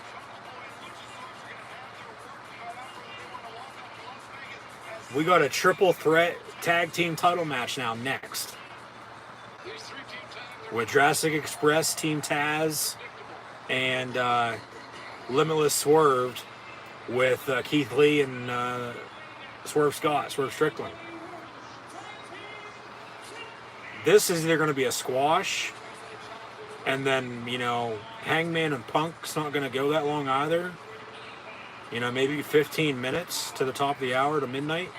Or they're going to give this 15, 20 minutes, and then we're going to go to 12:30 and have a 4.5 hour pay-per-view. Jesus Christ. When a couple of things could have been on the buy-in, or at least one of the matches could have been on Dynamite or Rampage this week. Like, shit. And they're not even airing video packages before these matches for the most part.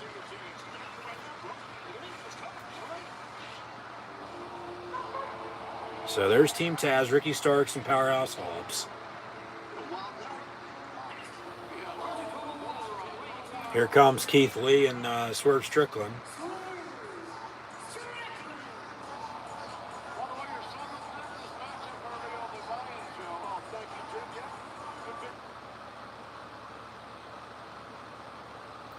So this, we'll see if it's going to be quick or not. Of course, got a buffer for Keith Lee's entrance here.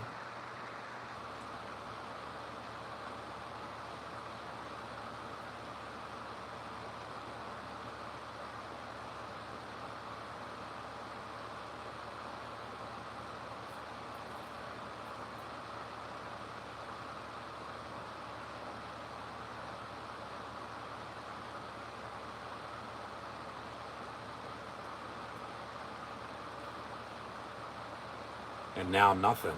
What the hell?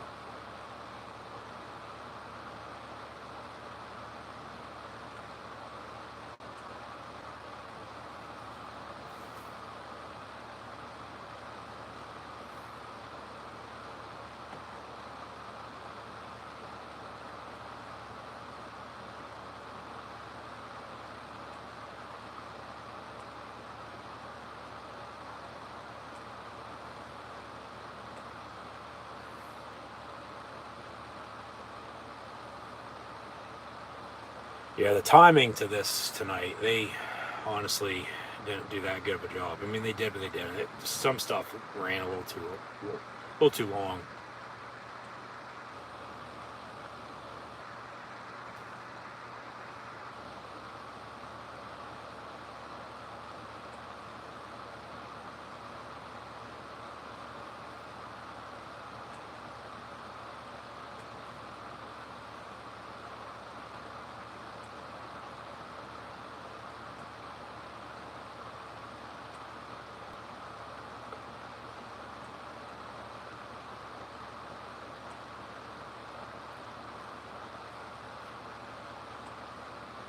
So now, oh, Jurassic Express. Hopefully this will be quick. There's Jungle Boy, or Jungle Jack, or Jungle Jack Perry, or Jack Perry, or whatever the hell JR is going to call him tonight. Son of the late great Luke Perry.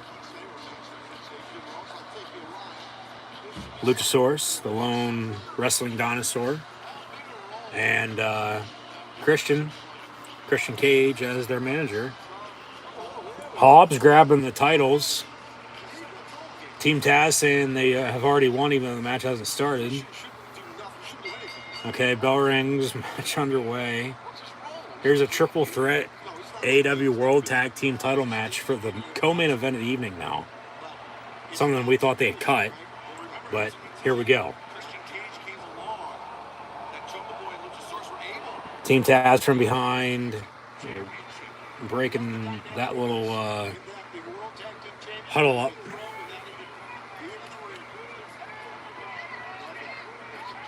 And now they're fighting ringside. Just have a no contest. Have this end in a fucking count out or something like that.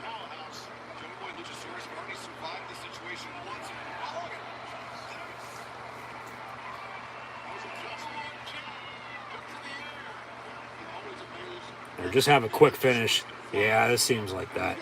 They're going to get Ricky Starks up. Elbow. Cover. 1, 2, and a kick out.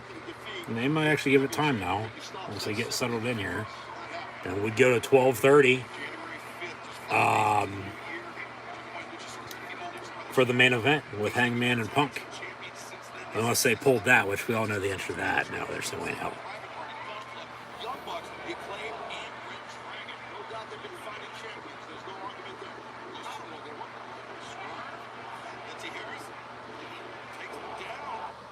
Oh, come on.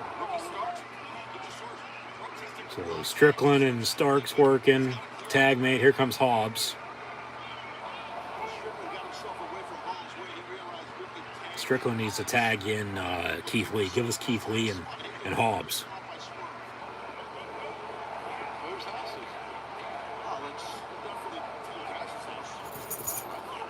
Nice big clothesline by Hobbs.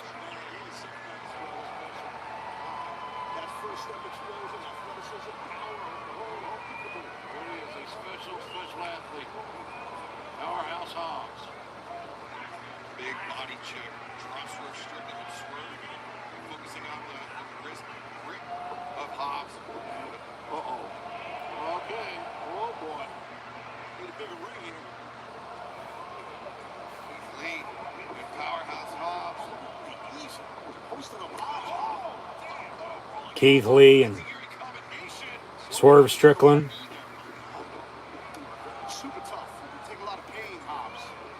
With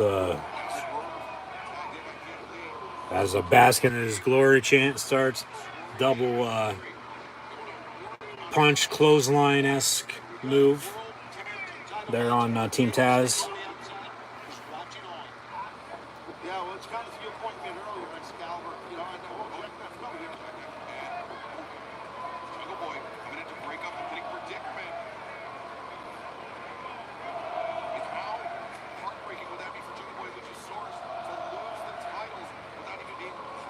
More bask in his glory chant.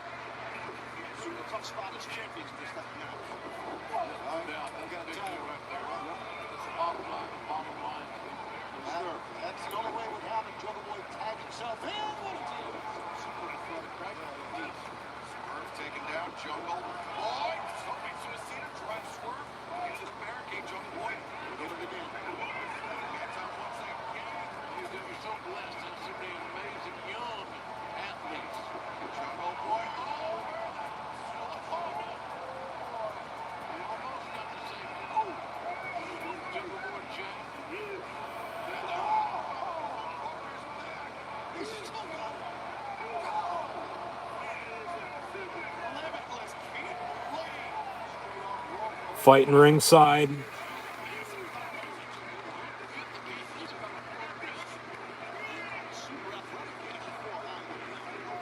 Keith Lee, whoop, whoop. Keith Lee, whoop, whoop.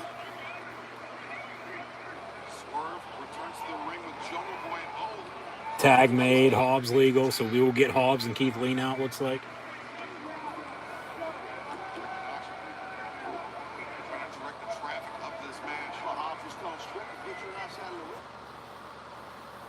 Oh, come on, really?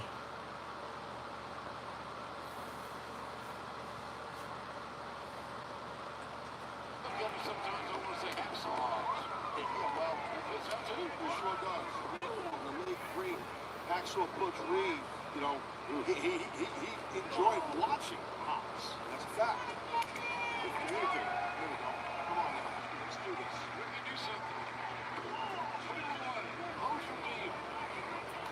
You're right, JR. We're trying to have that opportunity here. Yeah, I'm saying. You serious? You love the show, buddy. Backbreaker. Talk about showboat. That kind of motivates him. I understand a little bit of fight, but that's kind of what Ricky Starks is. That's why he's absolute. Ricky Starks and Jungle Boy going at it as Christian Cage looks on. Team in this match on the apron. You're a hell of a coach, Dad. Thank you, Starks. But the start NFL team, with Keith Lee on my D-line, it's Hobbs. Up in the face by Jungle Boy Starks. Lost my overhead shot. Come on now, Starks. Starks gonna walk the top rope. And then Jungle Boy drops him.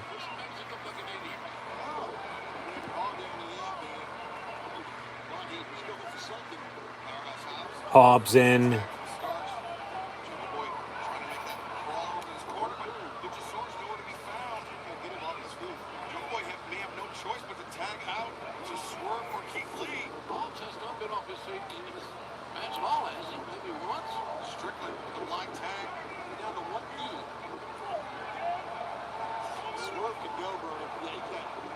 Hobbs misses with the clothesline, and then Swerve hits him back with a... Actually knocks him down.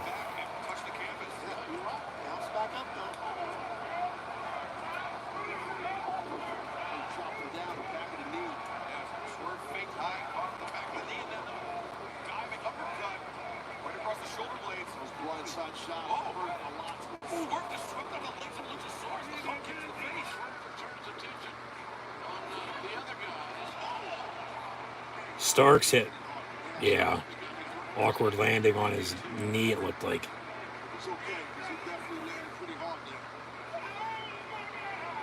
Oh my God, says Keith Lee. He almost sang it.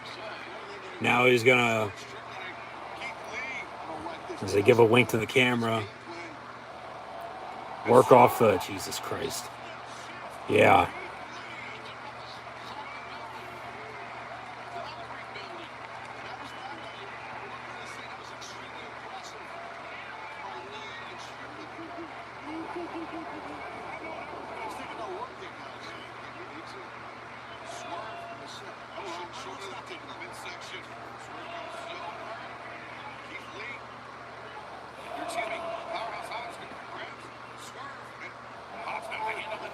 Hobbs picking up Strickland again, and then Strickland rolls it through and kicks him into the corner.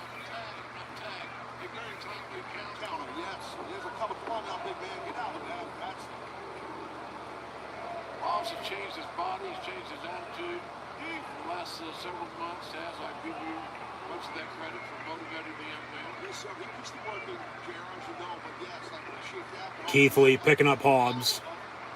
Strickland off the top rope. Jurassic Express just standing in their corner, not doing anything.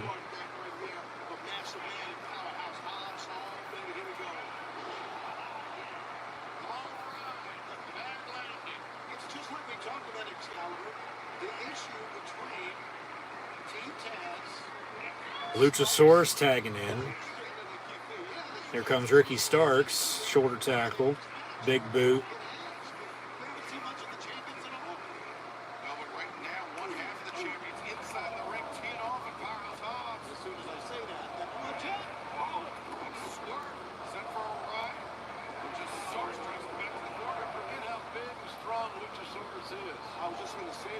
Luchasaurus going to drive Starks into the corner. And then double clothesline to both, just Team Taz, both Starks and Hobbs.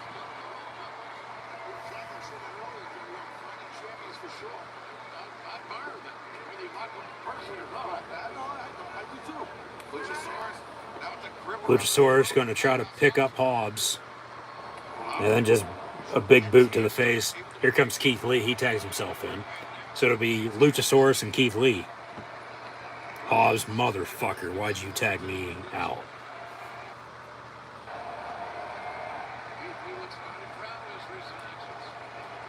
Actually, we're going to have Keith Lee, Hobbs, and Luchasaurus in a triangle now.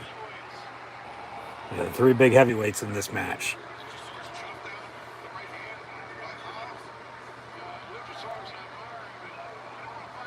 Luchasaurus with some big kicks to both men there. Going to go try a double choke slam now, it looks like. And then Keith Lee and Hobbs pick him up and choke slam him. So yeah, as Taz just said, the dinosaur's going for a ride.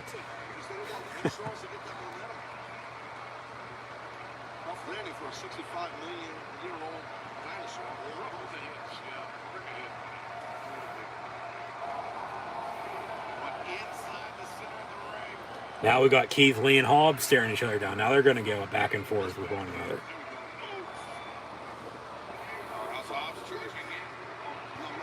And Keith Lee going to pick him up and throw him over the top rope.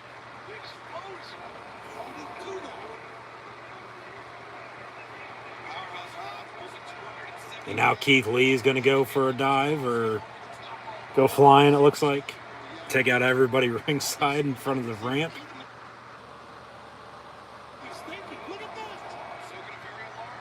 Yep, over the top rope, taking out just Hobbs and Jurassic Express. Now, as Luchasaurus is legal, I'm going to roll him back into the ring.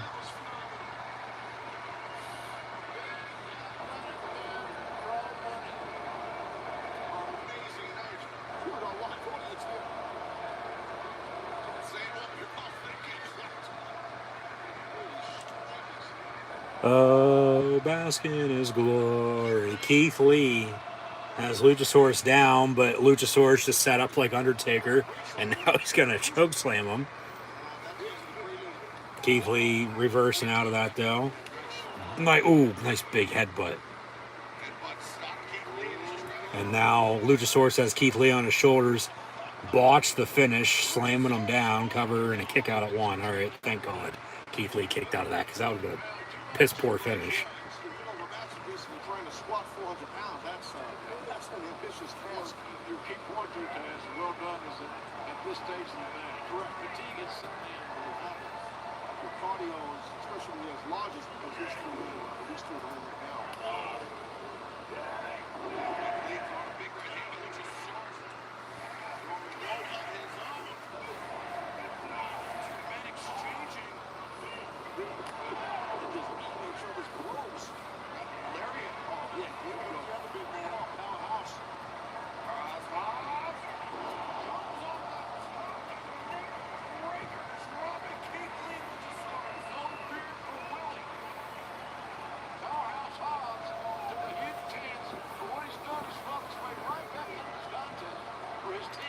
Luchasaurus going to tag in Jungle Boy as Ricky Starks tags in.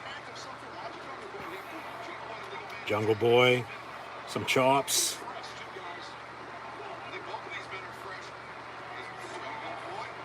And a DDT here maybe.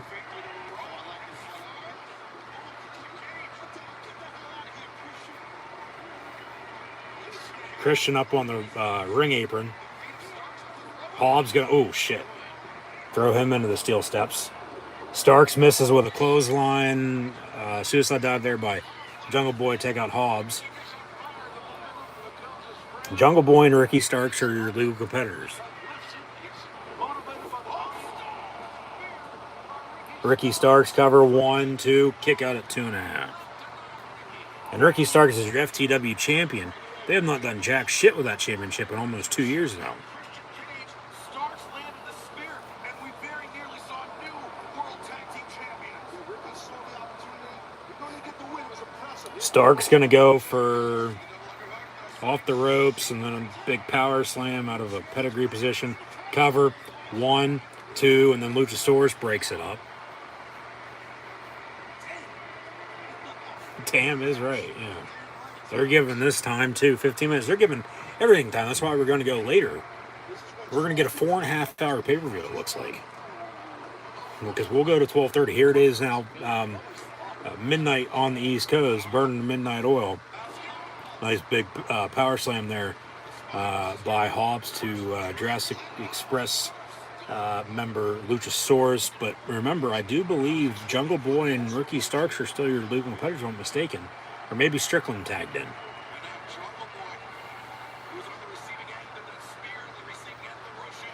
Yeah, Swerve must be legal. Big boot. Well, Luchasaurus just kicked Jungle Boy by mistake. Keith Lee, shoulder tackle to Luchasaurus in the corner.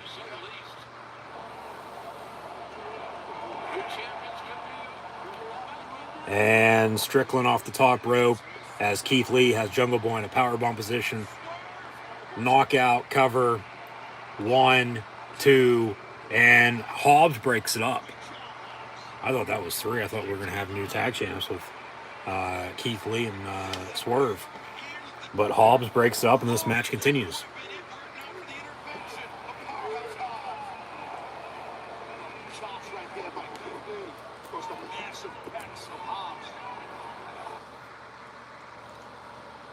Oh, come on. More buffer.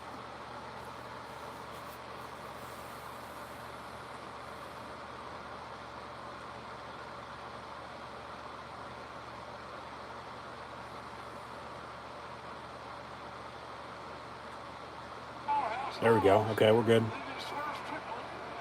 Jungle Boy with a super kick. And now Ricky Starks with the FTW title from behind, going after Jungle Boy. More buffer. Come on, let's go. No. Okay, yeah. No. Come on. All right.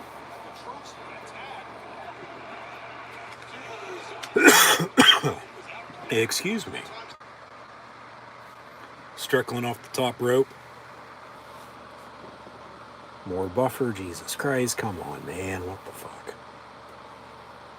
It's been alright tonight. Not as great as usual. With, watching, streaming-wise, the buffer and all that on that end. Not on my end, but... Okay, Jurassic Express retain. They're still your AEW World Tag Team Champions. And, now it's going to be time for the main event.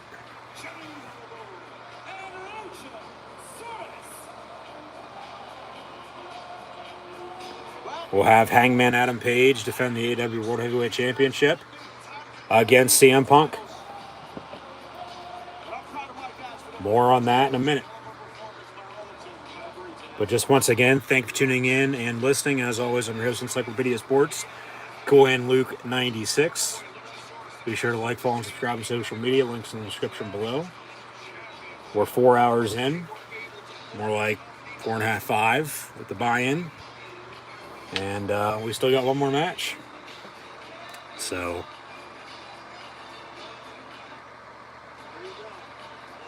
of course, once we finish, we will, in fact, recap everything that's happened tonight.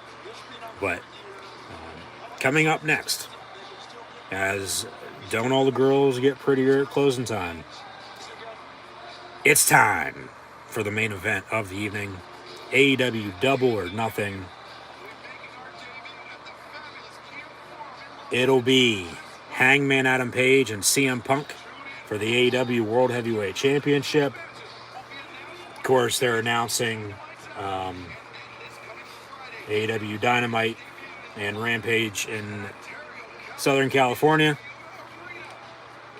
for the very first time ever. Big matches to be announced. There's a 10-man tag there. But, yes, now time for the main event. I think when I came back to professional wrestling fans, Hangman they expected me to hunt for a title. and Punk. Yeah, people were pissed that Punk wasn't in the world title picture right off the bat. And, I mean, I guess rightfully so, but at the same time, AEW was going to do what they wanted with him. And they worked him up. You know, they started off with Darby, then with Team Taz, and then MJF. Now he's going to have the world title. And as I said earlier, with MJF, of course, myself knows the work, you know, most part from the start. And it turned out to be just that, because that MJF Wardlow match kicked off the night. Well, here we are, main event slot now, Hangman Adam Page and CM Punk. What they should do, I think, and this was contingent on Punk winning, so we'll see if that happens. There's a good chance, I think, of that, but we'll see. You know, they could have won either way with it, whether MJF showed up early or not. He did. He can still do what I'm about to say, and that is, in fact, contingent. Once again, if Punk wins the world title here, you have MJF come out to close the show, unless they're going to have some sort of invasion by New Japan Pro Wrestling to hype up Forbidden Door next month. But Sin City, Las Vegas, Nevada, it's now time for the main event of the evening for AEW Double or Nothing. It'll be for the AEW World Heavyweight Championship. Hangman Adam Page and CM Punk, 60-minute time limit. And could go 12:30, could help. Go to 1 o'clock. But here comes the best in the world, CM Punk. As he'll take on the Cowboy, Hangman Adam Page. So, if Punk wins and then we get MJF coming out and challenging Punk for the world title, you know, you go back to that feud they just had that ended at Revolution in the dog collar match. Well, then you have the best in the world as your AEW World Heavyweight Champion taking on the scum of the earth and MJF, his challenger. But I'm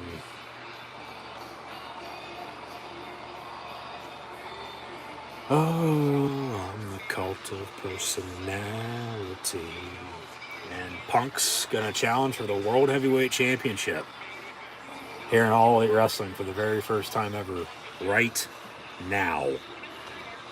So just once again, thank you for tuning in and listening. It is, in fact, clobbering time. Be sure to like, follow, and subscribe on social media. Facebook, Twitter, Instagram. Red subscribe button right here on YouTube. Scroll down, check it out. Like, follow, and subscribe. Links in the description. Thumbs up button. Share. Hashtag AEW. Hashtag AEWDON. The Double or Nothing. Hashtag Double or Nothing. Chat questions and comments. Super chat, super stickers, super thanks. Always greatly appreciated as Punk makes his way down to the ring. And for some people, it's been a long time coming. But for some people as well, I think it's going to be even a longer wait for trying to figure out where the hell All Out's going to be at. If you know, you know.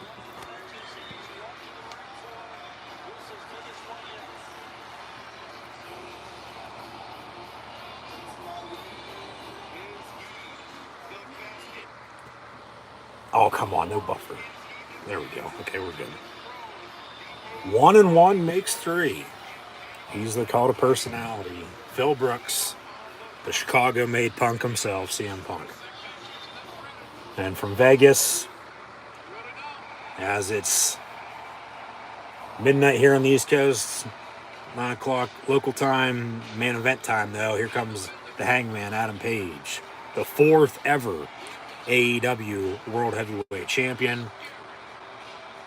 He challenged Chris Jericho in the first ever AEW World Heavyweight Championship match at All Out, almost 3 years ago now. However, lost. Jericho won, held it until he lost it to Jon Moxley. Moxley lost it to Omega. Omega lost to Hangman back in the fall at Full Gear. We haven't seen Kenny since. But Hangman's had now about a 6-month run. CM Punk's coming for a world title, though. So we'll see what gives. As always, we'll see what does. But just as always, once again, thanks for tuning in and listening. And thanks for the support. Thanks for tuning in. And just be sure to like, follow, subscribe on social media. Links in the description below. And here we go. Main event time. Hangman Adam Page and CM Punk for the AEW World Heavyweight Championship. Let me know in the comments below who you do, in fact, have winning. I could see this going either way. I'm fine with whoever wins. We'll see. Only time's going to tell here.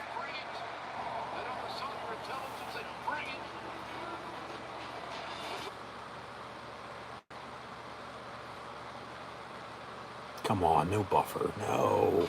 There we go. Okay. It's gone a little better, streaming-wise, non-buffering on their end throughout the night. Really bad there a little bit ago, but...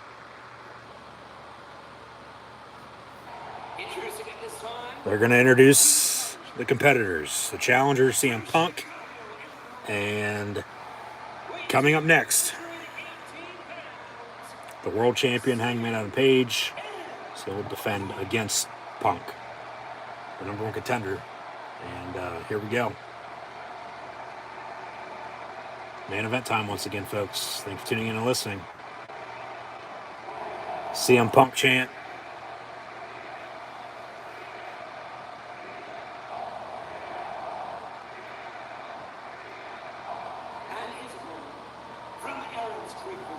It'll be Hangman Adam Page and CM Punk once again.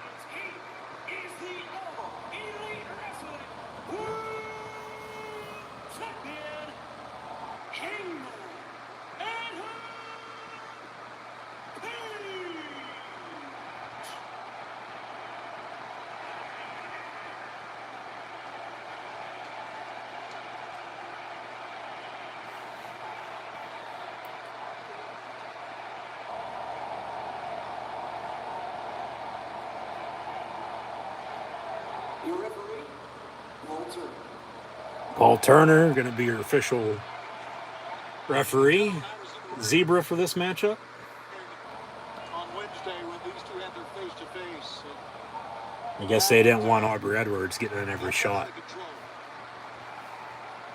And interestingly, that he said, he being Hangman Adam Page, that he is trying to save AEW. Bell rings, match underway. Here we go. Hangman Adam Page, CM Punk for the AEW World Heavyweight Championship.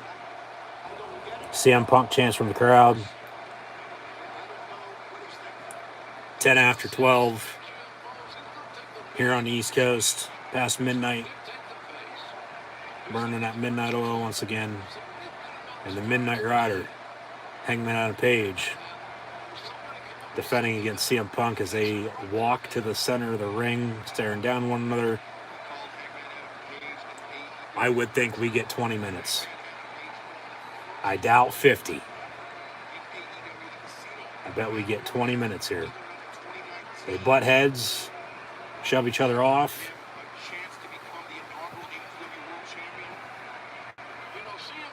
And now they lock up.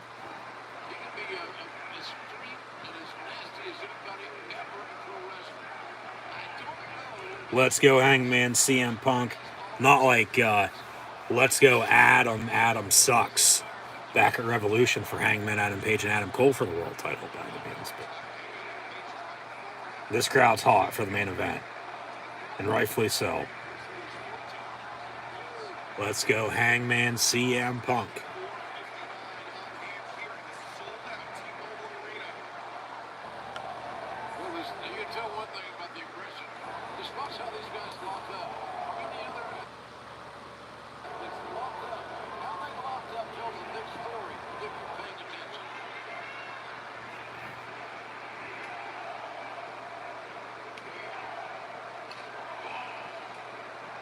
Now just chopping each other, slapping each other's chest back and forth, one after another. Get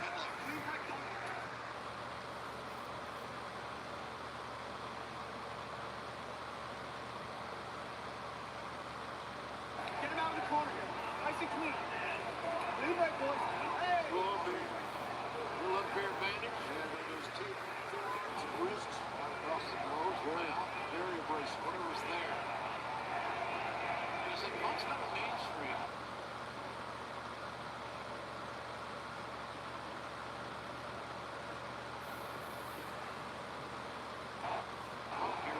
Off the ropes goes Punk, shoulder tackle. Hangman standing his ground. Now a headlock. Gonna go off the ropes. Another shoulder tackle. Punk standing still. Chops. Back and forth. Chops across each other's chest. Jesus Christ. And now a kick to the leg. Punk has Hangman sitting in the corner. Punk kicking at the knee of Hangman Adam Page.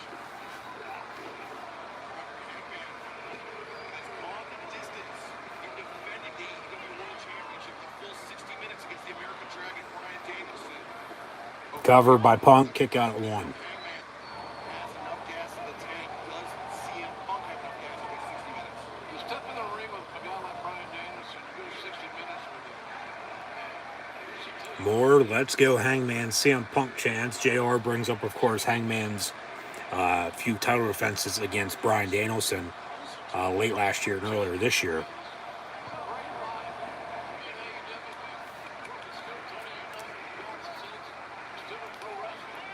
Hangman with a couple elbows, nice big forearm there to Punk.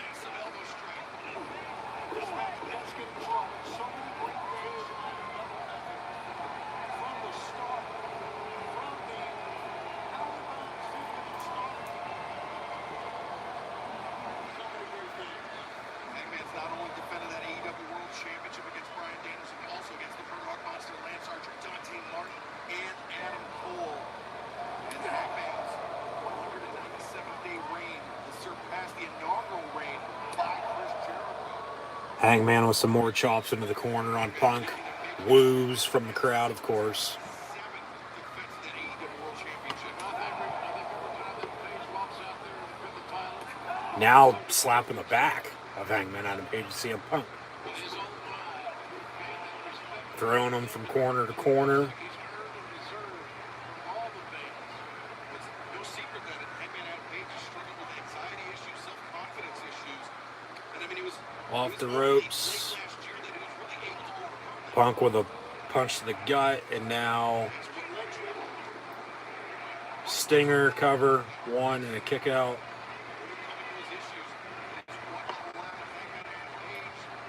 Very loud, just CM Punk chants now. Not even Let's Go Hangman CM Punk, just CM Punk. Voices their opinions, supporting him. You think a guy that's a veteran. Punk gonna pick him up, slam him down. Cowboy shit chant now.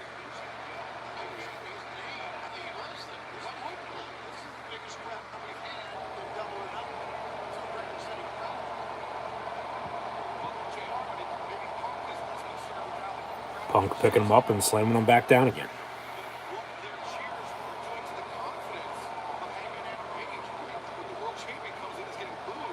Very good questions that only one guy can answer. He just got body slam. So now Punk gonna go up top. Punk, who doesn't make any silly mistakes and take unnecessary chances that don't pay off. He's in the driver's seat. And a crossbody. Hangman rolls it through, picks him up though.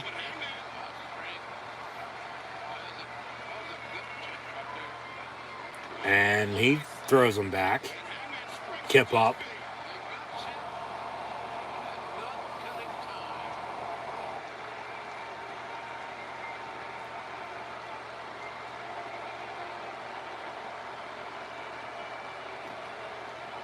What is going through the mind of the world champion? And then a nice big clothesline by Hangman on the ring apron by Hangman there to CM Punk, excuse me. And then jumps over the top rope, taking out Punk ringside. Get it inside the ring, says the ref. Lariat springing off the middle rope may have brought CM Punk a little bit. Yeah, you see Punk as he rolls up. His Scotto landed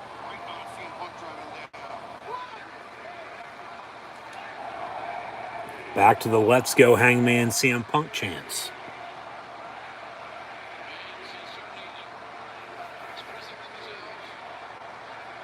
And now Hangman going to throw him into the barricade.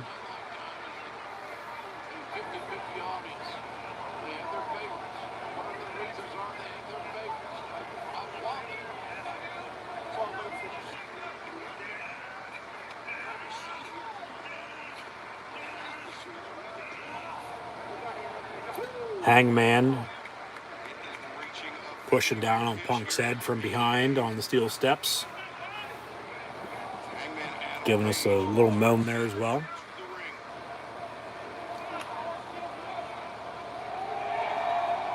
Hangman embracing the crowd. Buffer, come on. Come on, what the fuck? Let's go.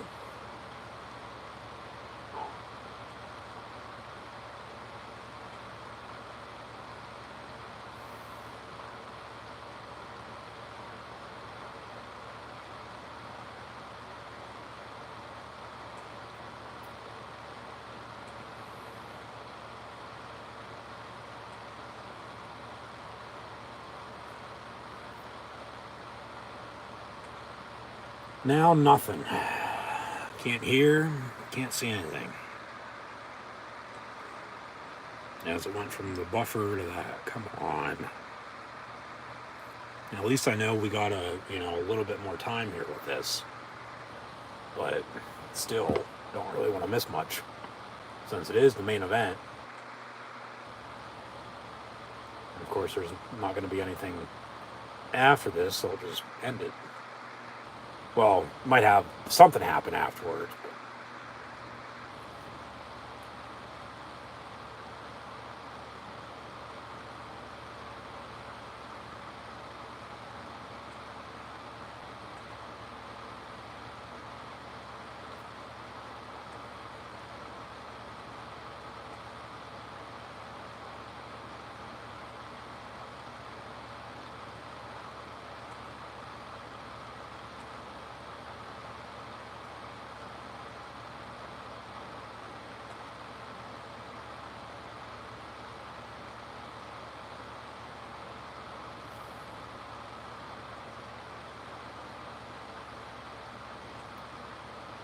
Hangman's going to go for a buckshot lariat here. I can see it now. I just can't hear it. Trying to get the volume back.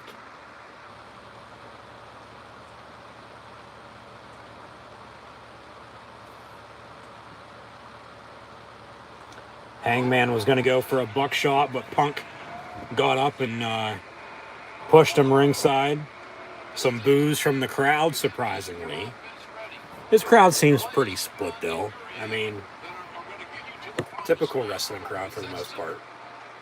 This is CM Punk's first main event Yep. on an AEW pay-per-view. Hangman Page has been in this position many times before, and he is Hangman picking up Punk, power bomb into the ring apron. Jeez. That gives me vibes of summer of 2015. Kevin Owens and Sami Zayn for you. One's going crazy because, well, if you know, you know with Elias and Ezekiel. And then Sammy's a honorary member of the Bloodline right now. But Owens, what, the other night? No, you're not. So.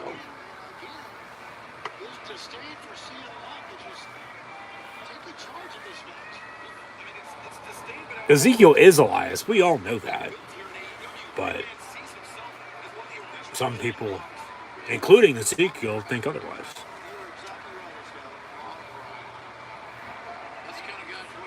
Hangman now off the top rope. Punk from behind, going to push him off.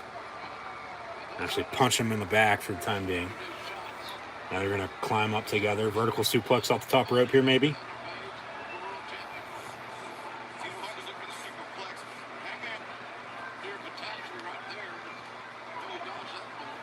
Yep, vertical superplex off the top rope. CM Punk to Hangman Adam Page. Punk was looking for that superplex with desperation. What? Hangman was trying to escape back down the apron. Punk grabbed out and grabbed a handful of the waistband of Page and brought him back Both down and out as the ref starts to count. He is at 3, make it 4 for them to get to their feet. Make it 5. 6. 7. Punk's up, Hangman's up. Here we go. Back to it. Boos and yays with the rights and lefts back and forth now in the middle of the ring.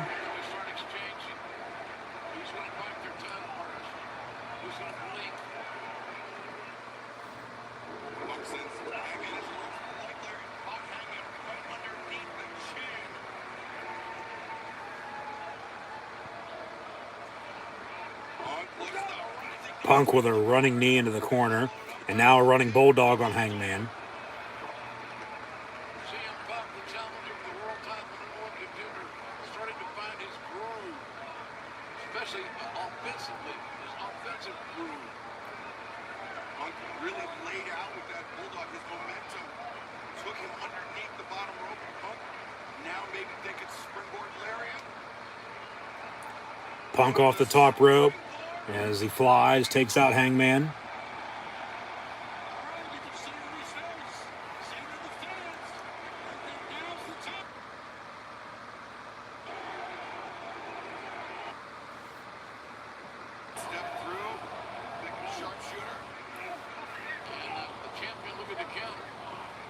Hangman back up on his feet.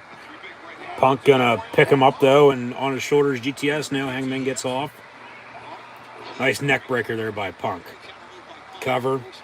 1, 2, kick out.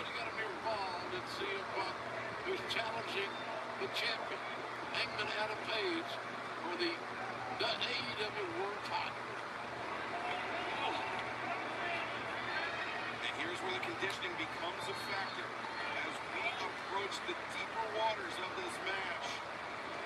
We know Hangman can go the distance. Very loud CM Punk chants now. All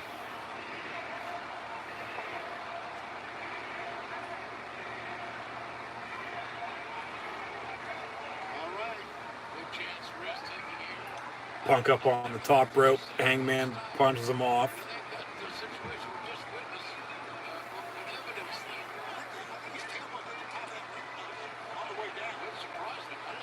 And Hangman, shit, gonna go for a moonsault. Yep, moonsault taking out Punk.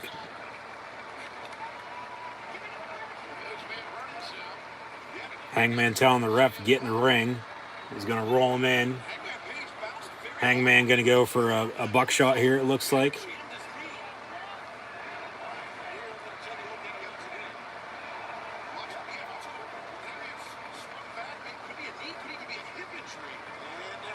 They're starting to work in the knee hip injury for Hangman Adam Page. Hangman with a buckshot. Punk reverses, going to put him in a sharpshooter in the middle of the ring. CM Punk has Hangman Adam Page in a sharpshooter in the middle of the ring. Hangman taps. CM Punk should be the World Heavyweight Champion.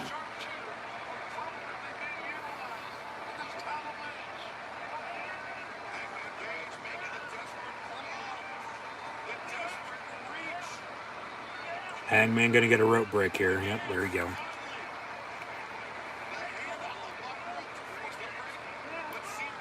Ref telling Punk to break the hold. He does. That's a mark of a champion. You can work out a little longer, you can train a little longer, and you can withstand and endure a little longer than the average Joe. Cowboy shit chant now from the crowd.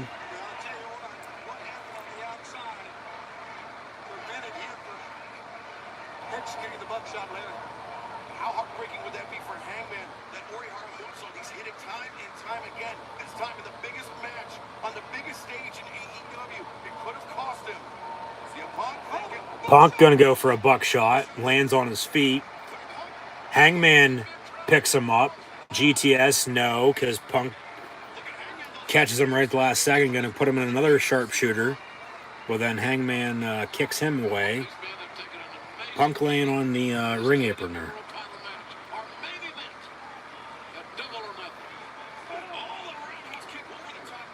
Kick by Punk. Punk gonna go for a buckshot.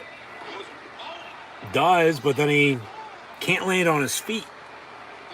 Boos from the crowd. He still hits the clothesline, but yeah, crowd not loving it. Cover 1, 2, and a kick out. He can't have it end like that. He'll end, if he's winning, he'll beat him with the GTS. Yeah, he couldn't land that. How can't you land a simple... He might not be tall enough, to be honest with you. Or he's just getting older and can't do it anymore. You know, jump over the top rope and, you know, hey, close on somebody. Punk saying, hey, it's time to go to sleep. GTS time. Punk gonna pick up Hangman. Hangman jumps down.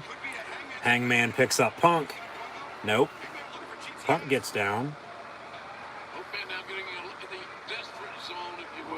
And then a running knee by Punk. Hangman catches him, has him in a powerbomb position. And then a powerbomb. Cover. Nope. Roll through.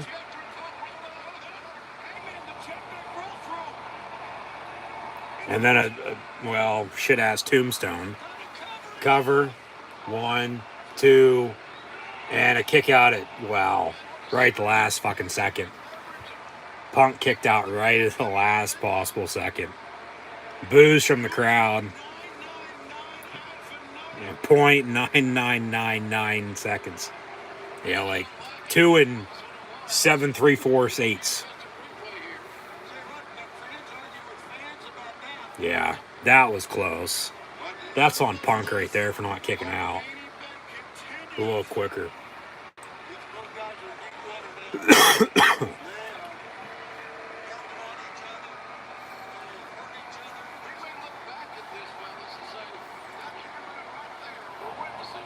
Hangman gonna tell CM Punk it's time to go to sleep now.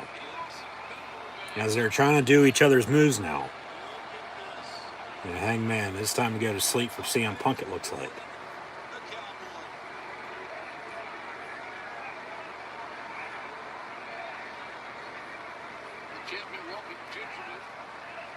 And off the ropes.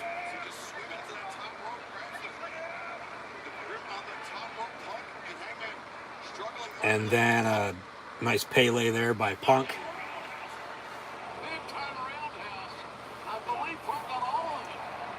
And then a GTS by Hangman to CM Punk. Cover. 1, 2, and another kick out right at the last second by CM Punk. And we'll continue. This match continues.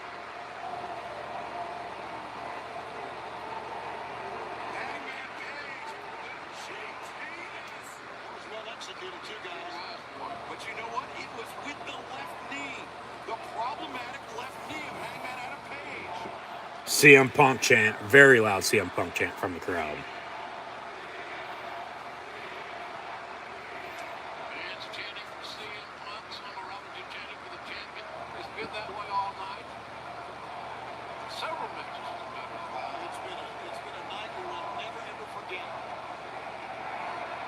And now very loud cowboy shit chants from the crowd. They should be going out there shortly, I would think. On their knees in the middle of the ring. Gonna start punching each other. Boo, yay.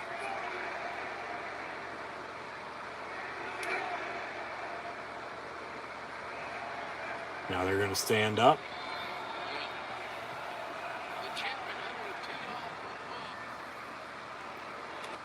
Punk with a kick on a reversal. And a buffer. Come on, no. Not now.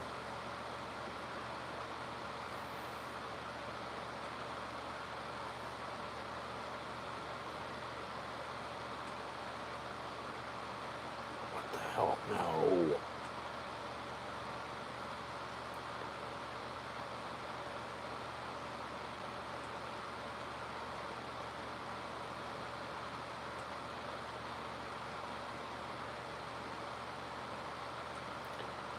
Off the ropes, and then Punk with a big boot.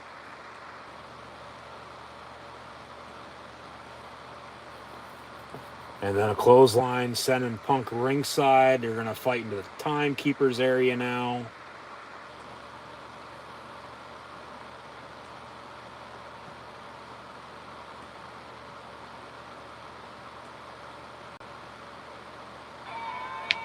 Hangman grabbing his world title. This is mine, not yours, mine. And then the ref grabs the title from Hangman, puts it in the ring, so it might be used as a weapon.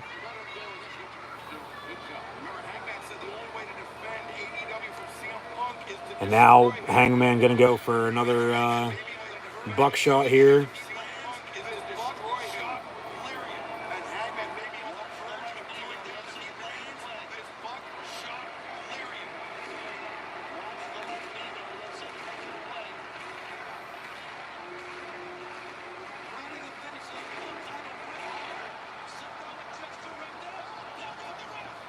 The ref is out. There's a clothesline by Hangman.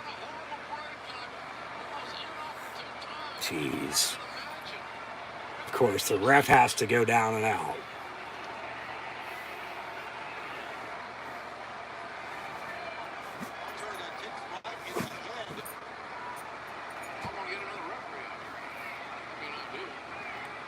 Watch MJF come out as the ref. That'd be funny. He just officiated that cage match on Dynamite the other night. Yeah. Paul Turner, the official referee's down and out. And remember, that title's in the ring now. Hangman going to use it as a weapon, it looks like, because he's trying to, he's staring it down. They pan the camera there. There we go. So he's going to try to cheat to beat CM Punk now.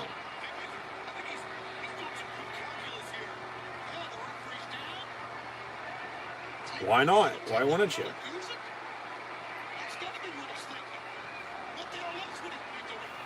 Yeah, exactly.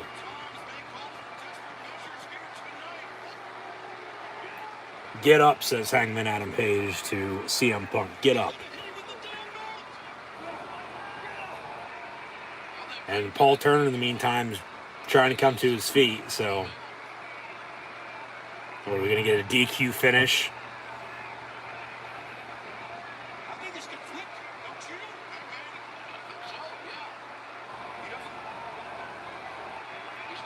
Punk on his knees. Maybe he's going to pull an Eddie Guerrero.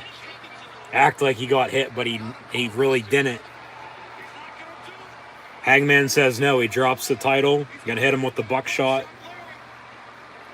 Referee getting to his feet. In the meantime, Punk reverses. Gets him on his shoulders. CM Punk. GTS with a go to sleep on Hangman Adam Page cover. 1, 2, 3. CM Punk's your new AEW World Heavyweight Champion. Defeating Hangman Adam Page here tonight at AEW Double or Nothing. CM Punk's your new AEW World Heavyweight Champion once again. The best in the world is world champion.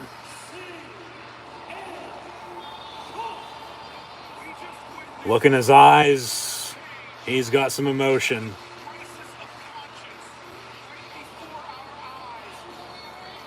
And Hangman's going to be angry now. Yeah, no doubt about it.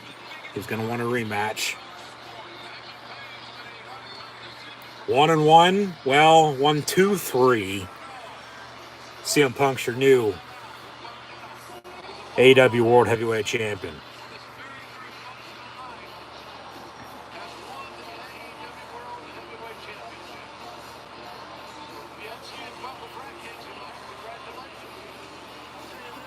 From Chris Jericho to Jon Moxley, to Kenny Omega, to Hangman Adam Page, now CM Punk. CM Punk's your new AEW World Heavyweight Champion. Is MJF going to come out right now, though? Is the big thing.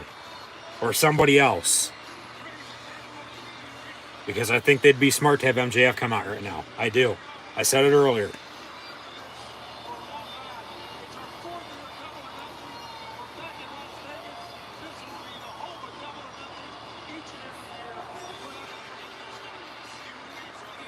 Very loud CM Punk chant. 7 years. Fans never forgot him. He returned to pro wrestling late last summer.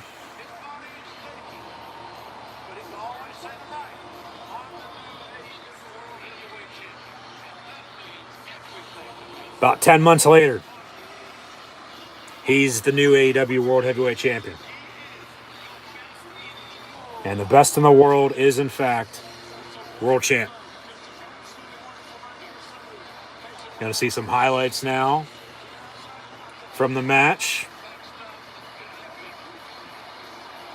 Went about almost a half hour.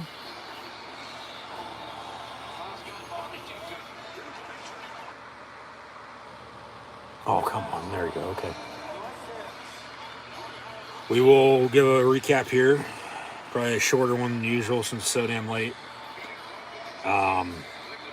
Of what happened here tonight, Double or Nothing. But just once again, thanks for tuning in and listening. Give a recap here shortly.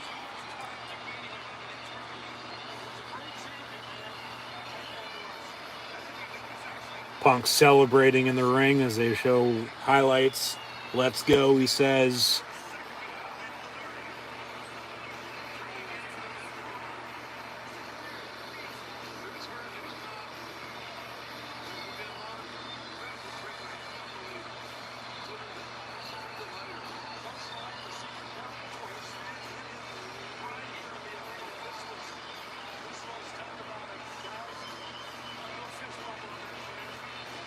CM Punk kisses the title. Says thank you to the fans. I love you. One of the biggest dynamites ever this Wednesday. And that'll do it for AEW Double or Nothing. Nothing's going to happen to end the show other than CM Punk celebrating after his World Heavyweight Championship victory over Hangman Adam Page here tonight at AEW Double or Nothing once again. So just once again, thanks for tuning in and listening. Let me know in the comments below what you thought of the pay-per-view. And we'll give a full recap here in a second. But yes, as always, be sure to like, follow, and subscribe on social media. Links in the description below. Hit that thumbs up button. Share, hashtag AEW. Hashtag AEWDON. Hashtag Double or Nothing. Chat questions and comments. Super chats, super stickers. Always greatly appreciated as well. Along with super thanks now on top of that. So yes, chat questions and comments. Super chat, super stickers, and super thanks. Always greatly appreciated. Now, coming up live right here on the channel, be sure to keep an eye on a WWE WrestleMania Backlash and Hell in a Cell recap that'll drop sometime next week after the Hell in a Cell pay-per-view next Sunday, as I did not, unfortunately, do live watch-along reactions to Backlash. I also won't be doing live watch-along reactions to Hell in a Cell either, so all that's just going to be together in one recap video that'll drop once again sometime next week. Just keep an eye on that. But next live stream will in fact be Forbidden Door, that they had a few video packages for tonight. No announcement on the future of All Out no announcement on the future of Ring of Honor or the host city to All Out Labor Day weekend. They'll probably do that now, Forbidden Door, so gotta wait about another month or so. The next live watch along our stream be Forbidden Door on 626 right here on YouTube, as Stitch will walk through the Forbidden Door for AEW and New Japan Pro Wrestling Forbidden Door pay-per-view from the United Center in Chicago on June the 26th. So be sure to tune back in then and keep an eye out for that video dropping next week, as mentioned. But overall tonight, Double or Nothing, a damn good show.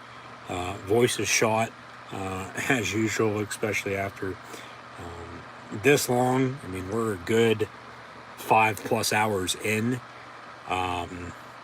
So what happens in Vegas stays in Vegas. However, CM Punk's going to be moving on as your AEW World Heavyweight Champion. So we'll see what they have in store for him. But I think most definitely it's going to be MJF as his first challenger. They could play it out all summer long after Hangman gets a rematch, and then you have that match with Punk and MJF at All Out Labor Day weekend.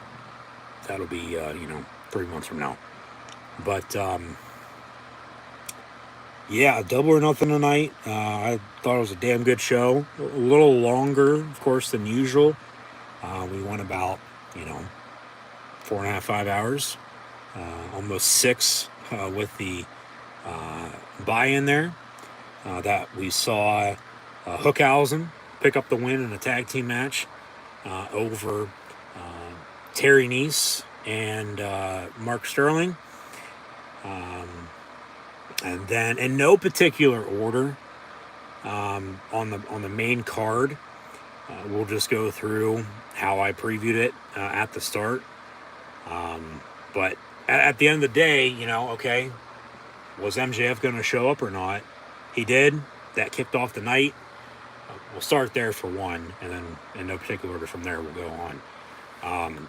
Because MJF Wardlow started the show, and Hangman Adam Page and CM Punk finished it with Wardlow defeating MJF and then CM Punk winning and becoming your new AEW World Heavyweight Champion if you're just now tuning in. And thanks for tuning in and listening. Be sure to like, follow, and subscribe. But, he no-showed the Fan Fest. I thought it was work all along. Sure as hell was. And then ended up losing to Wardlow. And he's going to be next in line for Punk. They'll go back to what they just did, over the course of almost 2, maybe 3 months earlier this year. It was right before Christmas is when it started, and then it wrapped up at Revolution with the dog collar match, and then it's sort of been put on the back burner since because they had to get through MJF and Wardlow. That's done tonight. Punk wins the world title. Okay, well, Wardlow could get a title shot as well, but it's going to be MJF. It'll be CM Punk MJF, I think, at All Out for the world title, and if it's not, I'd be surprised. But a lot can happen, of course, in that amount of time from now until then. But, Hookhausen picked up the win on the buy-in, and then Wardlow defeated MJF to start the show. But, after no show in FanFest, he showed up. It was a work all along, and, we'll see what the future holds, of course, for Maxwell Jacob Friedman. Even with the loss, he's still better than you, and you know it. But also tonight, we had 3 women's matches, 2 for championships. The third was the finals to the Owen Hart Foundation Tournament. Britt Baker defeated Ruby Soho, so she also won a commemorative championship title, as did Adam Cole for winning the men's side of the bracket, defeating Samoa Joe. Yes. Thunder Rosa defeated Serena Deeb to retain her AEW Women's World Championship. Jade Cargill also did the same, defeating Anna Jay to retain her AEW Women's TBS Championship as well. Kyle O'Reilly surprisingly defeated Darby Allin. Jurassic Express retained their AEW World Tag Team titles as well in a triple threat match against Team Taz, Ricky Starks, Powerhouse Hobbs, and Limitless Swerve, Keith Lee, and Isaiah Swerve Strickland. We had a few other tag team matches as well. One with the Hardy Boys and Young Bucks, the Elite versus the Elite. Hardy Boys picking up the win there, showing the Bucks of youth that they are still younger than them. And also a 6-man tag team match, House of Black, with Julia Hart joining the faction, picking up the win, defeating the Death Triangle. So a 6-person mixed tag with American Top Team, Scorpio Sky, Ethan Page, and Paige Van Zant, defeating Sammy Guevara, Frankie Kazarian, and Tay Conte, as they gave Sammy 3 steps out the door, along with Frankie Kazarian, as long as Scorpio Sky is no longer as long as Scorpio Sky, is TNT champion, Guevara and Kazarian can no longer challenge for that title. We'll get to the Anarchy in the Arena match here in a second, because that was fucking awesome. Just a stadium stampede inside, and they fought, blood and guts and all through the crowd. We'll see if they are going to even have blood and guts this year. Thought maybe earlier this month, like they have, recently, but might be holding off till, say July or August or sometime before All Out, or maybe sometime even hell in the fall. Because of course next they'll have Forbidden Door, and then in July the past few years they've ran TV specials every Wednesday of the month. It seems like with Fight for the Fallen and Fighter Fest. So we'll see what they do there. But yeah, as mentioned, we had the Owen Hart Foundation Tournament finals. The men's side, it was Adam Cole and Samoa Joe, match we never got to see in WWE NXT before they went 2.0 on our ass. Adam Cole picked up the win there, as did his girlfriend, in Britt Baker, winning the women's side of the bracket, defeating Ruby Soho. So they were both awarded a trophy, one big trophy. We'll see if they actually get to keep it. We're not going to know. We don't really care anyway if they do or not. I'm sure AEW is going to, have it in storage maybe for a little bit. They'll probably get to keep it though. They'll get to keep those titles though. Or maybe this is just going to be, hey, the one time a year when we have this, or whenever we have it, it's going to get passed on. So they might just end up keeping them. Who knows? It doesn't really matter. But yeah, Adam Cole won the men's Owen Hart Foundation Tournament, as did Britt Baker, winning the women's Owen Hart Foundation Tournament, as they both defeated Samoa Joe and Ruby Soho. As mentioned, the Anarchy in the Arena match was a battle between sports entertainers and pro wrestlers. And surprisingly, the way the match went at the end of the day, the wonderful Wizard of Jericho and the Jericho Appreciation Society defeated the Blackpool Combat Club, along with Eddie Kingston and Santana Ortiz, Proud and Powerful, after Eddie Kingston tried to literally light Chris Jericho on fire. I doubt he, actually poured gas on him. It's probably water, but he did have a lighter and was kind of try to light his ass on fire. And as mentioned, who knows? He's probably going to go Pillman on his ass this week on Dynamite. But yeah, that was a damn good match. There's so much to unfold on that. Matt Lee was busted all to hell. Jesus Christ, he was bleeding from head to toe. As were a few others as the match progressed, but not as bad as he was. Good God. But yeah. Wizardry. The Jericho Appreciation Society, sports entertainers, if you will, shot at WWE, defeating the pro wrestlers here at Double or Nothing. And then in the main event, it was, in fact, Hangman Adam Page defending his AEW World Heavyweight Championship against the best in the world, CM Punk. And at the end of the day, the best in the world found a way to win. And CM Punk is your new AEW World Heavyweight Champion, defeating Hangman with a GTS to go to sleep. Cover 1, 2, 3. 1 and 1 does make 3 tonight, and Punk is in fact your new AEW World Heavyweight Champion once again. So we should get the best in the world versus the scum of the earth for the AEW World Heavyweight Championship at some point in time soon. I would think, of course, CM Punk and MJF, but only time will tell. Forbidden Doors less than a month away. hopefully you'll tune in for live watch along reactions live right here on YouTube of that, as that'll be on June the 26th, 626, as Stitch once again will walk through the Forbidden Door with AEW and New Japan Pro Wrestling. So be sure to tune in then.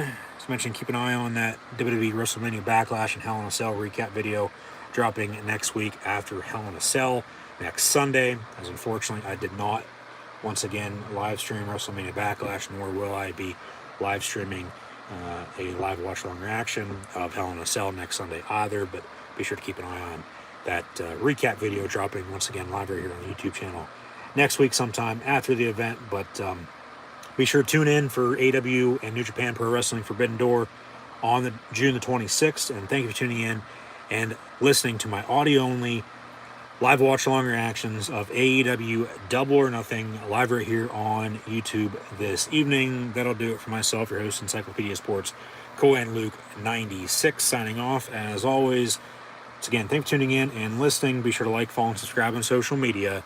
Links in the description below.